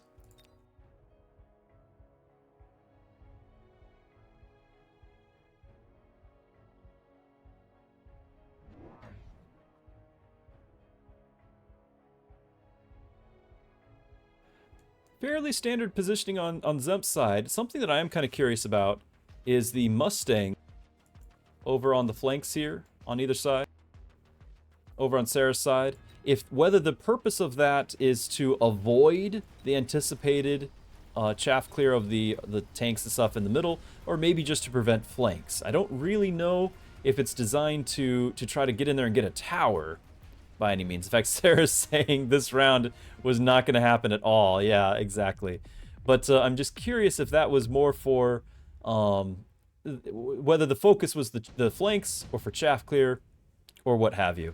You also had, subsidized storms. We're not going to have a game without Stormcallers this time, but we do have the Sabers showing up.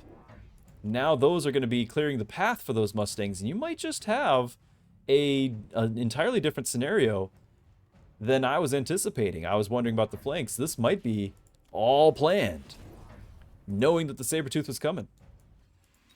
Wasps on their way. You do have the jump drive Wasps.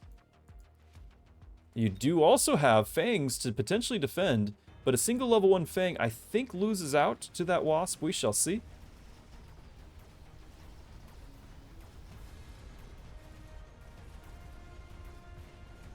It does, so the Wasp will get to the tower. Will it be in time? It looks like it will be. The Saber probably not even needing the tower's help, honestly. Saber just going to go down the line, one-shotting all of those tanks. It's all going to come down to the tower timing of the Crawler on whether or not some of these Sabers die, but I don't think they will. And even so, with no anti-air in play, the Wasps ultimately win the round.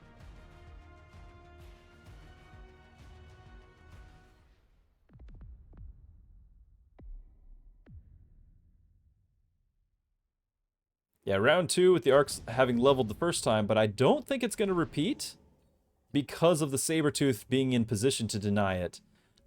Personally, I love seeing the Farseer here.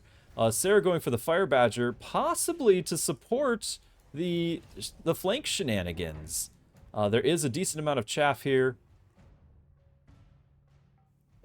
We'll see if that Fire Badger leaves the center. We also have the Phoenix being purchased. I don't think Dzemp is looking to have the Arclight being any sort of carry this time. Instead, you're going to look at that Phoenix. But I am a bit surprised you don't have any chaff in front of these Arclights to protect them from those Sabers. It's really the Sabers that are going to get fed off of that. Ah, that's right. We did have the subsidized Stormcallers, and now those are going to enter the field.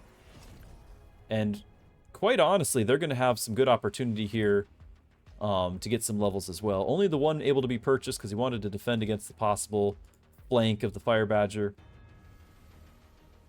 Not much anti-air on the field, though. You could just have the Wasps determining this round as well. Only the Phoenix can shoot at them, and they're quite busy at the moment. Oh, I take that back again. There are some Fangs waddling into position, trying to be a useful engine.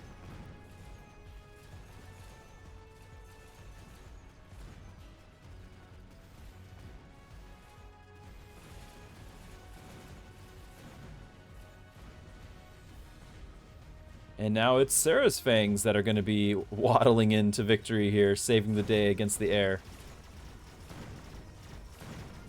Just in time.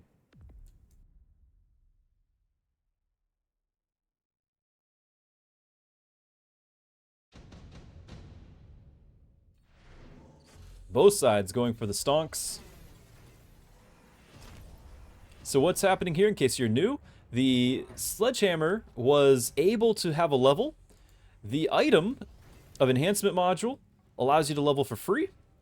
It also increases attack and hit points. So what you have here is the sledgehammer was given the item, was leveled up to be level 2, and then sold at the higher level for the full value of the higher level. So a sledgehammer normally costs 200, a level 2 costs 300, it sells for that value. But because of the item, it only cost the 200, and in fact it was a free one from the start. So that was a 300 gain thing, and then was able to get the item back, immediately put it on the Phoenix, level that to save another 100. In theory, could eventually sell this Phoenix as well, after getting perhaps another free level. Each of those levels is giving another 100 free supply. And we call it stonking. Range on the Arclights. Kind of keep them out of the reach of those sabers for a little bit longer to help deal with the chaff. I think the Fire Badgers being unopposed this long is something of a problem. And still not having any anti-air to speak of is another problem that Dzemp is going to have to deal with.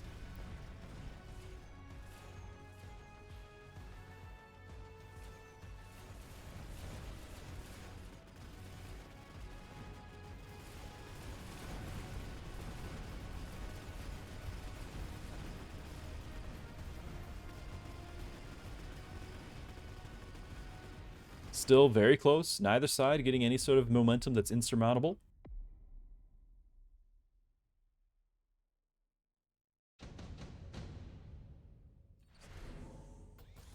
Laser sight offered and immediately selected. Dzemp looking to do Arclights again. There's a lot of levels available. I don't know if you're actually going to see it. I personally wouldn't push my luck after the last game. But here you go. Dzemp has always been defying any of my expectations, and so why should this be any different? I do think that Dzemp's going to put the laser sight on the Phoenix, though, not an Arclight, but I could be wrong here, too. Sarah, on the other hand, puts the laser sight on the Mustang, a solid choice there, and having the enhancement module on the Wasp is great, because the Wasp can move around, potentially find angles to get to a tower, and eventually, if it's ever solidly countered, just sell it and get the item back, put it somewhere else.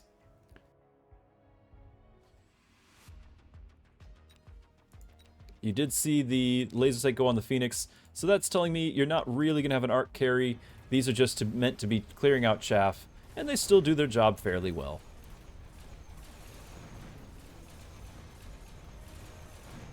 Opting to not get any sort of Mustangs, though,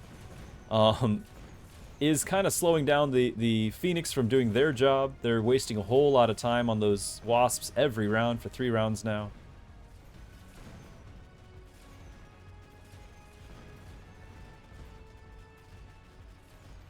And it looks like it's beginning to start costing Sarah, or costing Dzemp, by not respecting those Wasps.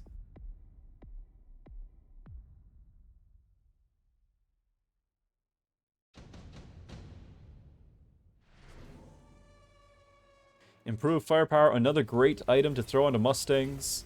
And you already have some Mustangs leveling. Looks like actually it went on the Sabertooth, though. Fair enough, that Sabertooth is going to be quite scary.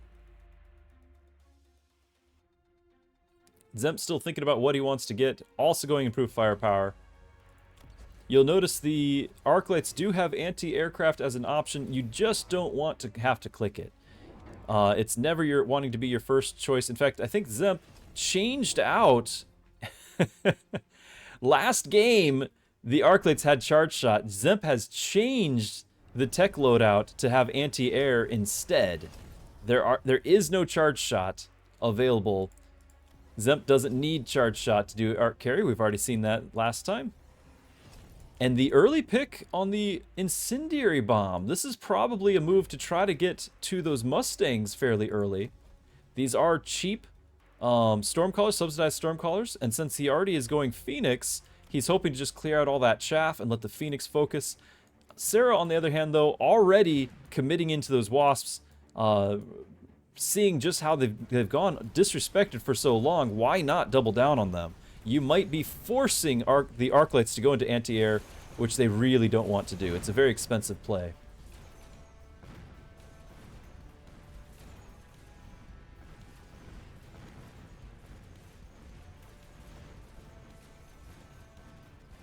But even though the ground is on fire, those Wasps still going unanswered, really taking their toll.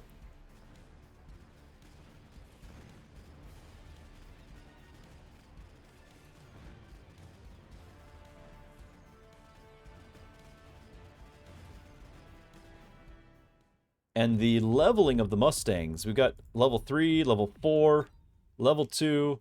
Those Mustangs leveling, just pairing with Sabers, you almost don't need anything else. Just a little bit of chaff, and your Mustangs and Sabers can carry the day. Both sides going for Steel Ball.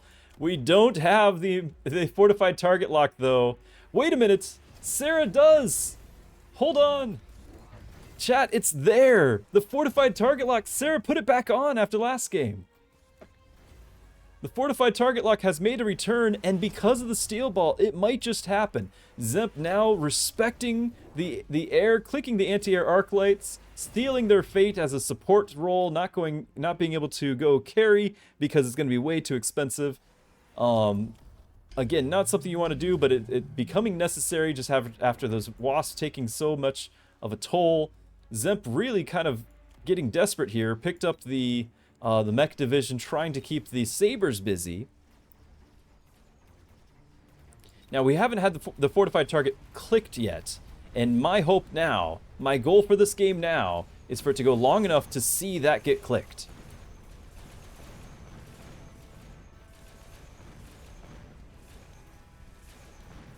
Chat wondering, is there situations where that works? Yes, because it just happened earlier in the series when Sara played it successfully to win out the match, not against Dzemp, but against a previous opponent, and it worked. And it's the first time I'd ever seen it work, not just in high level play, but ever. And so I was quite excited about it. But it looks like this might be the end of round 2, with Sara tying up the game, the series 1-1. Congrats to everyone who is voting for Sara. Dzemp really just not having a good answer to deal with those Wasps for so long, and then not having a good answer to deal with really any of the units on the ground. Just the arc lights having too many things to do, taking out both chaff and now air, never quite getting around to helping out with the single target damage. The Phoenix caught up on chaff all day long, never getting around to take on the single target damage either.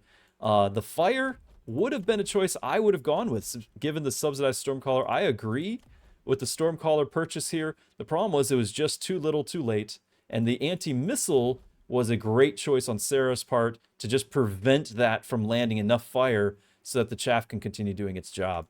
I tend to neglect anti-missile turrets a lot on my games, and this is something that I should probably work on, because that, I think, is what gave that domino effect of chaff surviving, keeping Arclights and Phoenix busy on chaff, allowing the Sabertooth to do their thing, and moving forward. And of course, the Mustangs getting levels and having the items to support it really was a great thing as well. This Mustang carrying the game. A good game, but now it is all tied up.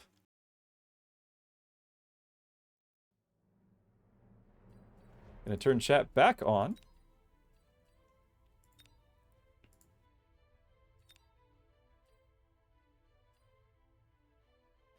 Okay, I'll bring up the brackets. They're not changing, but some of you might have just joined recently and you're unaware of the current standings. We're in our semifinals. We are in the last game of this pairing between Dzemp and Sara. They're both 1-1, even though it's not showing it here. They're both 1-1.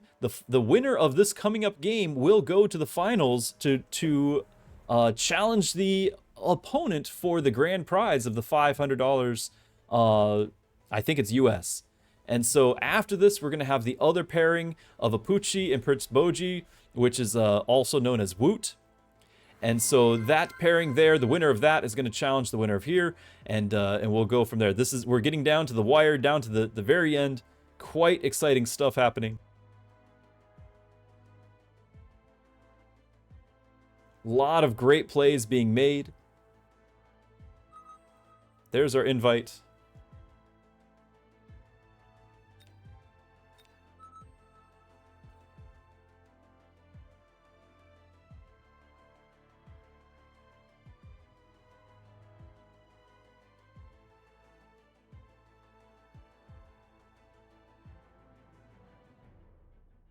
While I'm thinking about it, I'm just going to go ahead, turn chat. Well, no, I'm going to make sure we can wish everyone good luck. Sarah is here, so they just need to get all the rest of the casters involved.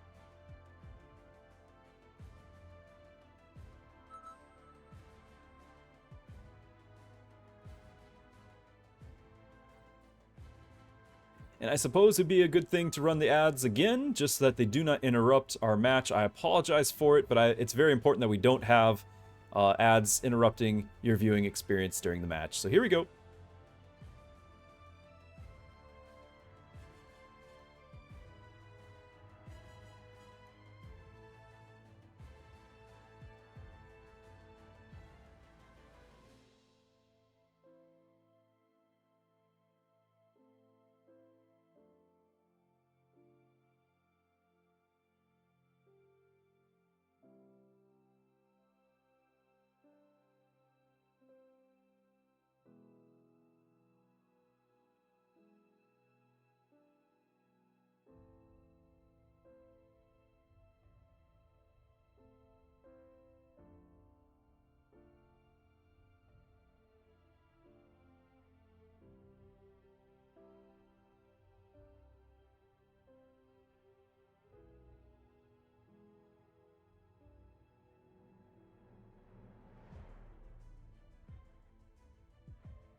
All right.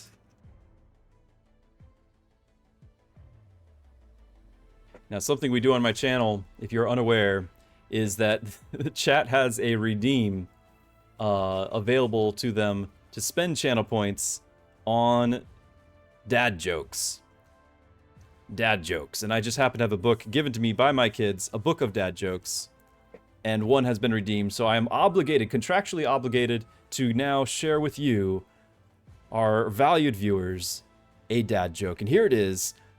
How was Rome split in two? Split into two.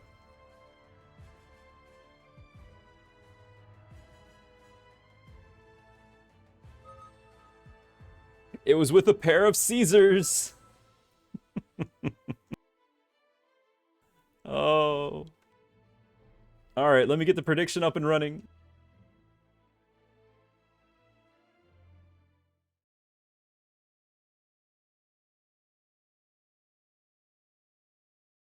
Okay, there you guys have it. Another 5 minutes. It's above the chat window if you would care to risk channel points so that you too can spend the channel points and earn points enough for endless dad jokes for everyone's benefit. If you win the points in the predictions. But it's available. This is now the final match between Dzemp and Sarah to go into the finals. The winner here will go into the finals.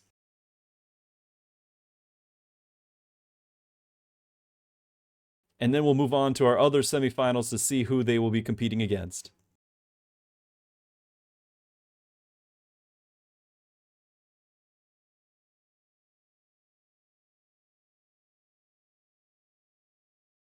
While we wait, there is another request for a dad joke.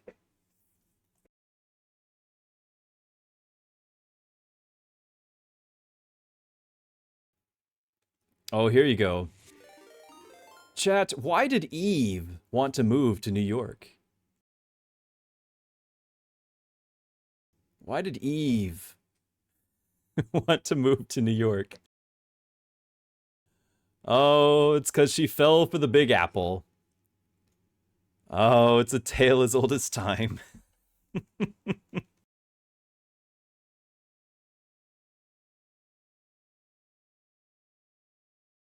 All right.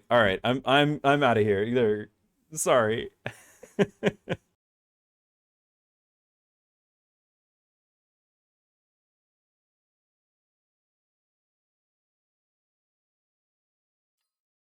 Okay, we have Sarah and Dzemp again. Dzemp going for the quick supply with the Stormcaller, a very strong starting pair.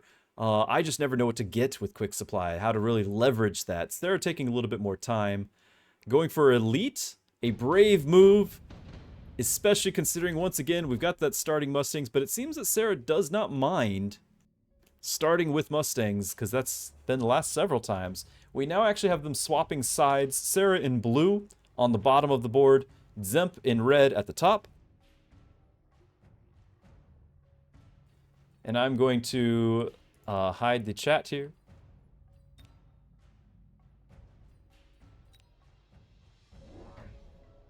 No spoilers. Oh my goodness, what is this? All right. Sarah, all in. Marksman as well. Those are moving. Those are moving.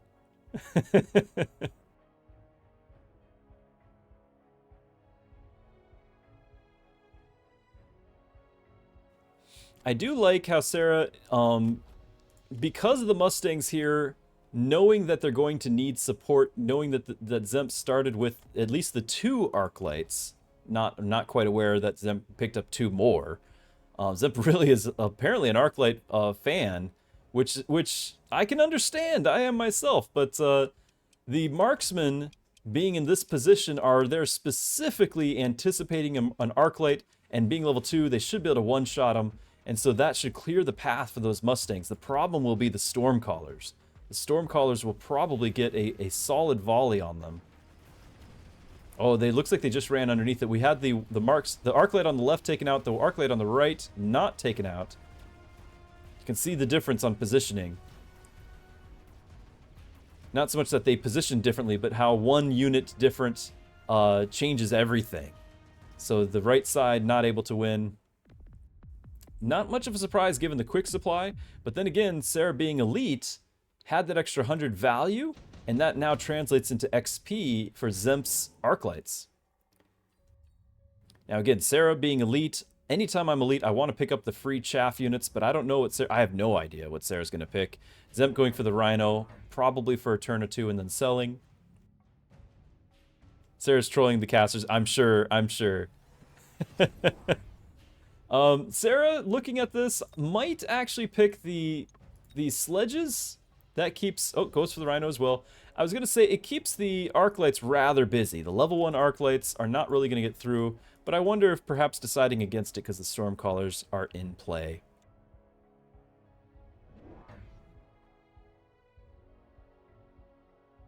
Both sides with the Rhino. Both sides on the same side. They're going to be facing off.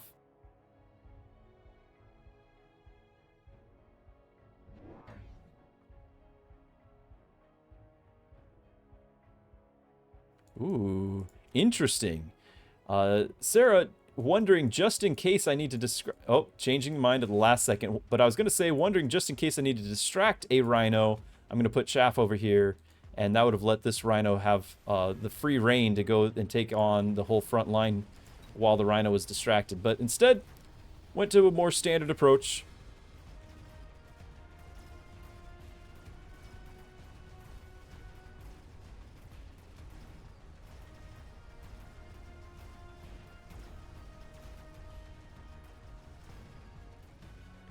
Dzemp having that quick supply, giving the first round 1 lead, but now that winning round 2 has happened, I do believe some of these arcs are going to be leveling.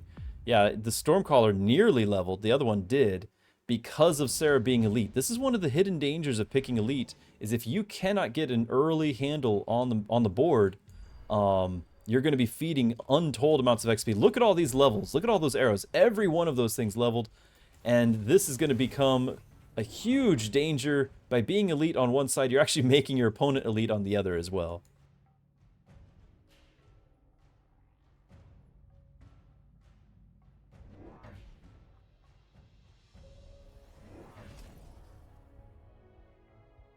Both sides going for the air units. Neither side... Actually, no, Dzemp, wisely with the Fangs, might have... I don't remember when those went down, but those Fangs should prevent the Wasp from deploying. But Sarah doubling down on the Wasp, placing them in spite of the defenders, probably with the specific intent to pull away these Fangs away so that these Wasps can get to that tower. And then, round 2... Oh, I apologize. I had the colors wrong. That was Dzemp's own defensive Wasps. I was thinking that there was something more at afoot, whereas they both placed their Wasps defensively. Sarah on the defense. That said, this other Wasp over here at level 2 turns out being kind of a big investment to lose to a couple of Fangs. Had it gone the other way, though, it would have been an inspired move.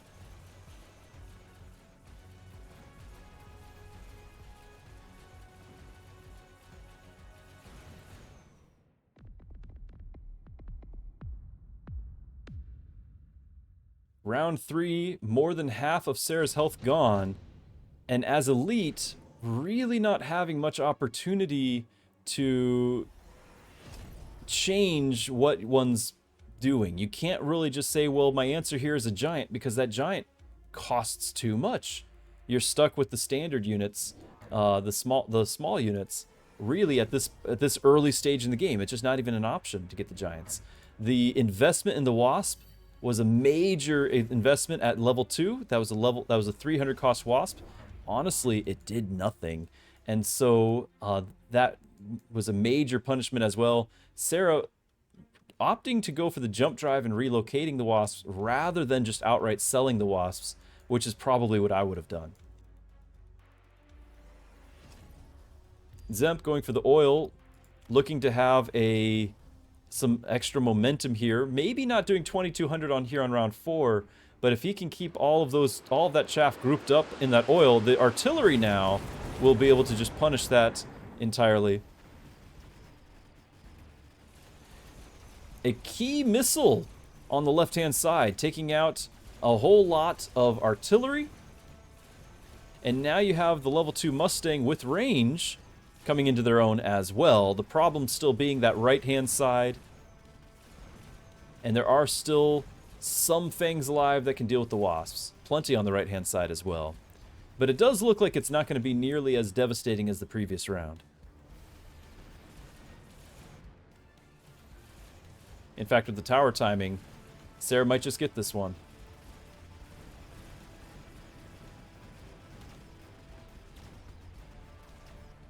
Well, I take it all back. Actually, no, the crawlers, no. The marksman taking on the whole group because of the oil. Still might do it. The time ran out. A Pyrrhic victory.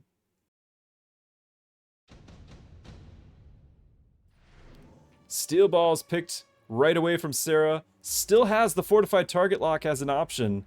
Be still, my heart. Dzemp taking a little bit more time thinking about this one. Going for the steel ball as well. Both players seem to be favoring them every time they show up. Sarah also grabbing the round 5, although they might have been their last round, anti-missile. No, there's 6 devices left. Those are here. Those are new this round. Sarah not wanting to have any risk of fire, anticipating that on the right-hand side. Might even go mobile beacon to get away from this.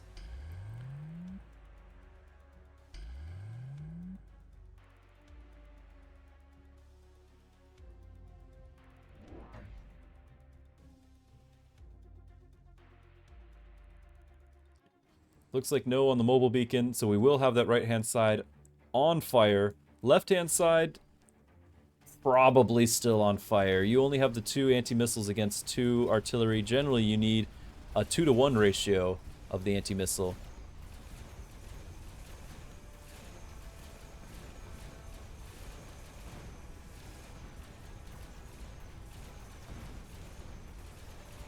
And we haven't really been keeping track of the Rhino, but he's up to level 4.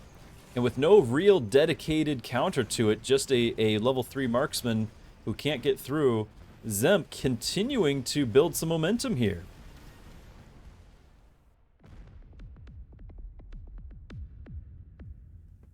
Dzemp going to be looking for whatever the deploys are available here, the cards, to try to seal the deal. Now that that oil has been used up, I don't expect Dzemp to be picking the super supply. He wants to get something now. Yep, got the deploy, so he's going to put that Rhino somewhere else. Looking to change things up, wanting to try to keep the pressure on. Sara putting the steel ball to fight the Rhino in the old position, does not have one in the new. Dzemp might just have a access route to that tower.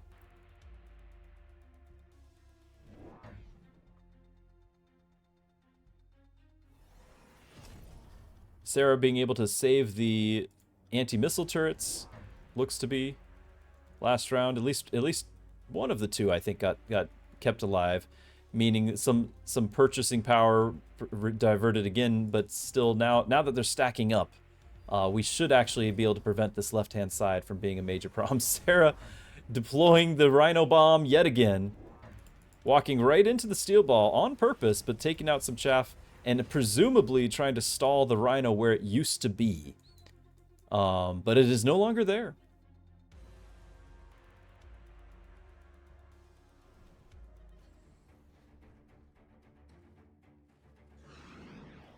The level 4 Rhino, unopposed on that right-hand side. Could be a game-winning maneuver. We'll see, though. The anti-missile turrets perhaps giving enough momentum back along the left-hand side to buy the time needed.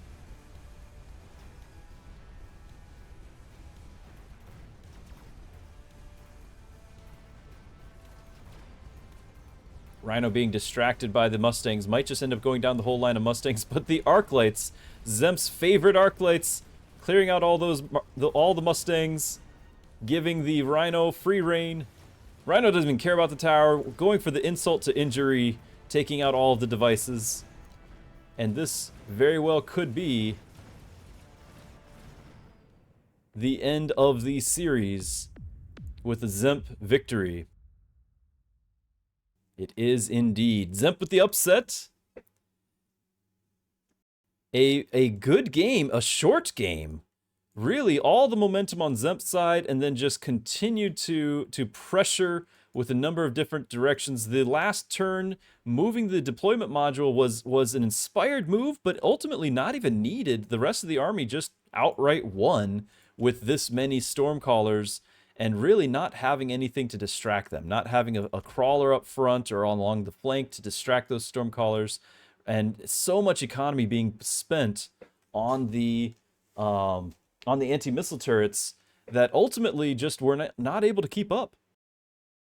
The Rhino certainly was something I was not expecting to be such a massive player in this. The steel ball really not turning out to be all that valuable. Really not so much for either side. Though Dzemp's steel ball, just by the fact of winning, Dzemp's steel ball got more damage done. But I don't think the steel ball for either player really was decisive. There really wasn't anything to shoot except for the Rhinos. And if they were being effective, the Rhinos would probably just get sold. But that said, Dzemp commanding that lead and winning the series. Congrats to everyone in chat who voted for Dzemp.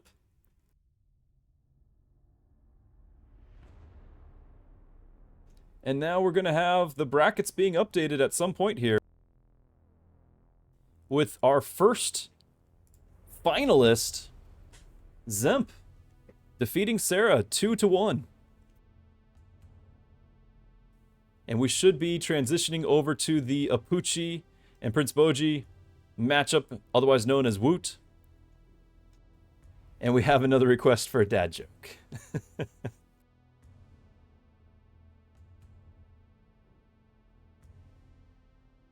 Oh, this is pretty serious. I can't use my laptop anymore because someone spilled apple juice on it. It was a cider attack.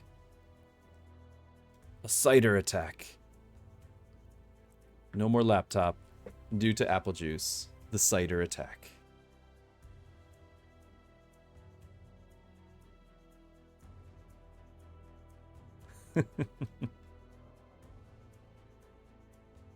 Okay.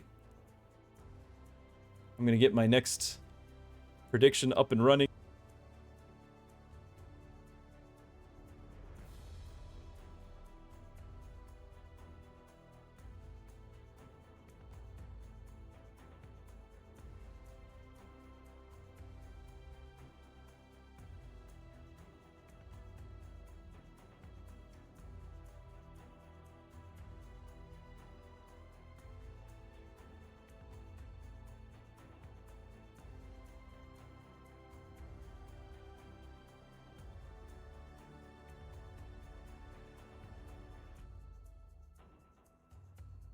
Now, I wonder, there might be another interview of some sort. Oh, there's the invite. I'm going to go ahead and just start a long prediction.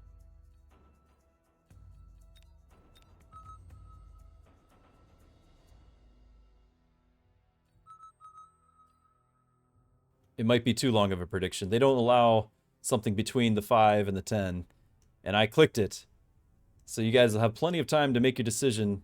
But there's also the possibility that they might be having a chat with Dzemp after that fact. I don't think so, though, because everyone is joining here.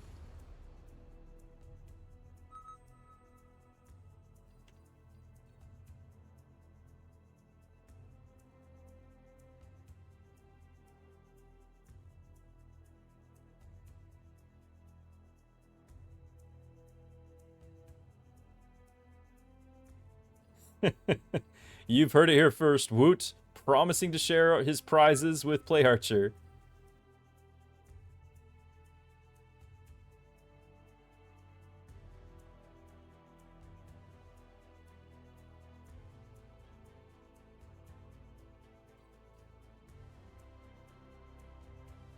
Oh, you guys can't see. So in the chat, sorry. In the chat, PlayArcher says, Woot, do you remember how you said that you will share your prize if you win? Salt Monkey re-inviting me to this.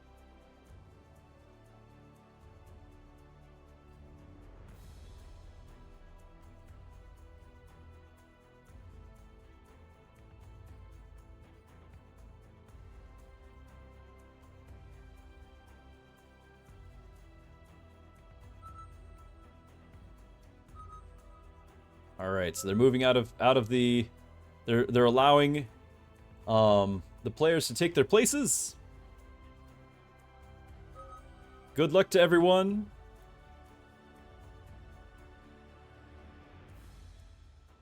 Apooche saying good luck to all the casters keeping up with the next level strats. Yeah, so this is going to be a 3-game best of 3 semifinal match. Winner of this goes to the finals, but winner of this series, rather, goes to this finals. We will have to have 2 wins to get there. I am going to once again have an ad run. That way it doesn't interrupt our game. Meanwhile, if you're still here able to hear my voice, you have the ability to vote on who you think will win. And unfortunately, I gave you way too much time, so you probably can have some inside information when you make that decision. Or at least information from the beginning of the match. Hopefully not all the way into round 2 or anything.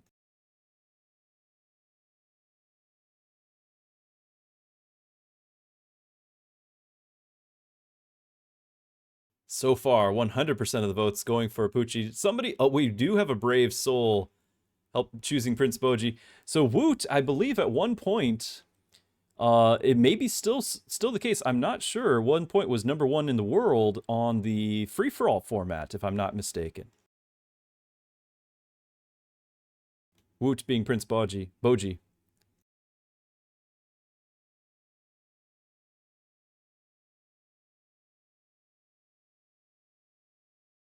Apooche earned his spot into the tournament by winning the double weekend tournament.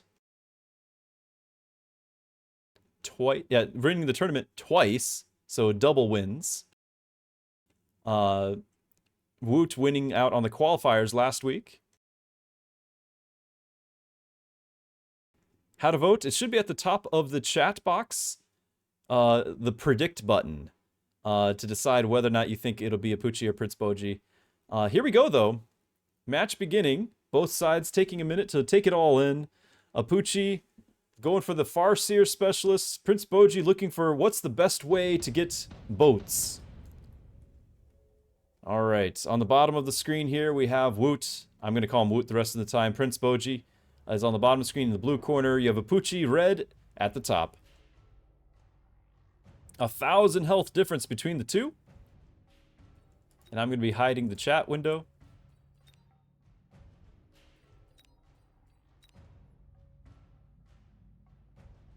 Prince Bojji going with the fortified spec. Woot going Farseer. Woot is also making sure to have his units on the same side, not going for the two-pronged approach. Perhaps because he wants to do his patented chin gun boat push. We shall see. It is about the only thing I've ever seen him do, but in recent days. But maybe he's going to mix it up. The Farseer, what is nice about that is that he might just be able to use that with the cheap EMP and the fairly high damage to, if it gets a level or two, it might be a counter to the early boat.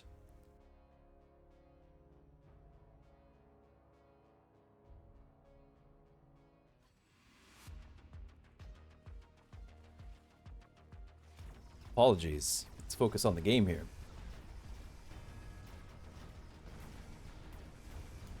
Alright, Woot's grabbing the extra arc lights to support, knowing he's going to need a bunch of chaff clear. Correct in his assumption. He is going to lose that tower, but I suspect he will still be able to push through. The steel ball being so effective right now, stacked up against those tanks.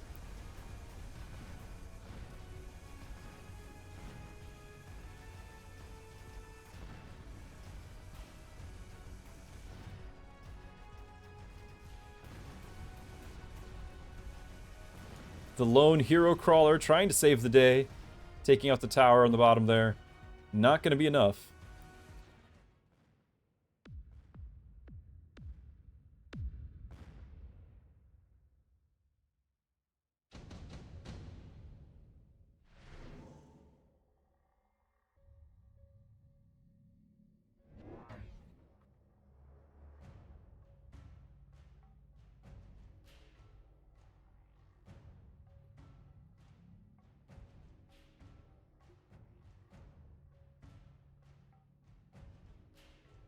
Okay, I looked away briefly. Looks like we've got Phoenix being added to the mix. Definitely keeping his positioning such. You can see right here. What could it be? That, my friends, is space for a boat. That's what that is right there. Over here on Apooche's side, wanting to make sure that he's got some anti-air ready, went ahead and picked up a Wraith. That should help clear out the chaff. It should do some damage to the steel ball, but given the Phoenix here and given the arc lights clearing out the chaff, I suspect the Phoenix will get to that Wraith first. Oh, it was improved Wraith. Good point there. So it did get an extra 5 range, a little bit extra damage and health.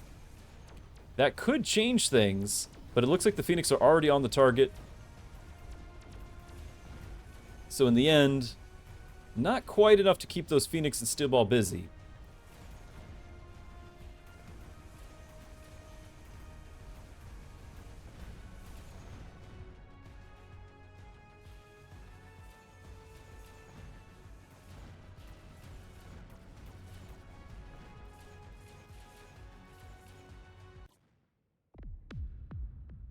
Now, remember, Apooche began this with only 3,600 life, and even though proportionally he's only lost a third, maybe even only just a quarter proportionally there, comparatively, we're down to half, roughly, of Prince Bojji's life. So, Woot's grabbing the laser sight. Is that going to go on a steel ball, or is that going to go on a Phoenix? Likely, whatever it is going to get moved onto a boat later. Apooche doing the same, throwing it on the Wraith, and getting the range tech. This does mean that this Wraith now, especially if it can get a single level, this Wraith is going to be a menace. It's going to be able to take on those Phoenix. and keep them busy. I do think the board is a little bit light still, but it does have the Farseer to help out. Woot predictably leveling up this tower.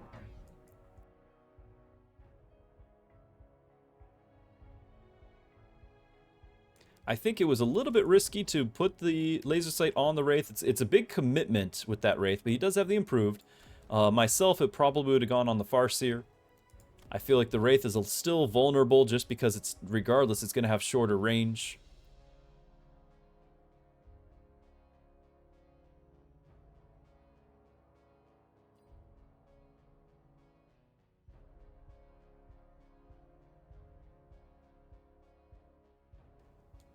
Woot concerned about a flank, understandably so.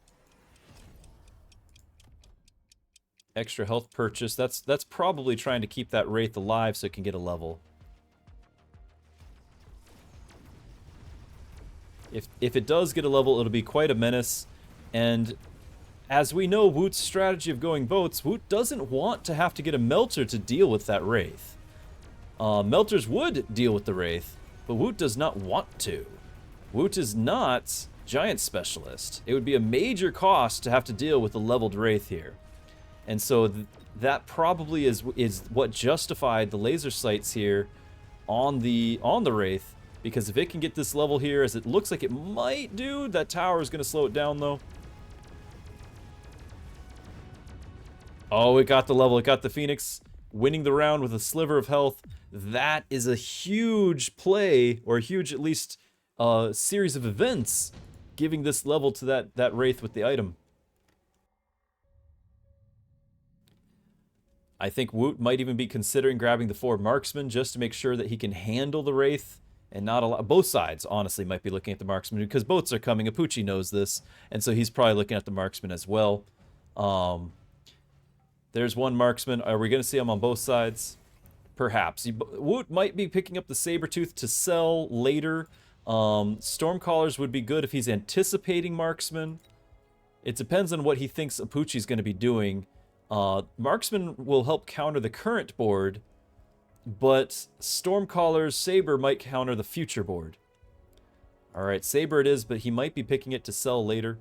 It is, if he goes with the heal, he might even be getting it just to keep that Wraith busy. Be quite the investment to do so. I don't think it will happen. Not at that position.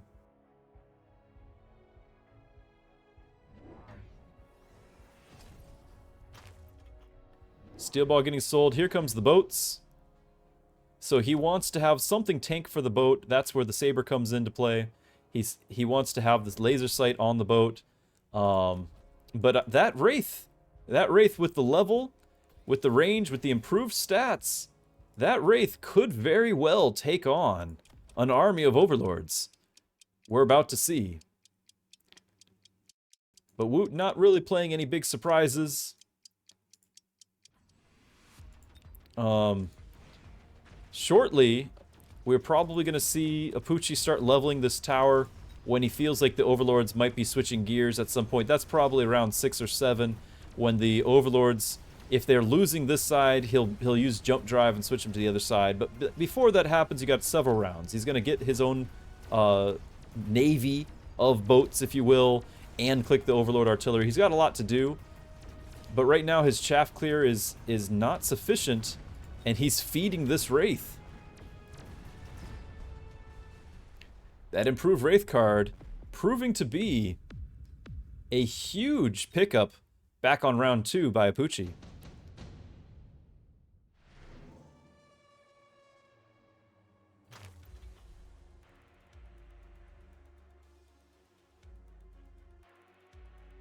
Woot going for the skip.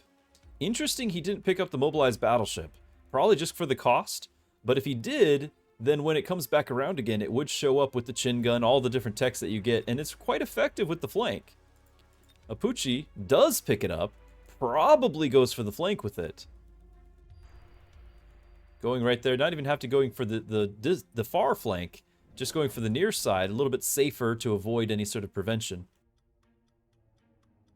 And buys time for his crawlers to be warped in for next round. So next round the crawlers will be able to be present.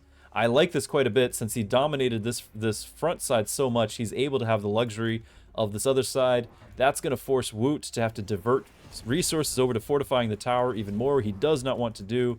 Right now, though, you have the commitment to the Overlord. The 8-gun Wraith coming out here. Additional Wraith as well. Now, I don't really think you're even going to see... Yeah, in fact, Apooche does not run the Degen Beam. What I was going to say is I don't really think you were going to see Degen Beam because Photon would probably be a factor as well. But it could be an economic thing. If he forces the Photon to happen, then he can't really click the other options, the jump drive. I don't expect Mothership at all, though. Not with the Wraith in play.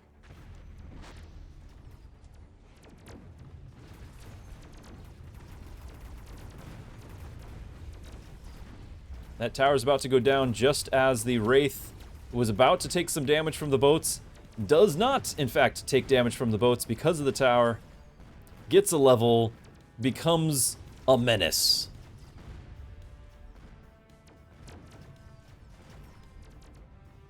I had been wondering, how does one defeat the boat push? Apparently, we are seeing it before our eyes. A big part of it, though, is that improved Wraith card. It's tough to say if this is possible without the improved Wraith card.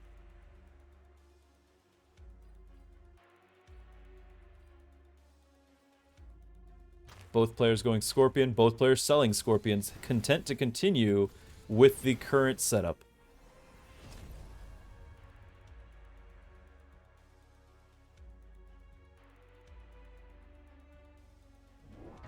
Anti-air has been picked on the marksman. The loose formation really gonna be hammering home this lack of chaff clear on Woot's part. This many crawlers, when he already has sufficient damage to take on level 1 overlords, really taking on multiple at a time. This many crawlers, keeping them distracted, could be absolutely devastating. There really is no chaff clear to speak of. What he had was the arc lights. That's negated with the loose formation. Everything's on the line here.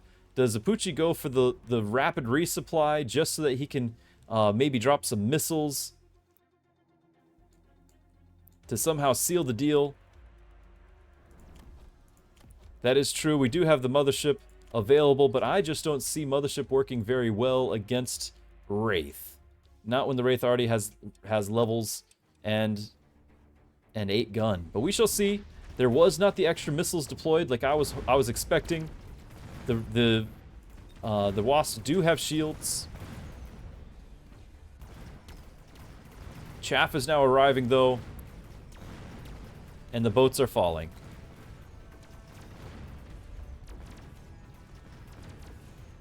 New respect for the donut now has been gained by all of the Mechabellum community. The humble donut. Beating one of the most oppressive strategies in Mechabellum at the moment. Congrats to round 1. Goes to Apooche. Congrats to viewers voting on Apooche. The series is not over yet, but a good game. I would like to see Woot try something different. I think the main reason why this worked is because Apooche knew it was coming. If Apooche didn't know it was coming, he likely would not have committed so hard into the Wraith. If Woot was even willing to go into something like Vulcan Marksman, not Vulcan Marksman, well, Vulcan Marksman would do it. Vulcan Melter or whatever it might be. If he was willing to diverge from the path at all, there might have been an opportunity here to take on when all of his damage is really exclusively those Wraith. But instead, I feel like he kind of just played right into it. He didn't even try to avoid the big one. And I would have liked to seen some flexibility, I think.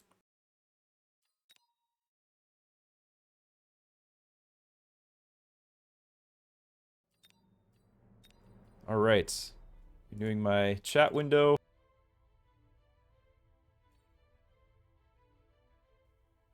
Some people in the chat wanting their tickets back.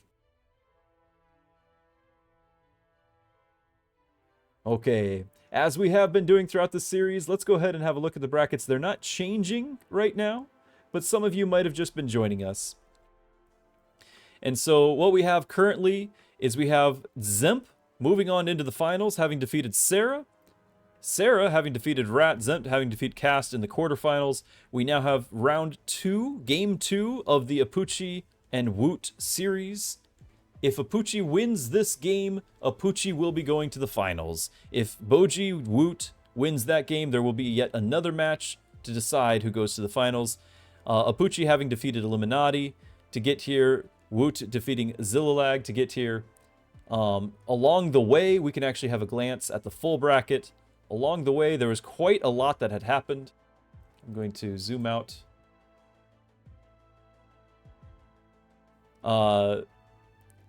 I think we had a no-show with Baru, but at the same time, we had several round 1 kind of upsets. I think Blue Hair was knocked out round 1 by Zillalag. Rooster knocked out by French Pilot. Some big surprises that had happened throughout the series as we close in on the final few games.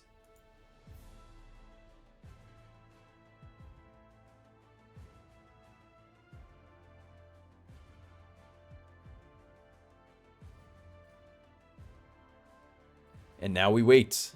In fact, I'll run another ad once again, just trying to make sure it doesn't interrupt our matches.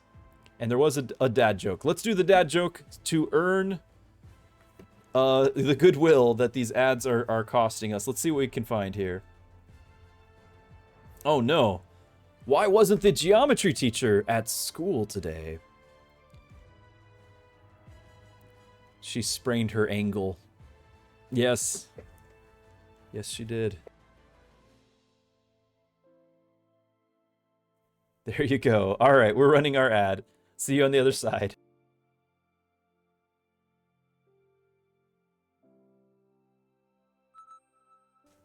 Okay, there's our invite.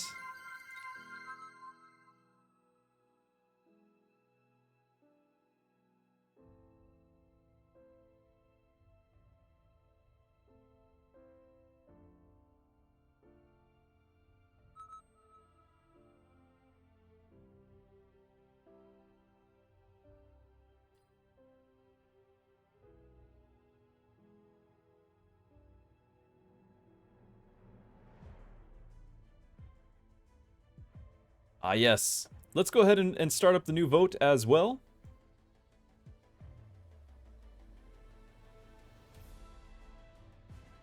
A slightly more reasonable vote timer. Appreciate the reminder.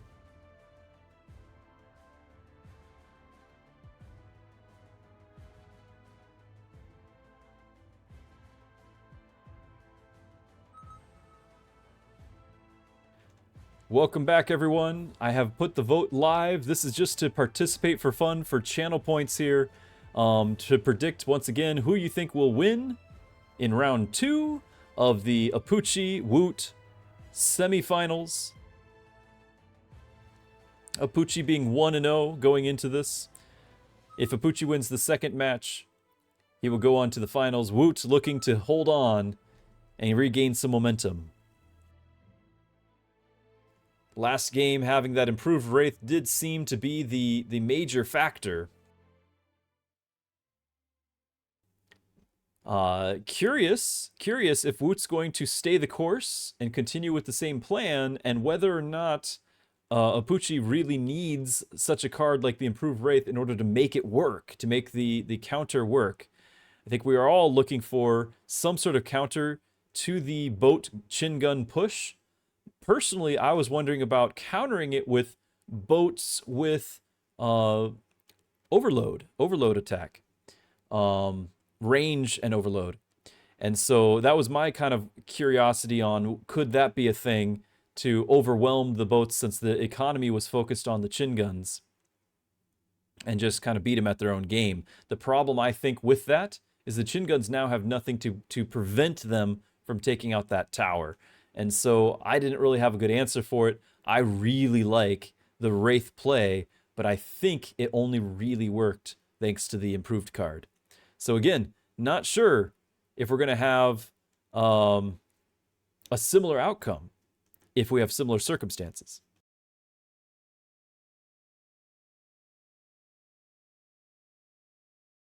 You still have a few minutes to be able to vote on who you think will win out for the next round, going into the semifinals.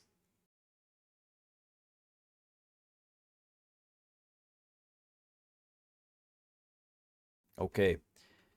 And I'm going to leave you to only my voice as we go into here.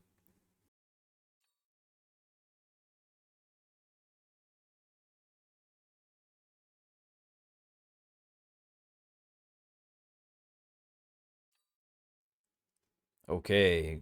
Woot with the options probably looking for. He might go Typhoon just because he likes to have those up front with his boats, but he might change it up after that last game.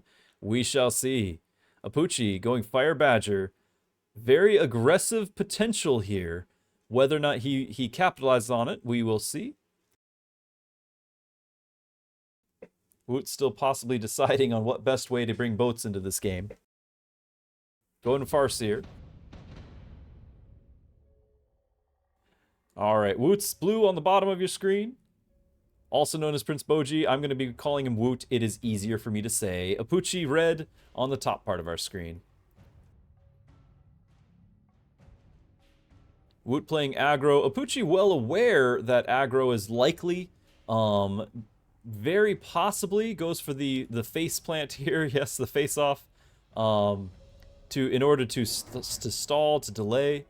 And picking the correct side, knowing Woot is a man of habit, really. I'm going to go ahead and mute our chat.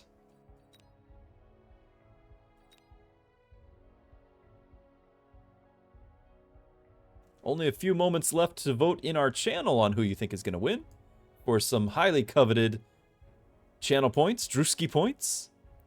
So you too can make sure we have dad jokes on command. Alright, Apooche picking up all the chaff. I don't think the chaff here is for this current round. I don't think he's picking it up in order to fight all of these chaff clear units, the tanks, the arc lights. I think that chaff is being positioned in order to prevent the chin gun on the boats being able to hit things that are valuable. I think he's planning ahead, getting his chaff in position to deal with the boats.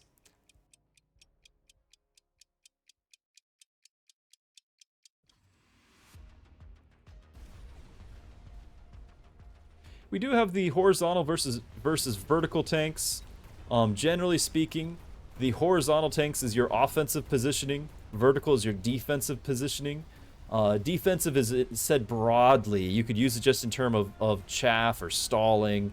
But it does mean that the tanks just live that much longer than the offense. But the offensive ones get to have that alpha strike, take out something early. It just turned out that because all Apooche picked up this first round was chaff, and all Bojji has here, Woot has here, is chaff clear, it's really not much of a surprise the outcome. But it is just interesting to contrast the two positioning of the tanks.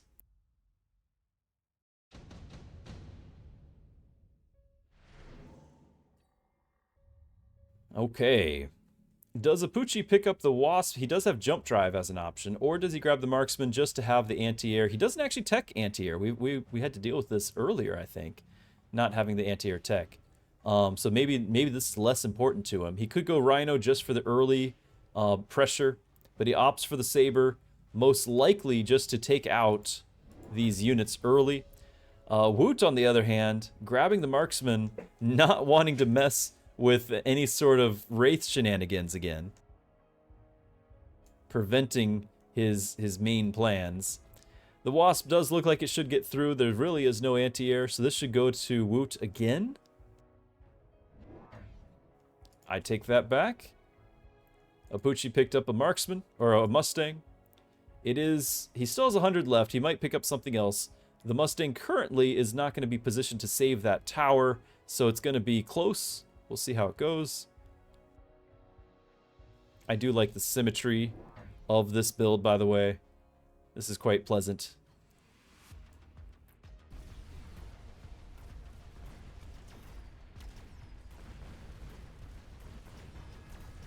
He did pick up a Fang over there on that side. which perhaps is enough to take on those wasps, depending on the chaff battle. Looks like the wasps are getting through. Mustangs are also on the front line without their range. The Mustangs are being killed in the process, so I think the wasps will not have anything to shoot up against them.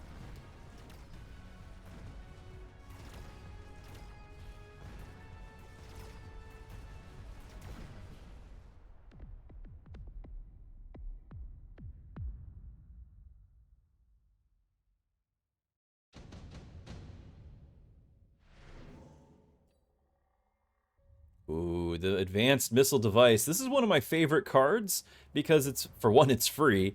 And most people don't really think about its power, but that advanced missile device increases the missile damage from 5,000 to 15,000 damage. He can one-shot not only that Fire Badger, he can take out the sledge. He can do serious damage to this level 2 Sabertooth, which is right next to the Fire Badger.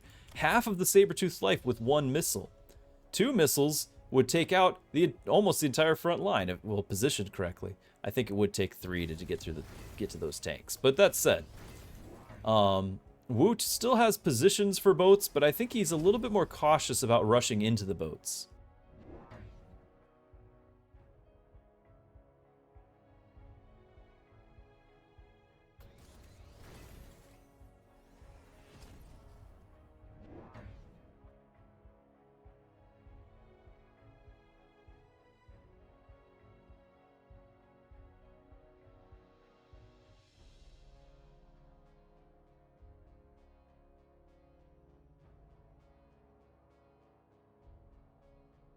What have we here?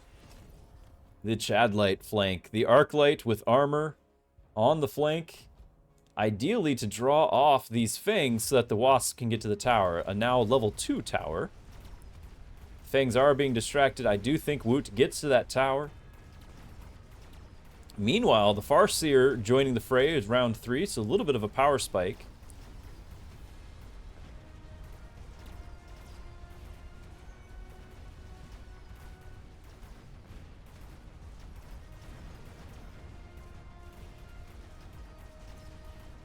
So I do believe Woot's going to win round 3.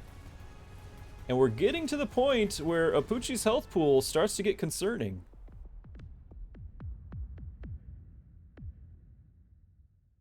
That is a very low health for round 3.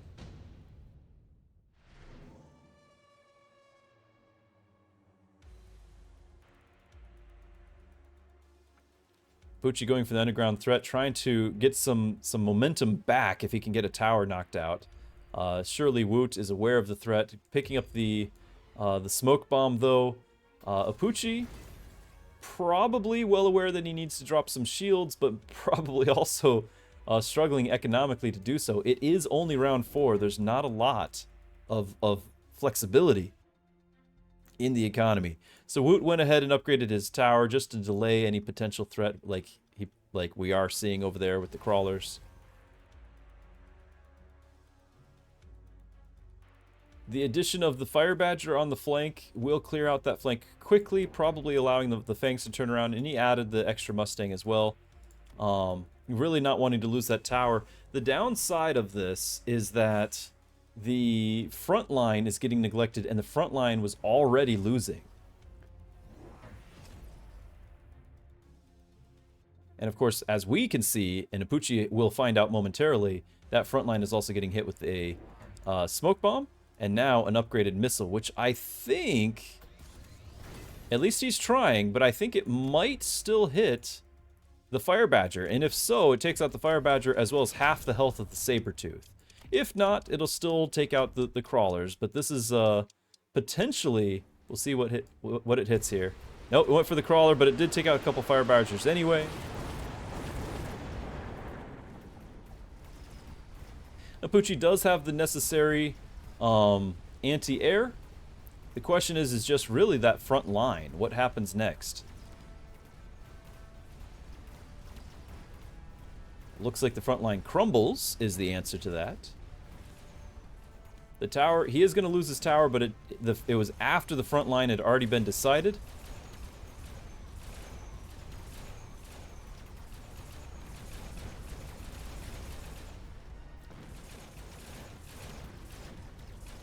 So Woot continuing to put the pressure on. No boats in sight.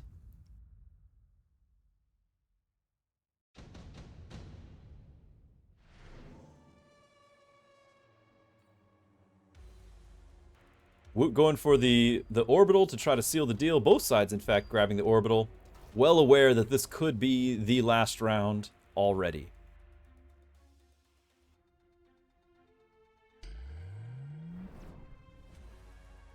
Apooche with no desire to lose his front line, though he still is suffering from the smoke debuff. And really no chance to get out of it with a mobile beacon or anything like that, so he's just stuck with it. The cost of the orbital, the cost of the shields is really going to prevent Apooche from doing some major play, like a giant pivot or something like that. And now we have Woot grabbing the, I love this, grabbing the armor enhancement, which is going to counteract the Fire Badger's attacks entirely. So this flank is suddenly a threat again. This level 1 Arclight now wins this flank. It'll defeat the Mustangs, it'll defeat everything on this side.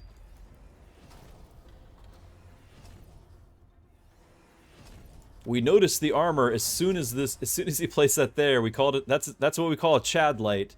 The armored arc light in the flank here on this channel, we call it a Chad light. A classic move. However, in all this excitement, Woot does not have shields. We are now looking at the RNG of the Bombard, deciding how this match, this round, and really the game goes. Oh, it looks like the crawlers are...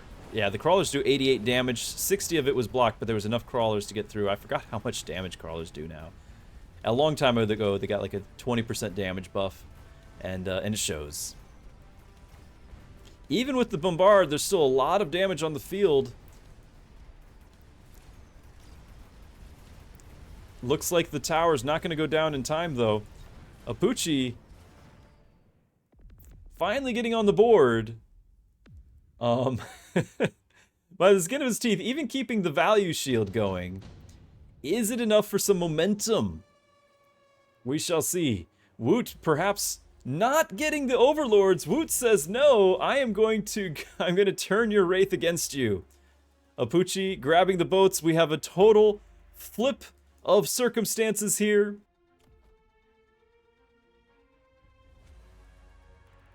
It is opposite day in Mechabellum.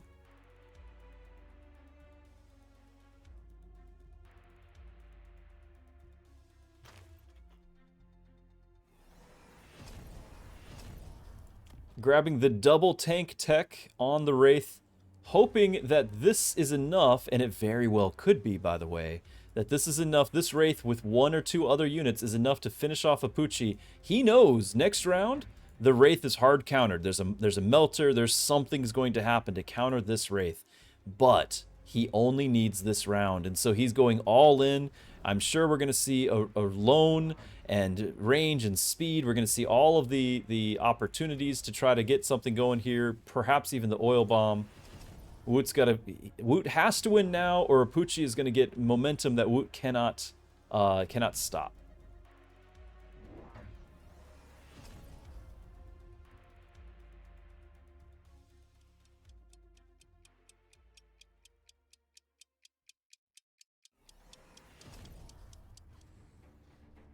This Wraith with 81,000 life and a 4.5 health per second heal, and no dedicated anti-air to deal with it.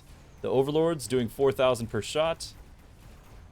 They do a significant amount of damage. It heals up rather quickly, but it's not going to survive many more salvos like that.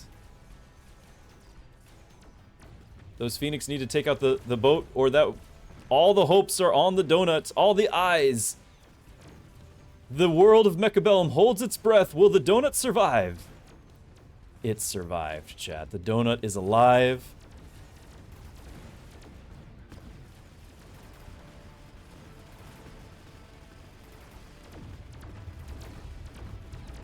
The donut now doing the eating. However, the donut will only do 300 damage to Apooche's health. The game continues. The game continues. The gambit, the gamble of Woot to win by donut needed to have a friend. You need more than just donut. You need donut and friend. And so this means now Apooche can not only counter the donut, but can continue to win the ground war that he just won last turn. The nukes entering the field. Both sides probably picking them up.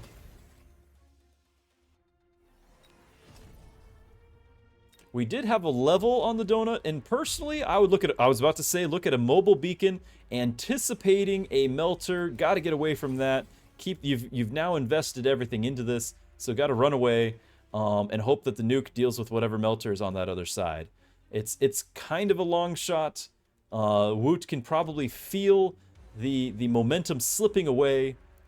You've got a level 2 Overlord with the launcher overload. You don't actually need a melter at all. The Overlords were doing sufficient damage. Now they will do the damage needed, especially with the level 2. Now these two Overlords, if they happen to stay in the nuke, they will die. But Woot walking into the level 2 Overlord might be problematic for him.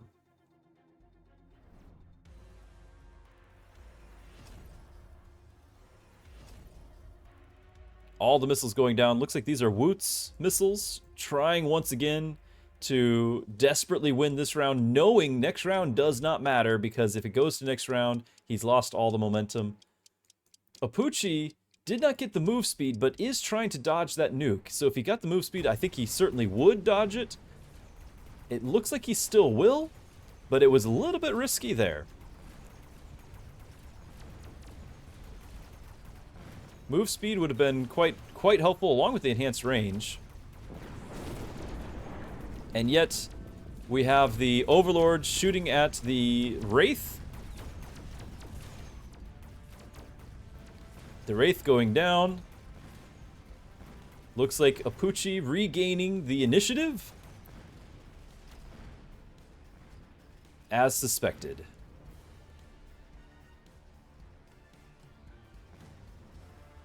And now you have all of the economy of that last turn thrown into one last-ditch effort. The nuke, probably the full arsenal of 8 missiles were used there. 700, 800 supply was used up that round in order to try to secure the win. And instead, Apooche not only won, but had a good amount of life left to, units left to do damage to life. Has all the momentum in his favor. We now see the jump drive on the Phoenix really trying to take out these Overlords and allow the Wraith to continue doing its thing. Hoping that the Phoenix will take it on, but the Overlord leveling to 3 is becoming an issue, and just the irony of Apooche playing boats against Woot is not lost on us.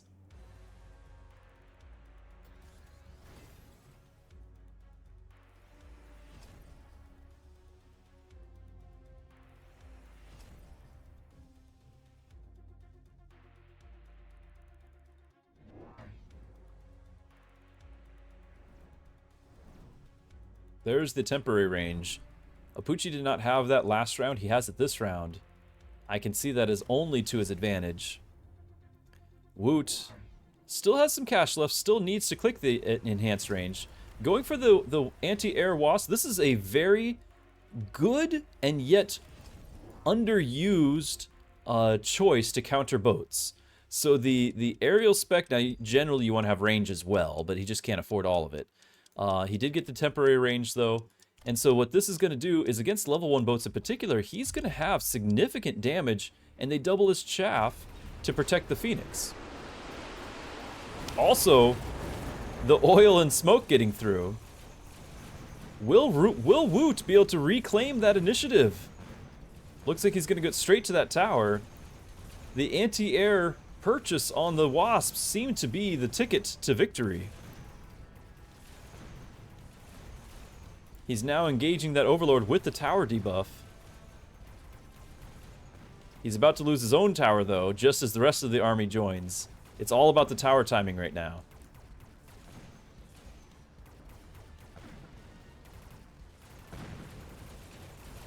I just don't think he has enough without the tower debuff. He did have enough to kill the unit, but not enough for the win. Shockingly close, though. Shockingly close. Apooche still continuing his march, clawing back from the edge, from the cliffside. Woot going for the cooldown. Both sides going for the cooldown. This means the orbital bombardment is back. Again, everything relying on this right here. Will we see everyone relocating? He can't relocate the Wraith, but he can get the jump drive on the Wasp, switch over to the other side, perhaps even pairing off with the high-level Overlord, knowing full well that this is the danger zone for the... There's the jump drive. Yep, switching over. Probably just mobile beaconing the Wraith as well.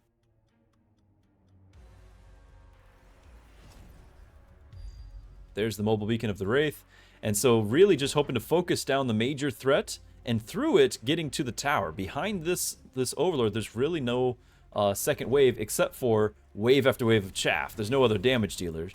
But the chaff just gaining the loose formation really won't help against the Wasps, but will help against the Arclights, will help against, well, the Arclights. That's about the only splash going on. I guess technically the Wraith as well.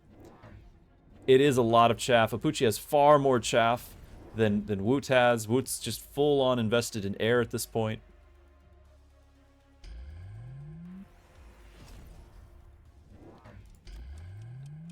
Now this is a very good move in this situation. Picking up the charge shot, lowering his range, but because he's got all of the chaff from those Wasps and trusting in them, it's a big gamble. But now those Phoenix can take on that Overlord if he can actually target it. The bombardment is taking out some of that chaff, so some of this air is targeting the Overlord. Will enough of it target the Overlord? Nope, looks like the chaff delayed long enough. And that probably is game. Clawing back for the victory. Apooche staying in this for the win.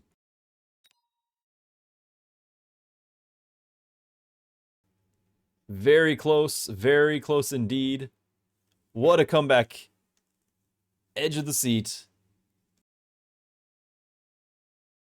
And there you go. Congrats to people who are voting for Apooche.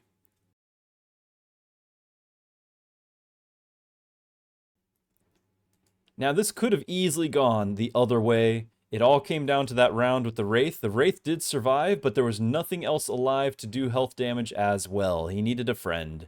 He needed just something else alive to do health damage. He was all in, but it wasn't under the 300 to really justify the all in on the Wraith. So, a lot going on. And went all in on the nuke turn as well with the missiles. Understandably so. He needed to end it there. He knew full well he was losing out on momentum. He was well aware he needed to try to get some sort of miracle there, and it just didn't develop for him. But a wild game nonetheless.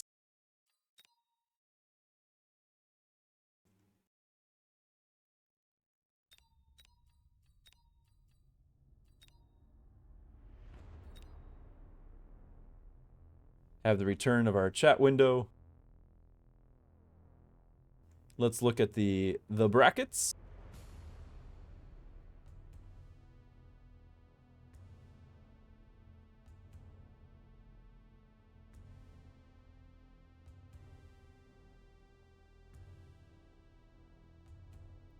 Okay, now I'm having a little bit of a relapse in memory, but I do think Apooche won the first round as well. Yes, he did, because he defeated the boat push from Woot. So looking at the brackets here, it hasn't been updated yet, but we have our finalists already. We're going to go into our last best of 3 for the finals for the grand prize of 500 cash. Dzemp versus Apooche.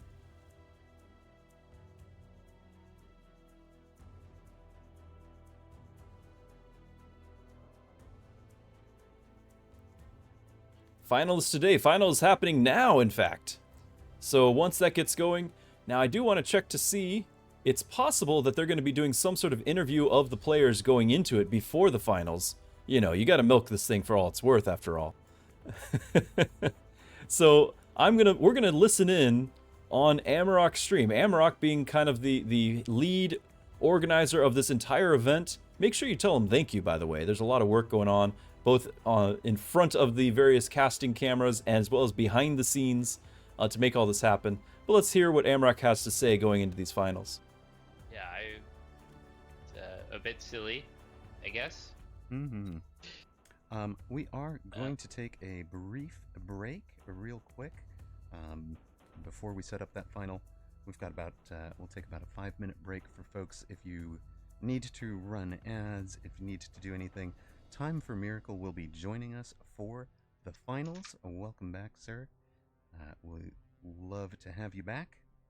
Yep. I'm going to take the moment to grab a quick bite to eat.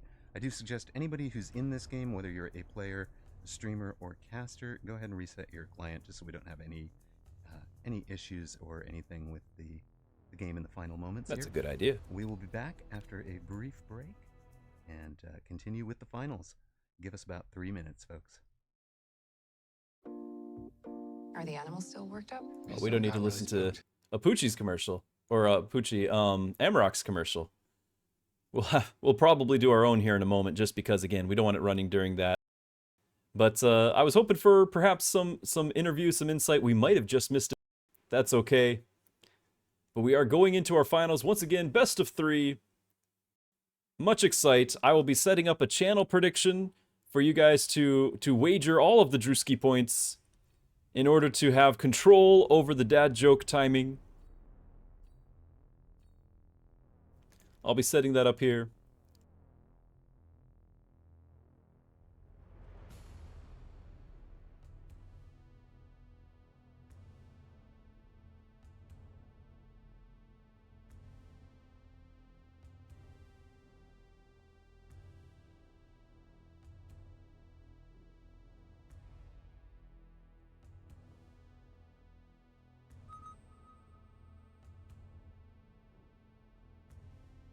All right, I got my invite. I am starting up the prediction.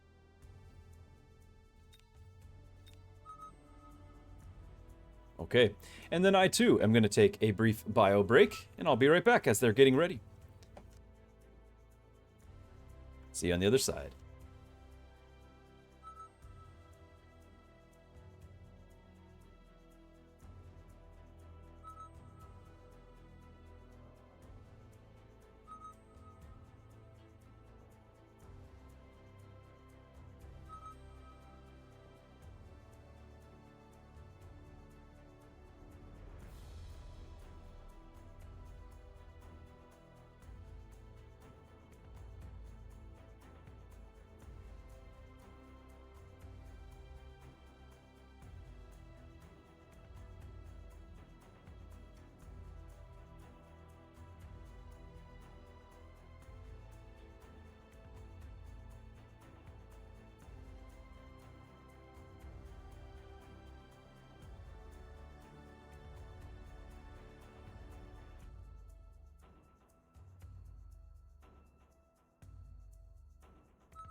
Okay, I am returning.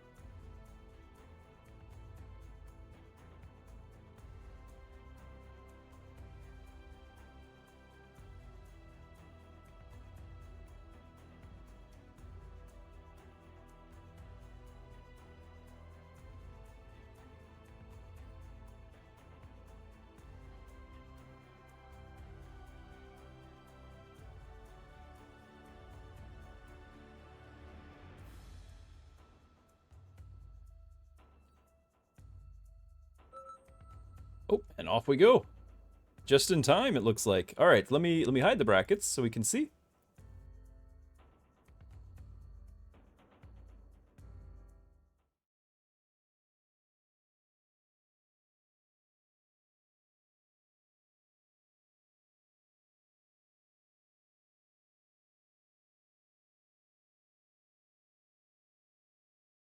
Be sure to turn off our chat once we get going. The in-game chat. You guys are welcome to chat. And it looks like our predictions are... There's just enough time left to make your prediction for round 1 of the series with Dzemp and Apooche. Looks like 77% of the points at risk are in favor of Dzemp. Looks like Apooche, if you're betting on Apooche, you might get some big rewards. We shall see. All the Drewski points at stake. Still have just a few moments to make a selection.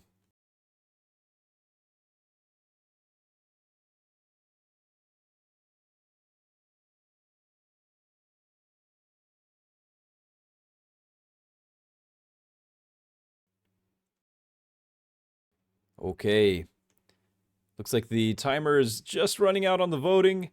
The ads are over. We've got 30 seconds to the finals. If you're just joining us, this is the first game 1 of the best of 3 finals, grand finals championship of the Launch Clash tournament. We have Dzemp, we have Apooche, some hard fights to get here. Some pretty exciting ones as well. I do intend to put them up on YouTube for anyone to watch later. Hopefully with all the chapters that you can find specific matches.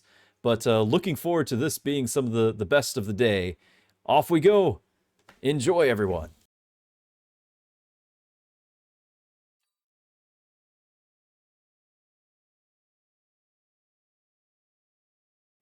Okay, Apooche starting off with the Typhoon Specialist. A strong pairing of cards as well. Dzemp picking the Fortified Specialist tends to be a weaker, viewed as a weaker choice as far as the Specialist goes. Perhaps picking it just for the Stormcallers, since Stormcallers really are such a strong start. I'm going to go ahead and mute our chat window. And then let's have a look at the positionings. Apooche being the blue side on the bottom of your screen. Dzemp, red side at the top. It looks like Apooche preparing for some sort of aggro positioning. Trying to feel out where he's going to do. Dzemp doing a fairly standard defensive position. I think it's becoming more and more accepted to place the Stormcallers outside the towers, even though that gives them a risk of distraction along the flanks. What it also does, though, is it means that they can't both be distracted by a central mobile beaconed crawler if they're both on the inside. And so you can't have it both ways. You're gonna get distraction one way or the other. This way at least requires an extra bit of effort on your opponent's part to distract both of your Stormcallers. So he's got them positioned on the outside. I also like Apooche's positioning here. It just so happens that the Stormcaller first volley is going to completely miss with that crawler, and then the tanks are going to double up on the chaff. It all is going to depend on whether or not the tank sits still long enough for the Stormcallers to land some hits on them. But I think Apooche has a pretty strong round 1, despite the Fortified Specialist, which is not really going to play into any of the units Dzemp has. And then as long as he gets up to those Typhoons, giving his aggro positioning, Typhoon is going to be a nice power spike for him as well on round 3.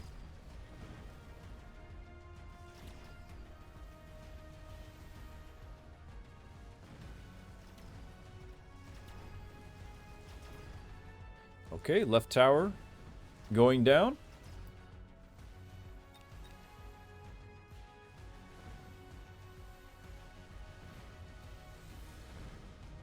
Okay.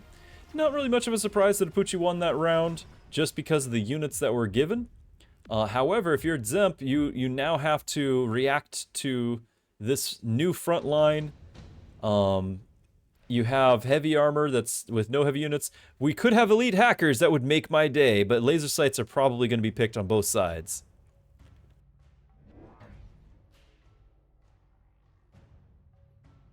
Dzemp thinking about it. Perhaps thinking about the... He's not thinking about the elite hacker, but I can hope.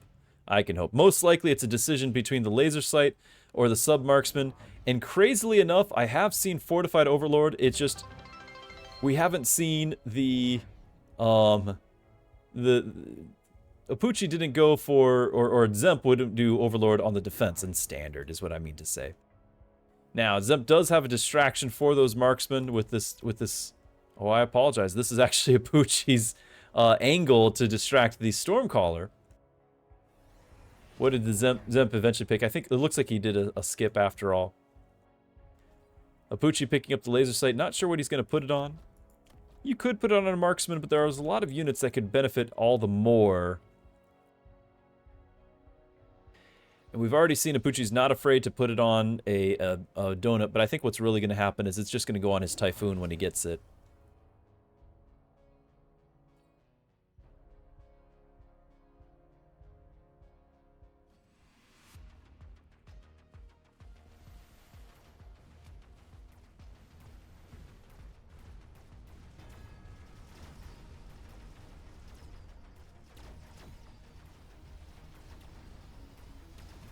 Alright. We now have some arc lights helping out with the chaff clear.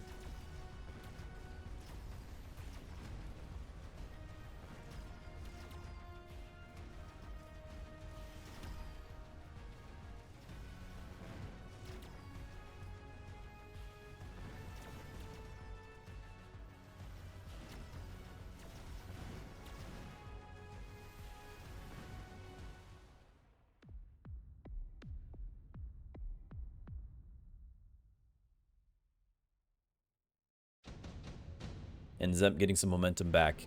However, we do have a power spike with the Typhoon. Of course, now we've got Giants on round 3. Apooche wasting no time, grabbing that Overlord. You might actually see the laser sight going on the Overlord instead. I would think Dzemp needs to consider picking either the Forts or the Melter here, anticipating... Really, the Melter countering all of these options is what I personally would be picking. Dzemp consistently going opposite of whatever I'm thinking, picks something else, picks the Fort. That's been the case all day with Dzemp as we've been casting his games. So he did go ahead, Apooche did go ahead and put the laser sight on the Typhoon. Interesting that it's on this Typhoon that's so far up in the corner that you can't necessarily defend it. So the forts, maybe a Scorpion, whatever it is, you're not really going to get to... This is the first Typhoon to die if he angles it just right. Now he does have the Crawler to protect it, and that might be his thinking is... I can protect it. I already know that he can't really place anything to target it right away, and then this means it stays back. And maybe that's just the way to go. Maybe that's the fact that he placed it there opens up that option. In which case, you kind of need to have some sort of flank just to keep it busy. Both sides content to ignore the other side, ignore the right-hand side of the board. I do think, though, that the lack of anti-air is going to be a factor here this round with the boat on the field and the plenty of chaff clear to take care of the Fangs. Artillery getting sold for, what was that, a last-minute Mustang it looked like?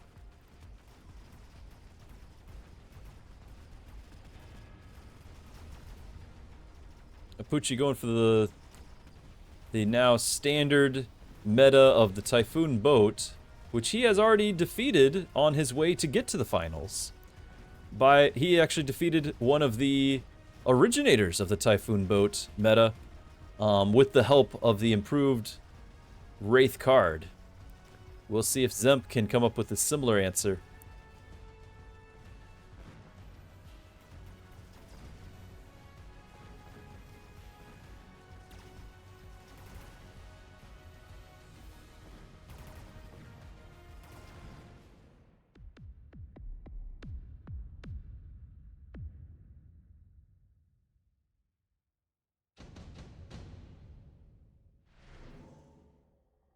Dzemp grabbing the underground threat. Not going for the elite hacker. Can't imagine why. Apooche probably considering the improved firepower, weighing it against getting the Wasp Swarm and such, the underground threat. Wasp Swarm might be a good momentum play. The improved firepower, oh, what did he pick? He picked the firepower. The improved firepower. Improved firepower going on the Overlord. Really just guaranteeing that it can take on that fortress without much help needed. So what's Dzemp's options here? Looks like he's going to continue getting forts. They are going to struggle if the Overlords get spammed and have artillery. AA can be useful so long as the forts don't, or as long as the Overlords don't get past level 1. AA on the forts do a decent amount of damage to a level 1 Overlord. They really fall off quickly against higher level Overlords. He also has significant number of Mustangs. He's pretty sure he's going to be clicking aerial specs soon. But my personal preference is to have something that does single target damage against these, whether it's your anti-air marksman or your melting points, which he already decided not to get earlier a moment ago with the drops. So I'm not entirely sure what his answer is going to be. We'll just have to wait and find out, I suppose.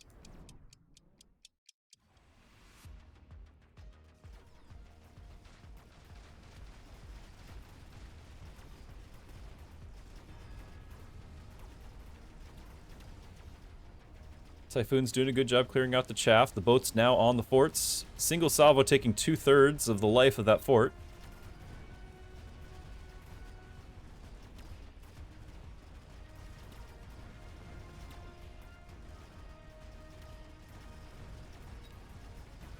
Looks like this Overlord is not about to be denied.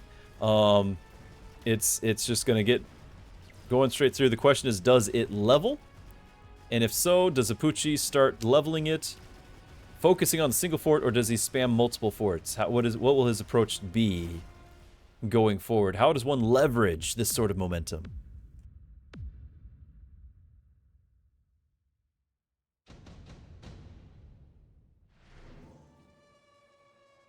Dzemp getting a second opportunity for the melting points, although the anti-air wasps might be the better play here. Apooche going for the sandworm. He's going for the melting point there. Now, the sandworm, he might sell it, but I think what's going to happen here... Oh, he doesn't have sandstorm at all. He's just picking it for the quick tower kill. Sandstorm is often helpful if you know you're going to be up against Mustangs to cut their range in half, or forts, but he just doesn't really care. He's going to keep going with his Overlords. Why change what's working? And yet he's adding in a new problem for Dzemp to deal with. And in addition to that, the tanks on the side are going to distract all of this chaff, giving the sandworm a clean shot at that tower. It might only work for one round, but he might only need this round.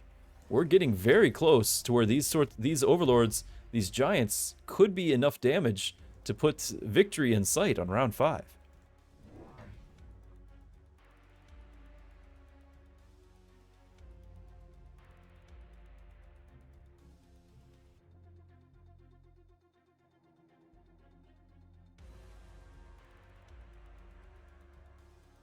Now, he did choose to go for the artillery over a second, or a third rather, Overlord. I guess he already had his deploy up here, so he really didn't want to try to get an extra deploy as well. I suppose it could have been forced with the loan and such. This does make sense. I personally, because of the improved firepower, don't feel like the artillery is quite as necessary this soon, and try to get the extra Overlords on the field. Mostly just to do the health damage with more Overlords is really what I would be thinking with that. But I could be wrong. This is a lot of forts. It's a lot of fangs now with the production. A lot of Mustangs. None of it's really good at killing Overlords right away. And obviously with his tower going down right here, they're going to be even worse at it.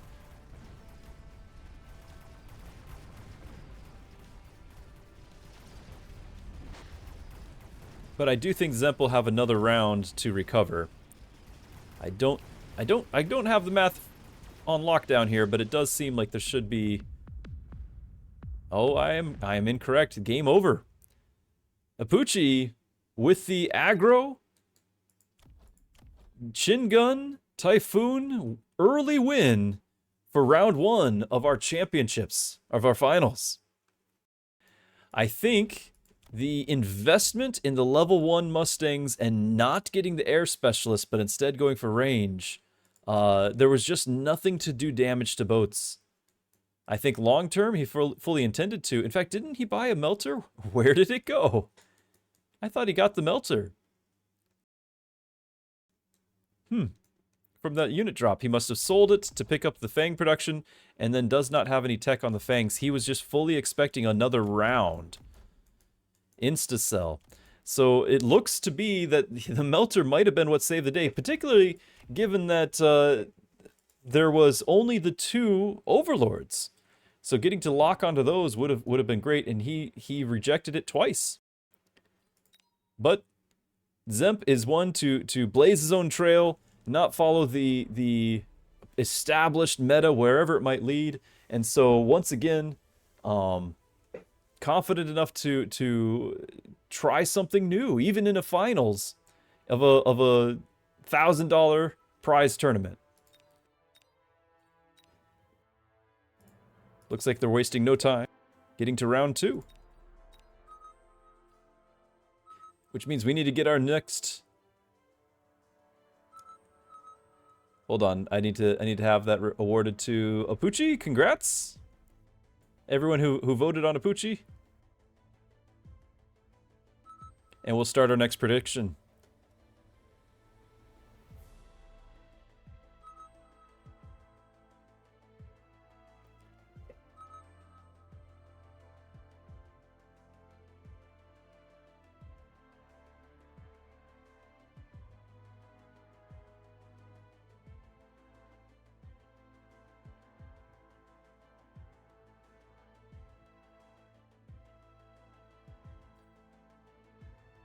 This could be a very quick series. We shall see.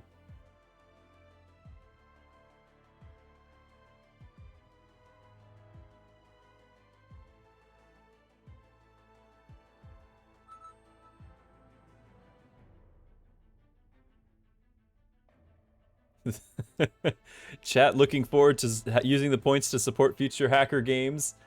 I very much appreciate that. Yes, yes. All the hackers.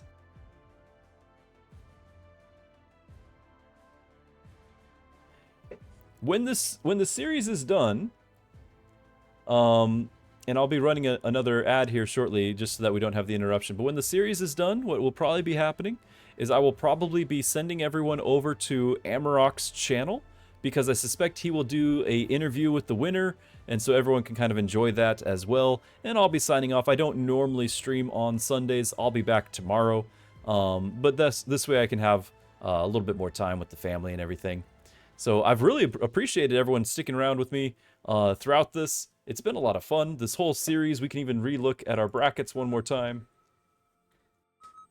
just to see what it took to get here. Looks like the players are readying up though, so I need to run those ads so we don't get interrupted.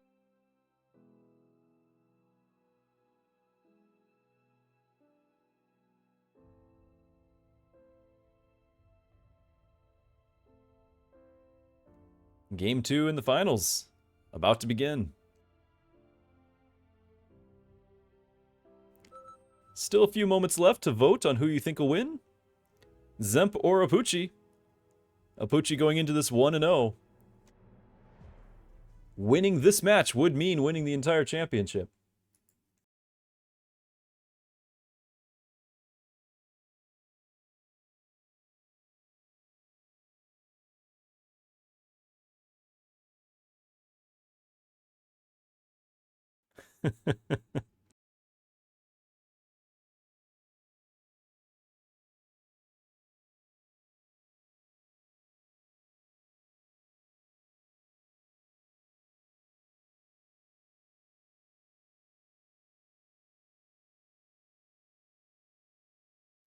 Just waiting out for the few more moments for the spectator delay. Again, thank you everyone for hanging out with me today. It's been a lot of fun. I hope you've had fun too.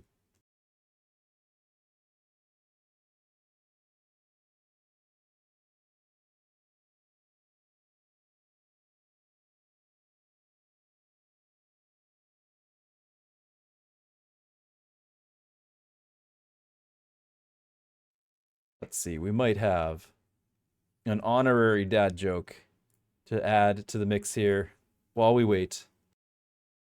A freebie, not even requested by the community, instead thrust upon you. All right, here you go. I visited a school recently, and I was amazed by the dry erase boards. They're remarkable.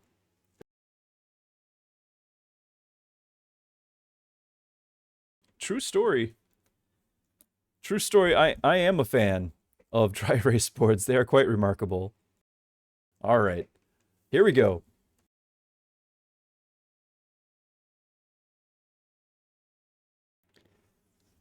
Round 2. Apooche, perhaps considering the giant specialist with the aggro build, trying the same thing again. Dzemp looking at the choices there, going with the supply spec and the Mustang. Apooche going instead with the elite could be a bit of a risk. I'm gonna go ahead and turn off the chat.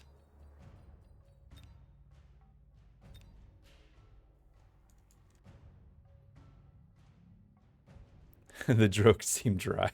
The elite spec indeed. So here we go. Dzemp on the bottom of the screen in the blue, Apooche at the top in the red, going for the aggro yet again. This time elite spec with the blue crawlers. Now blue crawlers are going to be a nightmare for those Mustangs. This is why Dzemp wasted no time in picking up those arc lights, knowing full well he's going to need the help. Now it's all about the positioning. I feel like the arc lights are going to be stuck on the steel ball while the crawlers get through and do what they do.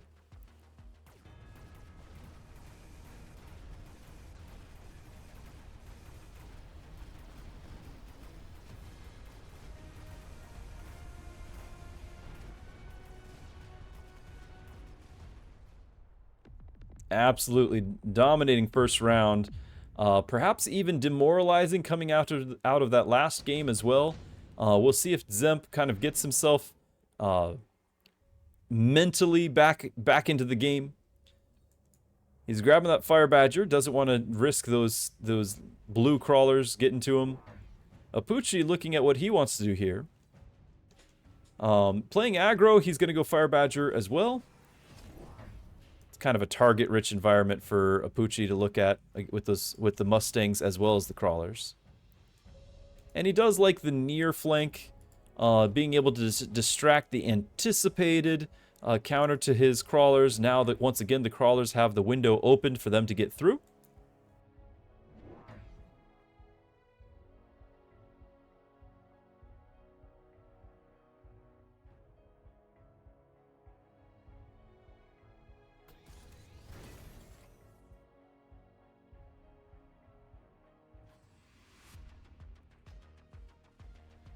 And he actually picked the correct side with the level 2 Fire Badger to distract.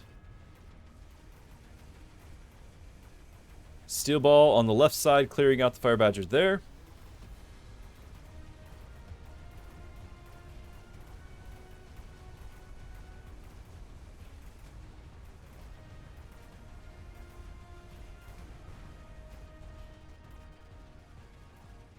Dzemp just getting punished by the start of the game positioning and the fact of the extra momentum that Elite can give if it's allowed.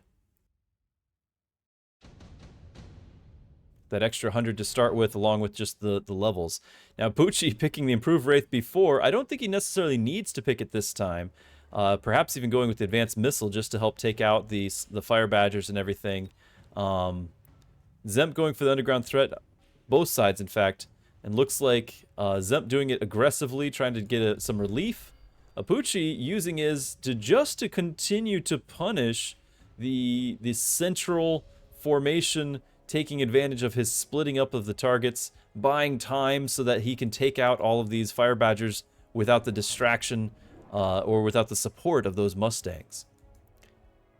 And yet still being cognizant of the experience of the environment, he changes his plan. I was going to say he's defending against the potential there, and he decided, no, I can't really afford both sides, so I'm going to defend this other side. I want to keep my momentum going the way it is.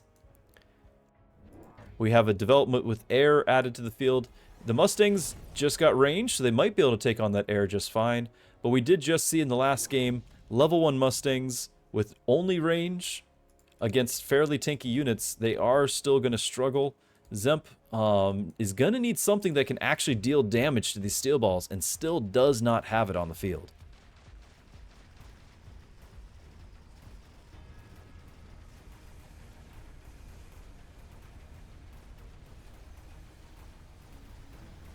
Looks like the Mustangs were given enough time, because they weren't distracted by crawlers, they were given enough time to shoot at those steel ball.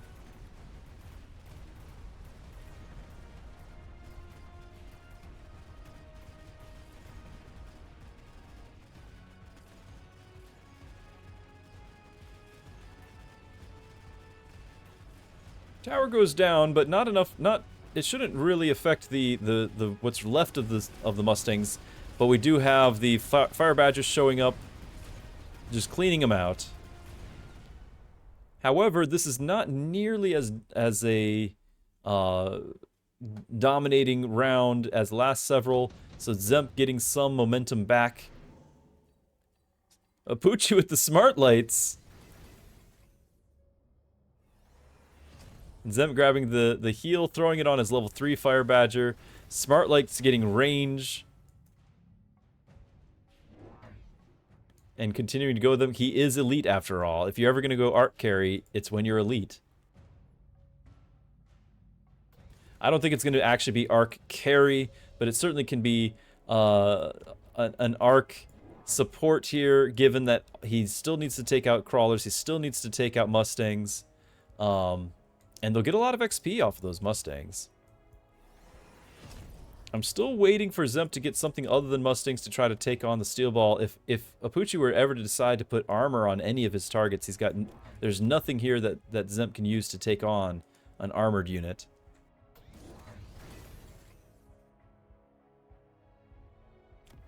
We'll see if this item, the absorption item, works out. Depending on the positioning of the steel ball and the Phoenix, they can either just take care of it right away, or if they're distracted, the Fire Badger might be a powerful play.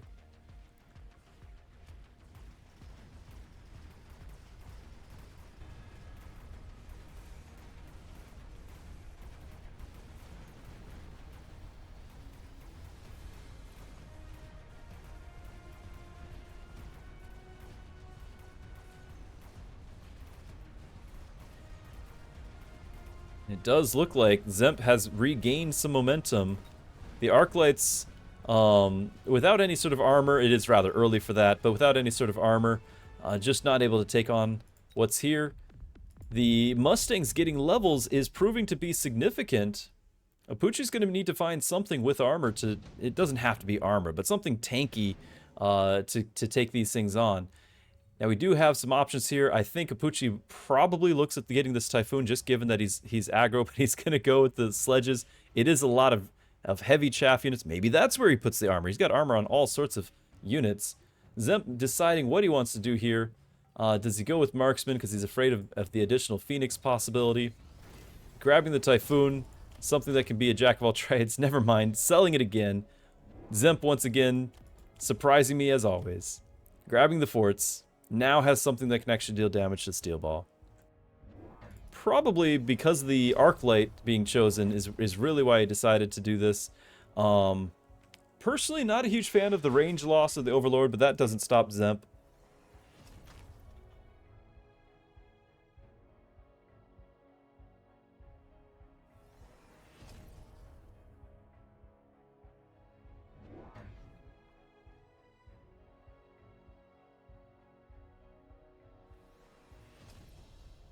We do have additional Phoenix here. The anti-air barrage, given the launcher overload immediate click, the anti-air barrage is now a little bit more expensive, and of course everything else is too. He's going to want the range to support that launcher overload because the range reduction is kind of a big deal.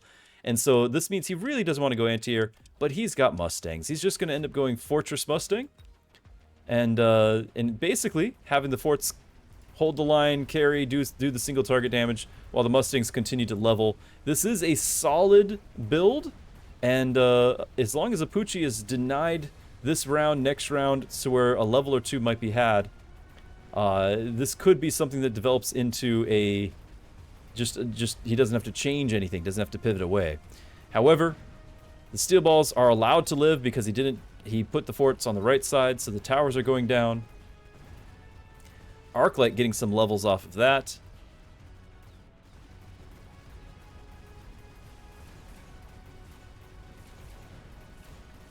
Tower timing going the other direction now. And the handful of Mustangs left, just enough to still compete with the Phoenix. Keeping the game neck and neck.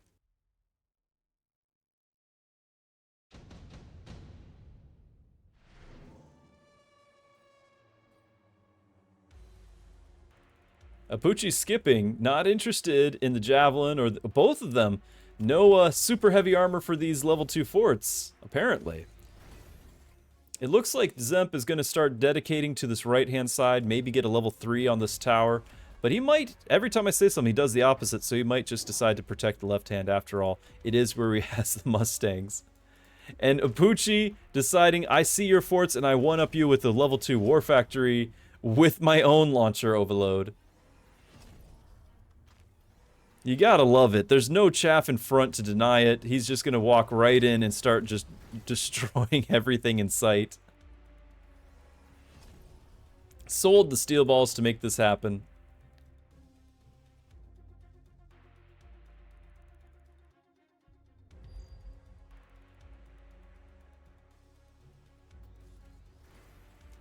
Now normally, I'd say that the forts at least have some sort of chance. I'm not saying it here. I don't think that there's anything to stop the level 2 barrage of this War Factory from taking out the forts one by one. Now next round, we'll see what the response is. Does he go with melters? Does he go with acid? Does he just try to continue with the forts? We'll see. We'll see. I'm actually shocked that it was this much damage already to the War Factory. Very shocked indeed. Missile got used to defend the tower there.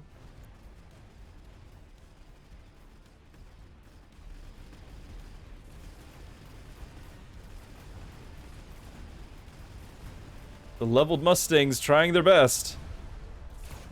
Not quite enough. Not quite enough. That was actually far closer than I anticipated. But now it's going to be a level 3 War Factory. We've seen Apooche continue to level and tech the single War Factory ever since the nerf to the cost efficiency tech for the War Factory. You really don't see the spam of the War Factories. In fact, most players don't even run the efficient maintenance anymore at all. It's not on his board. We've got the oil in play to keep that War Factory at arm's length.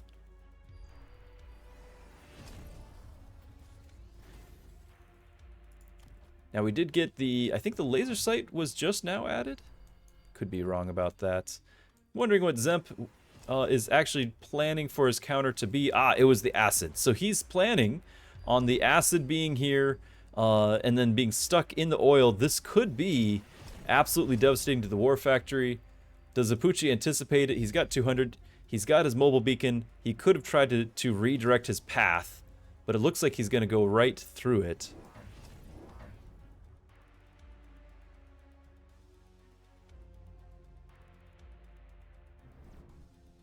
Apooche also picking up the replicate on the crawlers. Looking to have that chaff keeping the fortress busy, despite the fire badgers on the field.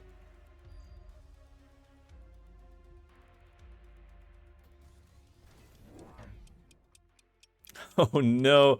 So Apooche using oil against Dzemp's own fire badgers, looking to burn as many Mustangs as he can. His own fire used against him.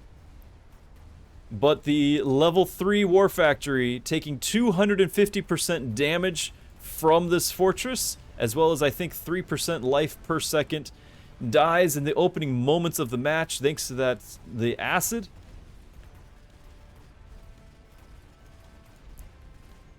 Very well played to prevent a catastrophic loss from happening.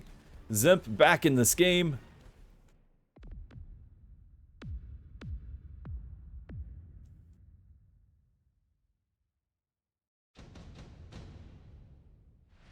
And now we're going to start seeing the cost of that War Factory really stack up against Apooche. The extra 200 loss. Dzemp going for the enhancement module. Looks like there's probably a War Factory he's upgrading with it. Or a War Factory, a Fortress. I always mix the two. Fortress he's upgrading with it. Apooche still considering, does he have an opportunity here for a Vulcan? Maybe. An opportunity for a Vulcan drop to take out some chaff. Take out some Mustangs. It might be profitable. Looks like instead he went for... Oh, I hit it, but it looks like instead he just went for the sell. And he is selling the War Factory, moving it to another location. I'm actually a little bit surprised he bought back into the War Factory. There's going to be so much... Of course there's two. But there's going to be so much acid on the field. So much acid everywhere. It's literally a minefield. Where does he go? Where does he send them? My preference personally would have been to go for Photon. Photon will ignore the effects of acid as long as Photon is active. Photon lasts for 20 seconds, or he could have clicked it on his own if he did an outside source like a boat. Or he could have done it on the War Factory for 600. Very expensive either way. And so he's just looking to get away from these rather than trying to make such an investment.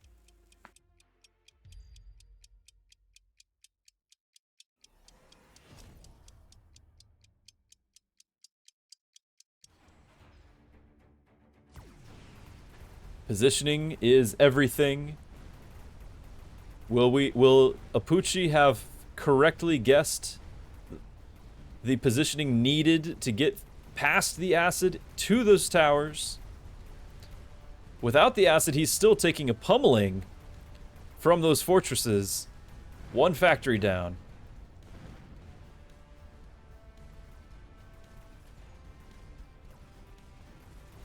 It looks like the level 3 fort is sufficient damage for the other factory as well.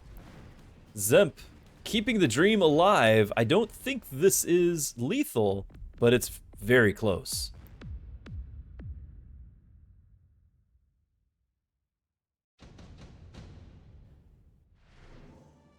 This being probably the last turn. Dzemp grabbing the Rhino and selling. Apooche grabbing the Saber, probably selling as well. There it goes. Both sides content to continue the course. More forts on the scene, this time adding fangs to the field. Does Dzemp have enough to get shields for his fangs? It looks like he could if he wanted to. Shields would be just another way to keep those arc lights, keep the War Factory shots busy. He's getting that range, that's required. He still has enough. There's the lone, 600. There's the shields. Apooche, still thinking. Dzemp is done with his turn. Maybe drops a shield or another missile or two. Apooche decided it is all in on the factories. He gets another factory. Gets the temporary range. Still has another 700.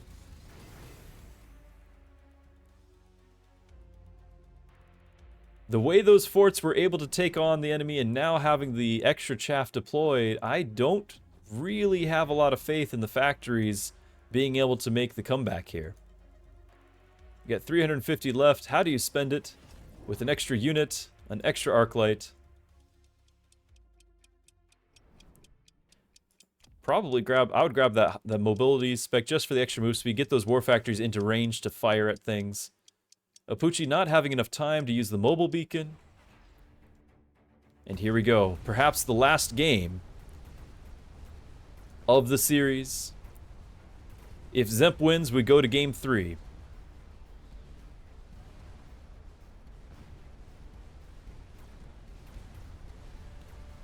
Dzemp's own fortresses in very close danger of standing in their own acid. His own side's acid. The shielded fangs doing their job. Forts, however, beginning to fall. As well as the factory.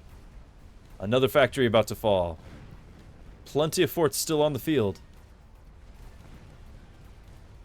Even though they're walking through acid.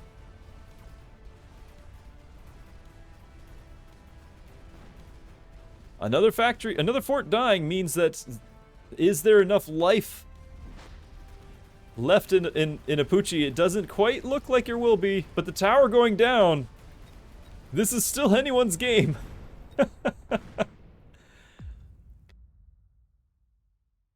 Not the last round after all.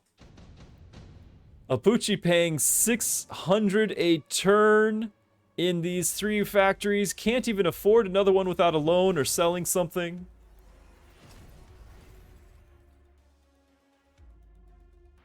Costing a heavy toll.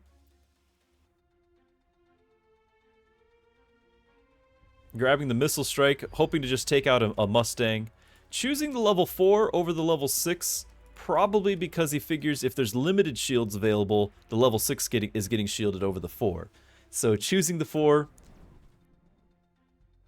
or maybe he just saw the red star and didn't really take a second to look at their levels. Lots of missiles going down. I would expect both sides to do the same. Apooche deciding he needs more chaff clear. He's got to deal with those fangs more efficiently. In fact, he is getting the high explosive ammo. He only has the 2 new Mustangs to try to deal with it. This is a major investment. Dzemp with the Wasps should be hard countered by those Mustangs, but the Mustangs have so much to do. And of course the Wasp perhaps getting hit by that missile, that could be decisive as well. Will the Mustangs be enough to take out not only the chaff, but the new air threat, and let the war factories do their thing? Apooche delaying the right war factory. I like this. I was hoping he'd do this last round with the mobile beacon, just to avoid the acid, avoid the strong points, go for the weak points. Missile got only a couple of the Wasps, but did take out the entire Mustang group. Of course, he only knew about the Mustang. The rest of the Wasps are dropping to the Mustangs. And the war factories teaming up. Looks like they're going to win that left side. Dzemp having a sizable force still on the right.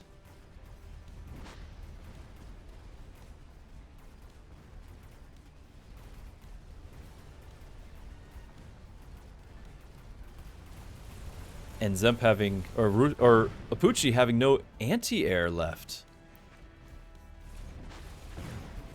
This will be it. Dzemp winning game 2 of the 3-game series, best of 3. We're going to the final. We're going to the final. Both sides 1-1.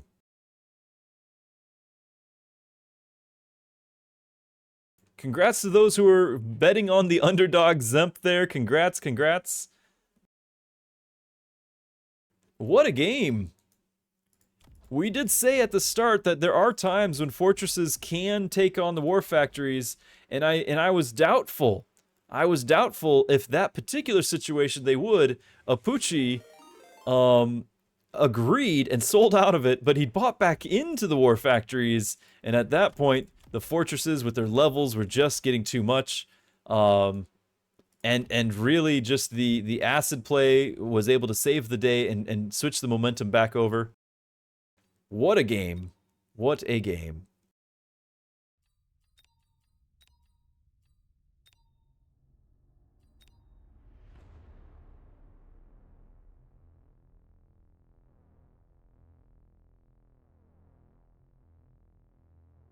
Both sides playing their little hearts out.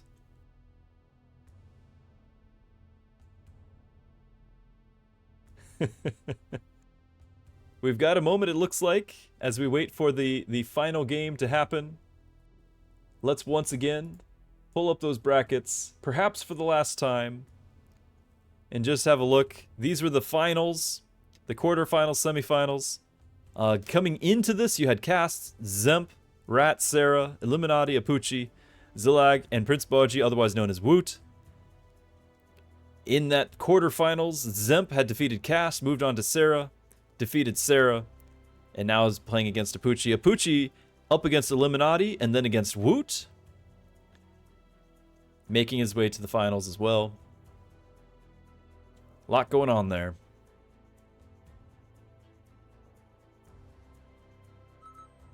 There's our invite for the last game.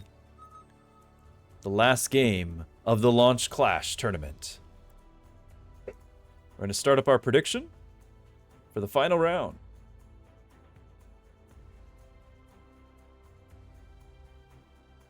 For all the channel points, chat. It is now live, it's now available. You got 5 minutes to decide who do you think not only wins this game, but wins the entire tournament. Think carefully. Wage your Drewski points responsibly.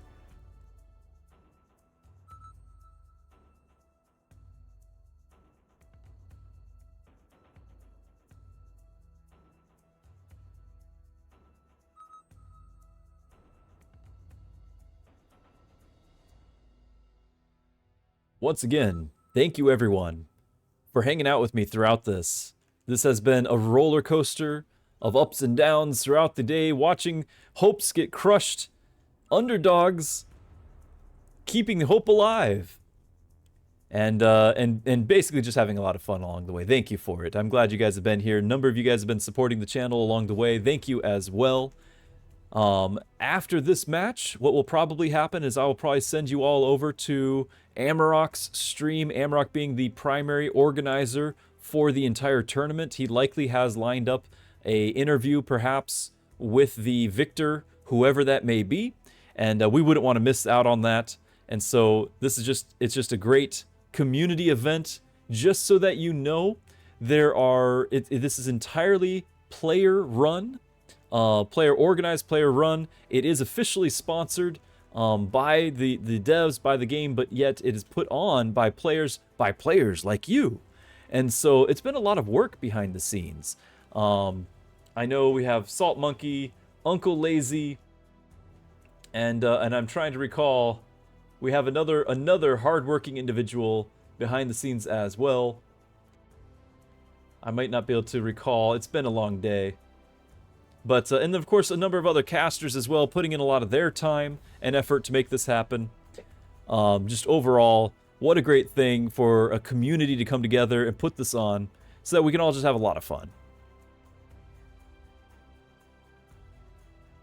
I think in the end, that last match, the early War Factory was a tempo play. In the end, it was a shot in the foot because the economy caught up to him. And so missing out on 4 and then 600 credits a turn just meant he had nothing, especially as elite, meant he had no cash left to pivot to anything else. He was just locked in. Drone, thank you. Sir Limbo, don't want to leave out Sir Limbo. Lots of work going on behind the scenes.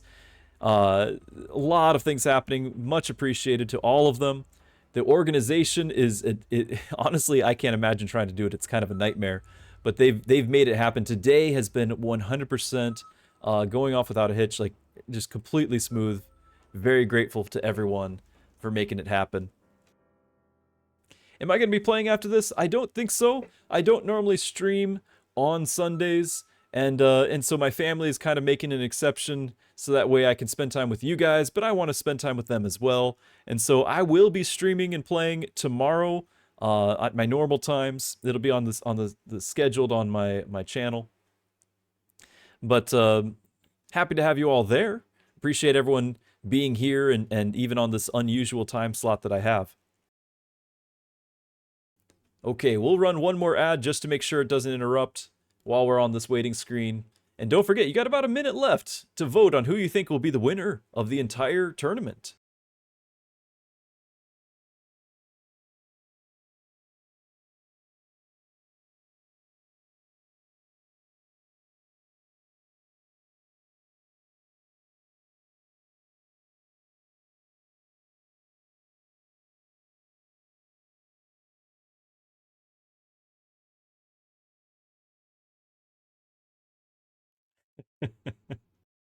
Glad to have you all with us.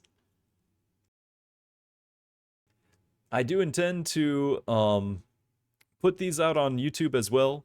After the whole series is done, I will try to have chapters, divisions, so you guys can find different matches. And I suspect the other casters will do the same. And between all of that, you should be able to find any of the matches throughout the whole series. There have been a number of very notable games worth checking out and going back and watching. A lot went into making this whole thing happen to get us to this point. So a lot of fun there. All right. I'm going to hide this camera. I'll see you guys on the other side as we congratulate the eventual victor. Good luck to them.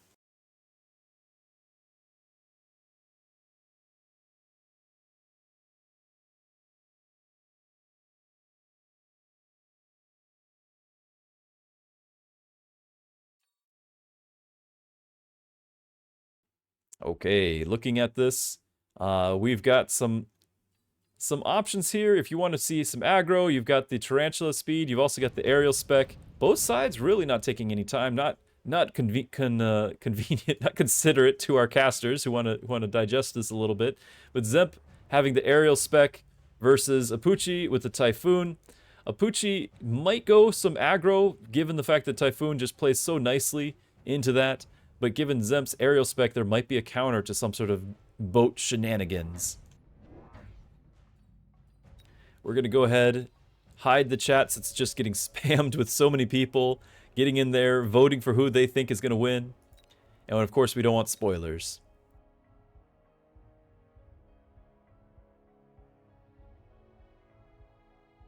Dzemp going for a standard build. Again, with that aerial spec. Apooche grabbing some extra chaff in order to keep the Stormcallers busy, though they will walk right into those arc lights. It's kind of a tough balance here. This is a arc light heaven situation. I don't know. We've already seen Dzemp go for an arc light carry and win on this series, and so I don't know. We might see something like it again. I doubt it, but I would not be surprised at all if we end up seeing with range on the arc lights, at least just to be capitalizing on the units on the field, and then he pivots eventually to some sort of air units, perhaps the Phoenix, given the standard positioning.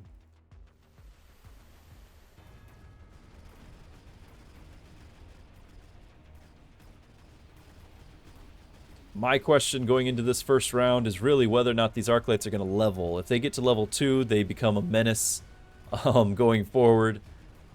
We shall see. We already have one at level 2. I don't think the other one will make it quite there, but even so, that could be significant. Apooche did not really expect to win that round, going chaff into the arc lights, but Apooche does have a head start on chaff now, and is kind of able to make a educated choice going into the next round here. Probably both sides grabbing the intensive training. It's really powerful this early in the game. And Dzemp grabbing that, we've already seen him use that with his arc carry builds. He might just continue to level that arc light. I think it's level 3 already as we speak. There it is. Apooche probably just going to go ahead and level a Mustang and grab a couple more chaff. Or chaff clear. He could get his own arc light or something like that as well. Somehow you got to use that intensive training. Maybe he's going to put on the Phoenix in order to take out that arc light early.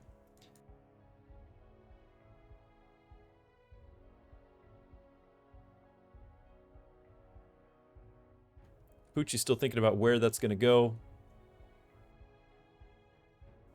Also, even though he started with standard distance, this is not necessarily a standard positioning.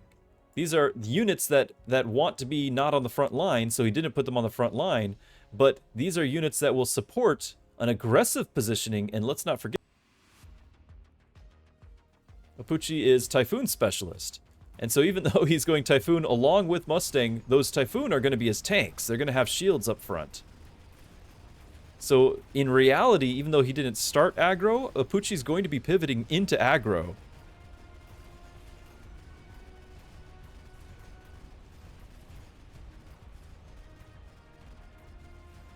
The Phoenix getting the kill, getting half a level just because of that. I don't know if Apooche actually used his level up, though. I don't know if he could have afforded it. We'll have to check after the round. The other Arclights are leveling. One of them, anyway.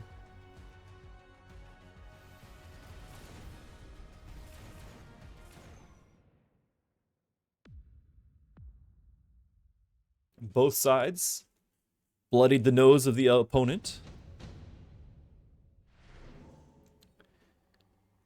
Interesting, interesting. The Wraith, the Wasp, 3 Fire Badgers. All of these, even the Sandworm potentially, but I think it's too early for it. All of these are potentially valuable. Both sides deciding to go, that's too many Fire Badgers to ignore. Just deciding to go for it. I think Apooche he got a regular level off of that Phoenix. Now he's using it on, he saved it for his Typhoon. He wanted a level 2 Typhoon. An excellent choice there. That Typhoon is now going to give all the cover he needs for his soon-to-be level 2 Phoenix. And now he's got even more chaff clear in the form of those Fire Badgers. So the Phoenix being the damage dealer, he still has plenty of room for Giants in here as well, unless he continues with this formation.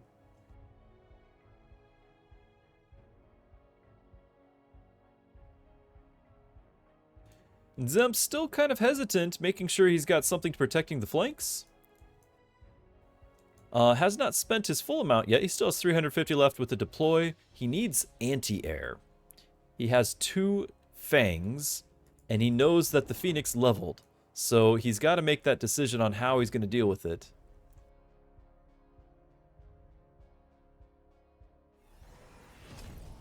Looks like he's going to be selling to deal with it. More Arclights. Okay. Range on the Arclights, and just say, I don't need no anti-air. Fair enough.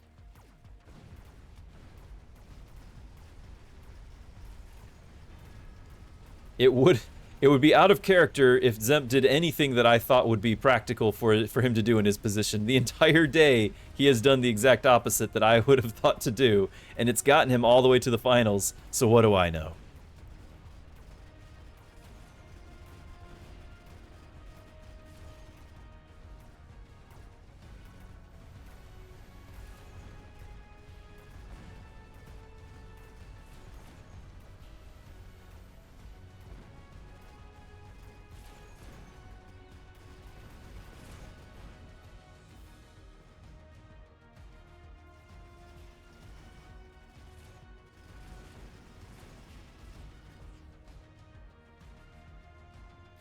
Alright, the Phoenix not only going unopposed, but along with the rest of that aggressive play, I think Dzemp didn't quite catch on that there was going to be a switch to aggro, and that he really wouldn't have time. Now the cat is out of the bag. We'll see what Dzemp decides to do to counter it.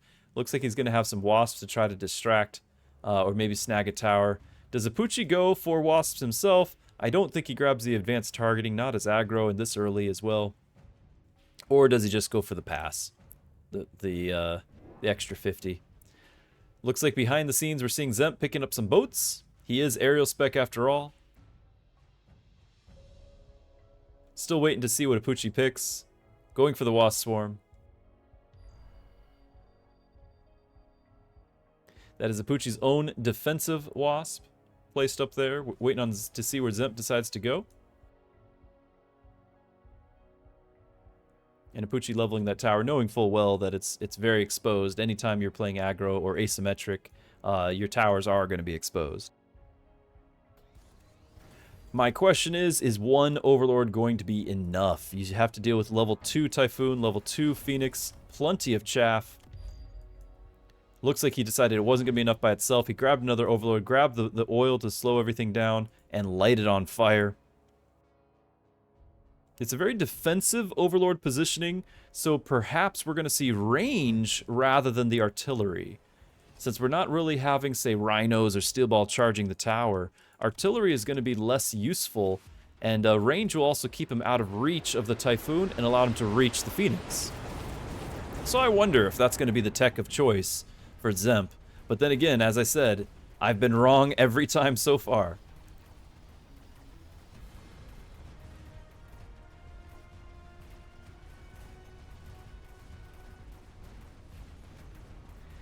Meanwhile, one Overlord down, the other one still trying to clear out those leveled Typhoons.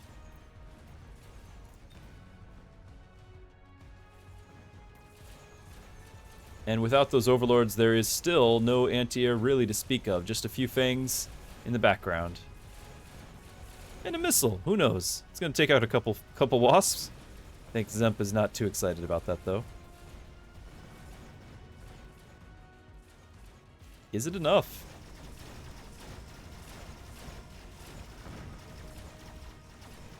I think it will be, but only just.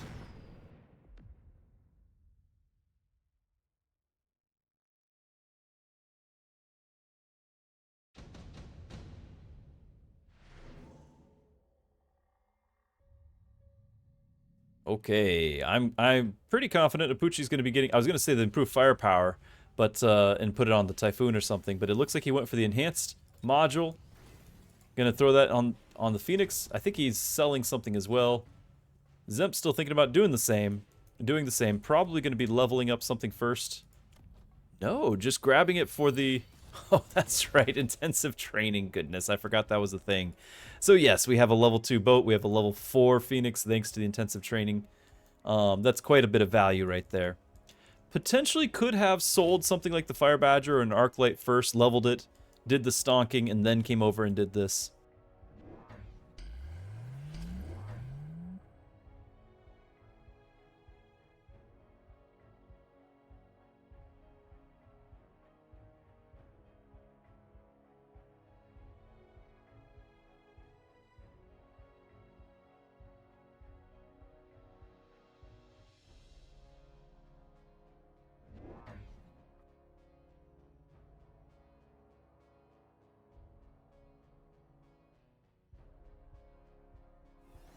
There's the chin gun. Okay, not going for the range, but deciding the chin gun's important. It will help a lot with the Typhoon's shields. I just figured the positioning is such that the range might be better.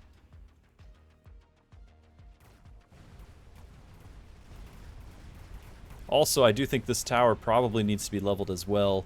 I just feel like the chaff is just going to keep running past. But I guess I could be wrong again. Thanks to those arc lights getting all those levels quietly behind the scenes. Okay, here comes the threat I was worried about.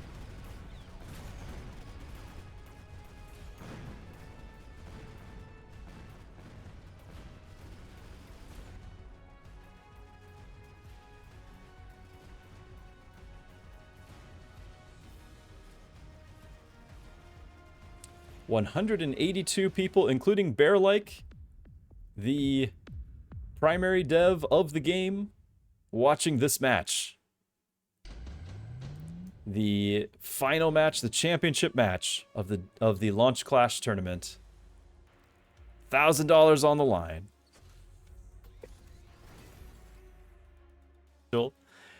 We only have the one intense training. Apooche considering the orbital bombardment, though, looking to just bombard and leverage his advantage. Perhaps a nuke, but I think it's just too expensive when Bombard can do a similar job, a respectable job.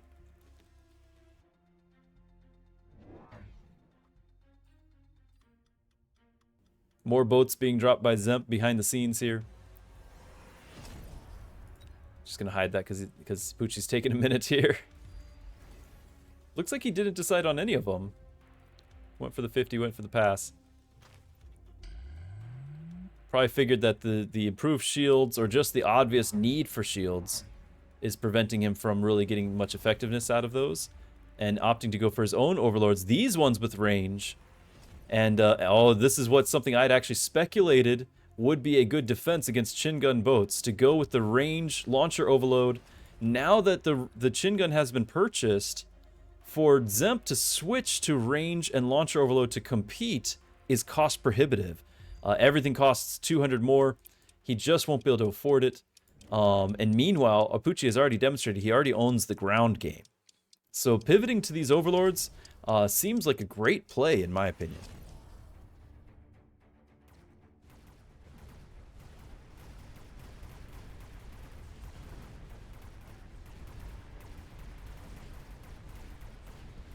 No attempt at some sort of sneaky maneuver to secure a tower.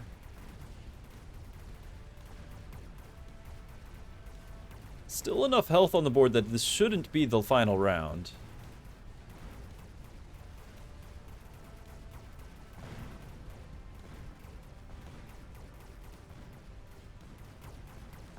Now it's just a matter of you've got a level 2 Overlord with even more stats.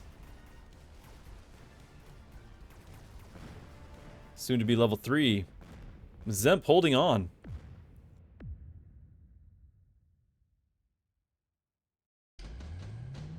These levels are huge. You're about to have... Well, we'll see what they purchase first. Saber probably to sell, perhaps for both sides. Though if I were Dzemp, I would actually be looking at the 3 Scorpions instead, with double shot, just as a way to get rid of all of this on the ground. But I guess he's just relying on the Overlord Artillery instead. It's a lot of money to get that Sabertooth as well, though. It's hard to turn that down. Okay, Dzemp. Dzemp going ahead and deciding he doesn't care about the costs, the extra costs. He's going to go on the range and launch Overlord. He also has the 2 levels. He did the intensive training. He actually put all of it on the single Overlord to carry the day, rather than splitting them between the 2 Overlords. He has another Overlord. He has just enough to level if he decides to. Meanwhile, Apooche, with the Wraith, probably looking for a cheeky tower snag. Personally, I would look for... We're getting close to the time where I would say maybe a Phoenix or something to flank a tower. But even more boats entering the field. A testament to the current state of the game. It is officially boating season in Mechabellum.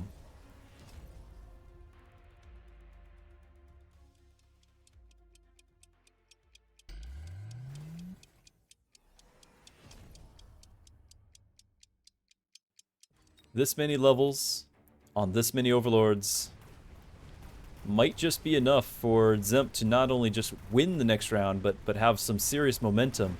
I don't know. It depends on what happens with this tower and this push. Apooche had kind of decided to push the other tower at the same time, but that I believe that's going to be costing him. I take it back.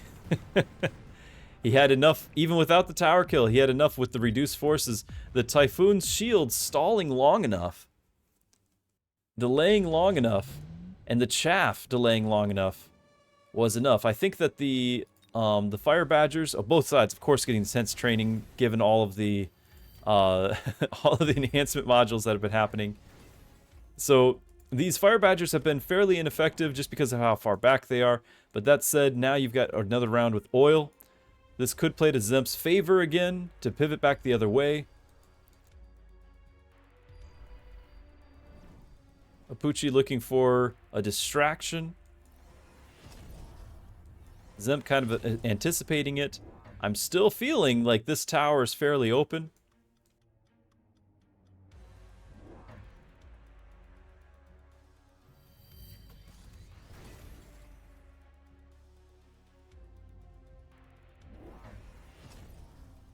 And Apooche saying, I'm going to continue to triple down on these boats. Napalm getting added. Wanting to make sure that the chaff doesn't continue to distract his boats. Wants them out of here. Personally, I think the oil should have been enough for this round. And then, and just not worry about the napalm. But he's probably looking at that left-hand side, worried about that tower.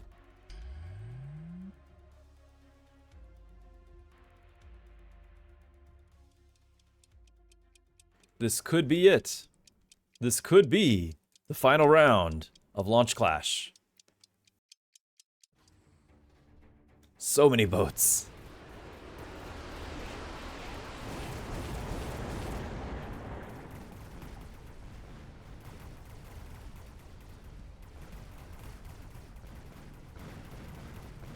That oil helping out considerably, letting Dzemp's boats get back to what they need to be doing by using their superior numbers, taking out the other boats. Left side has been won by Dzemp. Right side, the final salvo won by the level 5 Overlord, soon to be level 6 or even 7, depending on the on the upgrades there. Dzemp not only lives, but perhaps with the levels starts to get some momentum back.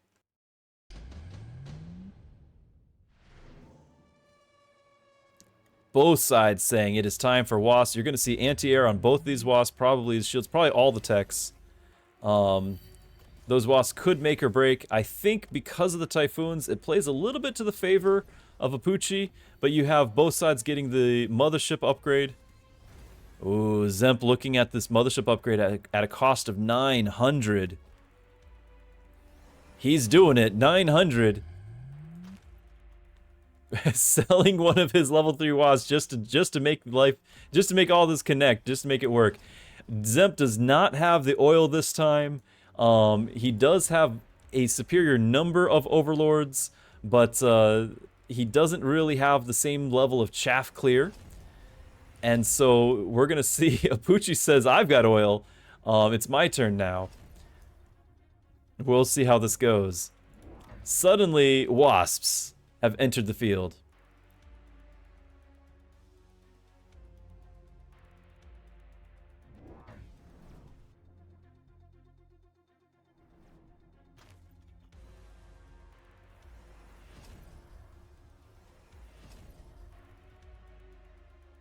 Go either way. We've got a level 7 overlord. Dzemp deciding to put all of his eggs in that basket as opposed to the various other overlords around.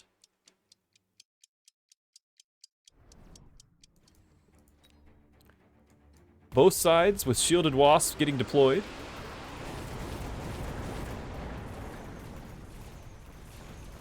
Fire was successfully delivered.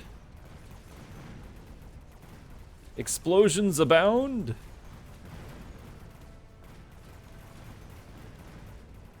The tower going down, though, at a critical moment. That could be it for Dzemp with that tower timing. Absolutely dominating because of the fire on the ground. Well played. Well played. And congratulations to your Launch Clash champion, Apooche. Good game, everyone. Congrats to everyone who successfully predicted the outcome. What a series. It came down to mass boats.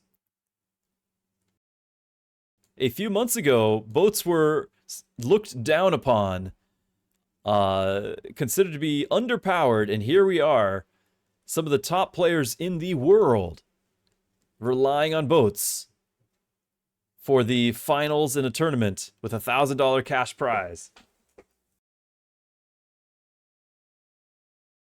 Congratulations, everyone.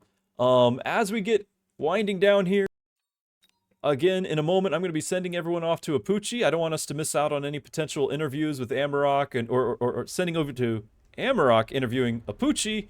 I do want to mention just a thank you to everyone for being here. I'm going to give a couple of links here as well for my Discord if anyone's curious. I am a pastor. One of the things I like to do is be available to you, whether for prayer, for questions, that sort of thing. I just want to be able to be available to you. I love you all. I want to be able to encourage when I can, and so I have that available. I also have announcements and things that I'll put on there as well, and just in relation to whatever's going on, if I have any changes in schedule. I also have a YouTube channel. I'll put a link up here in that in a second as well. The YouTube channel, I put on it not only just games like what we're seeing here with the whole tournament, but I've been putting out a lot of shorts. I put a lot of time into those, and I just had a new one. If you guys have been following it all, put out a new short today.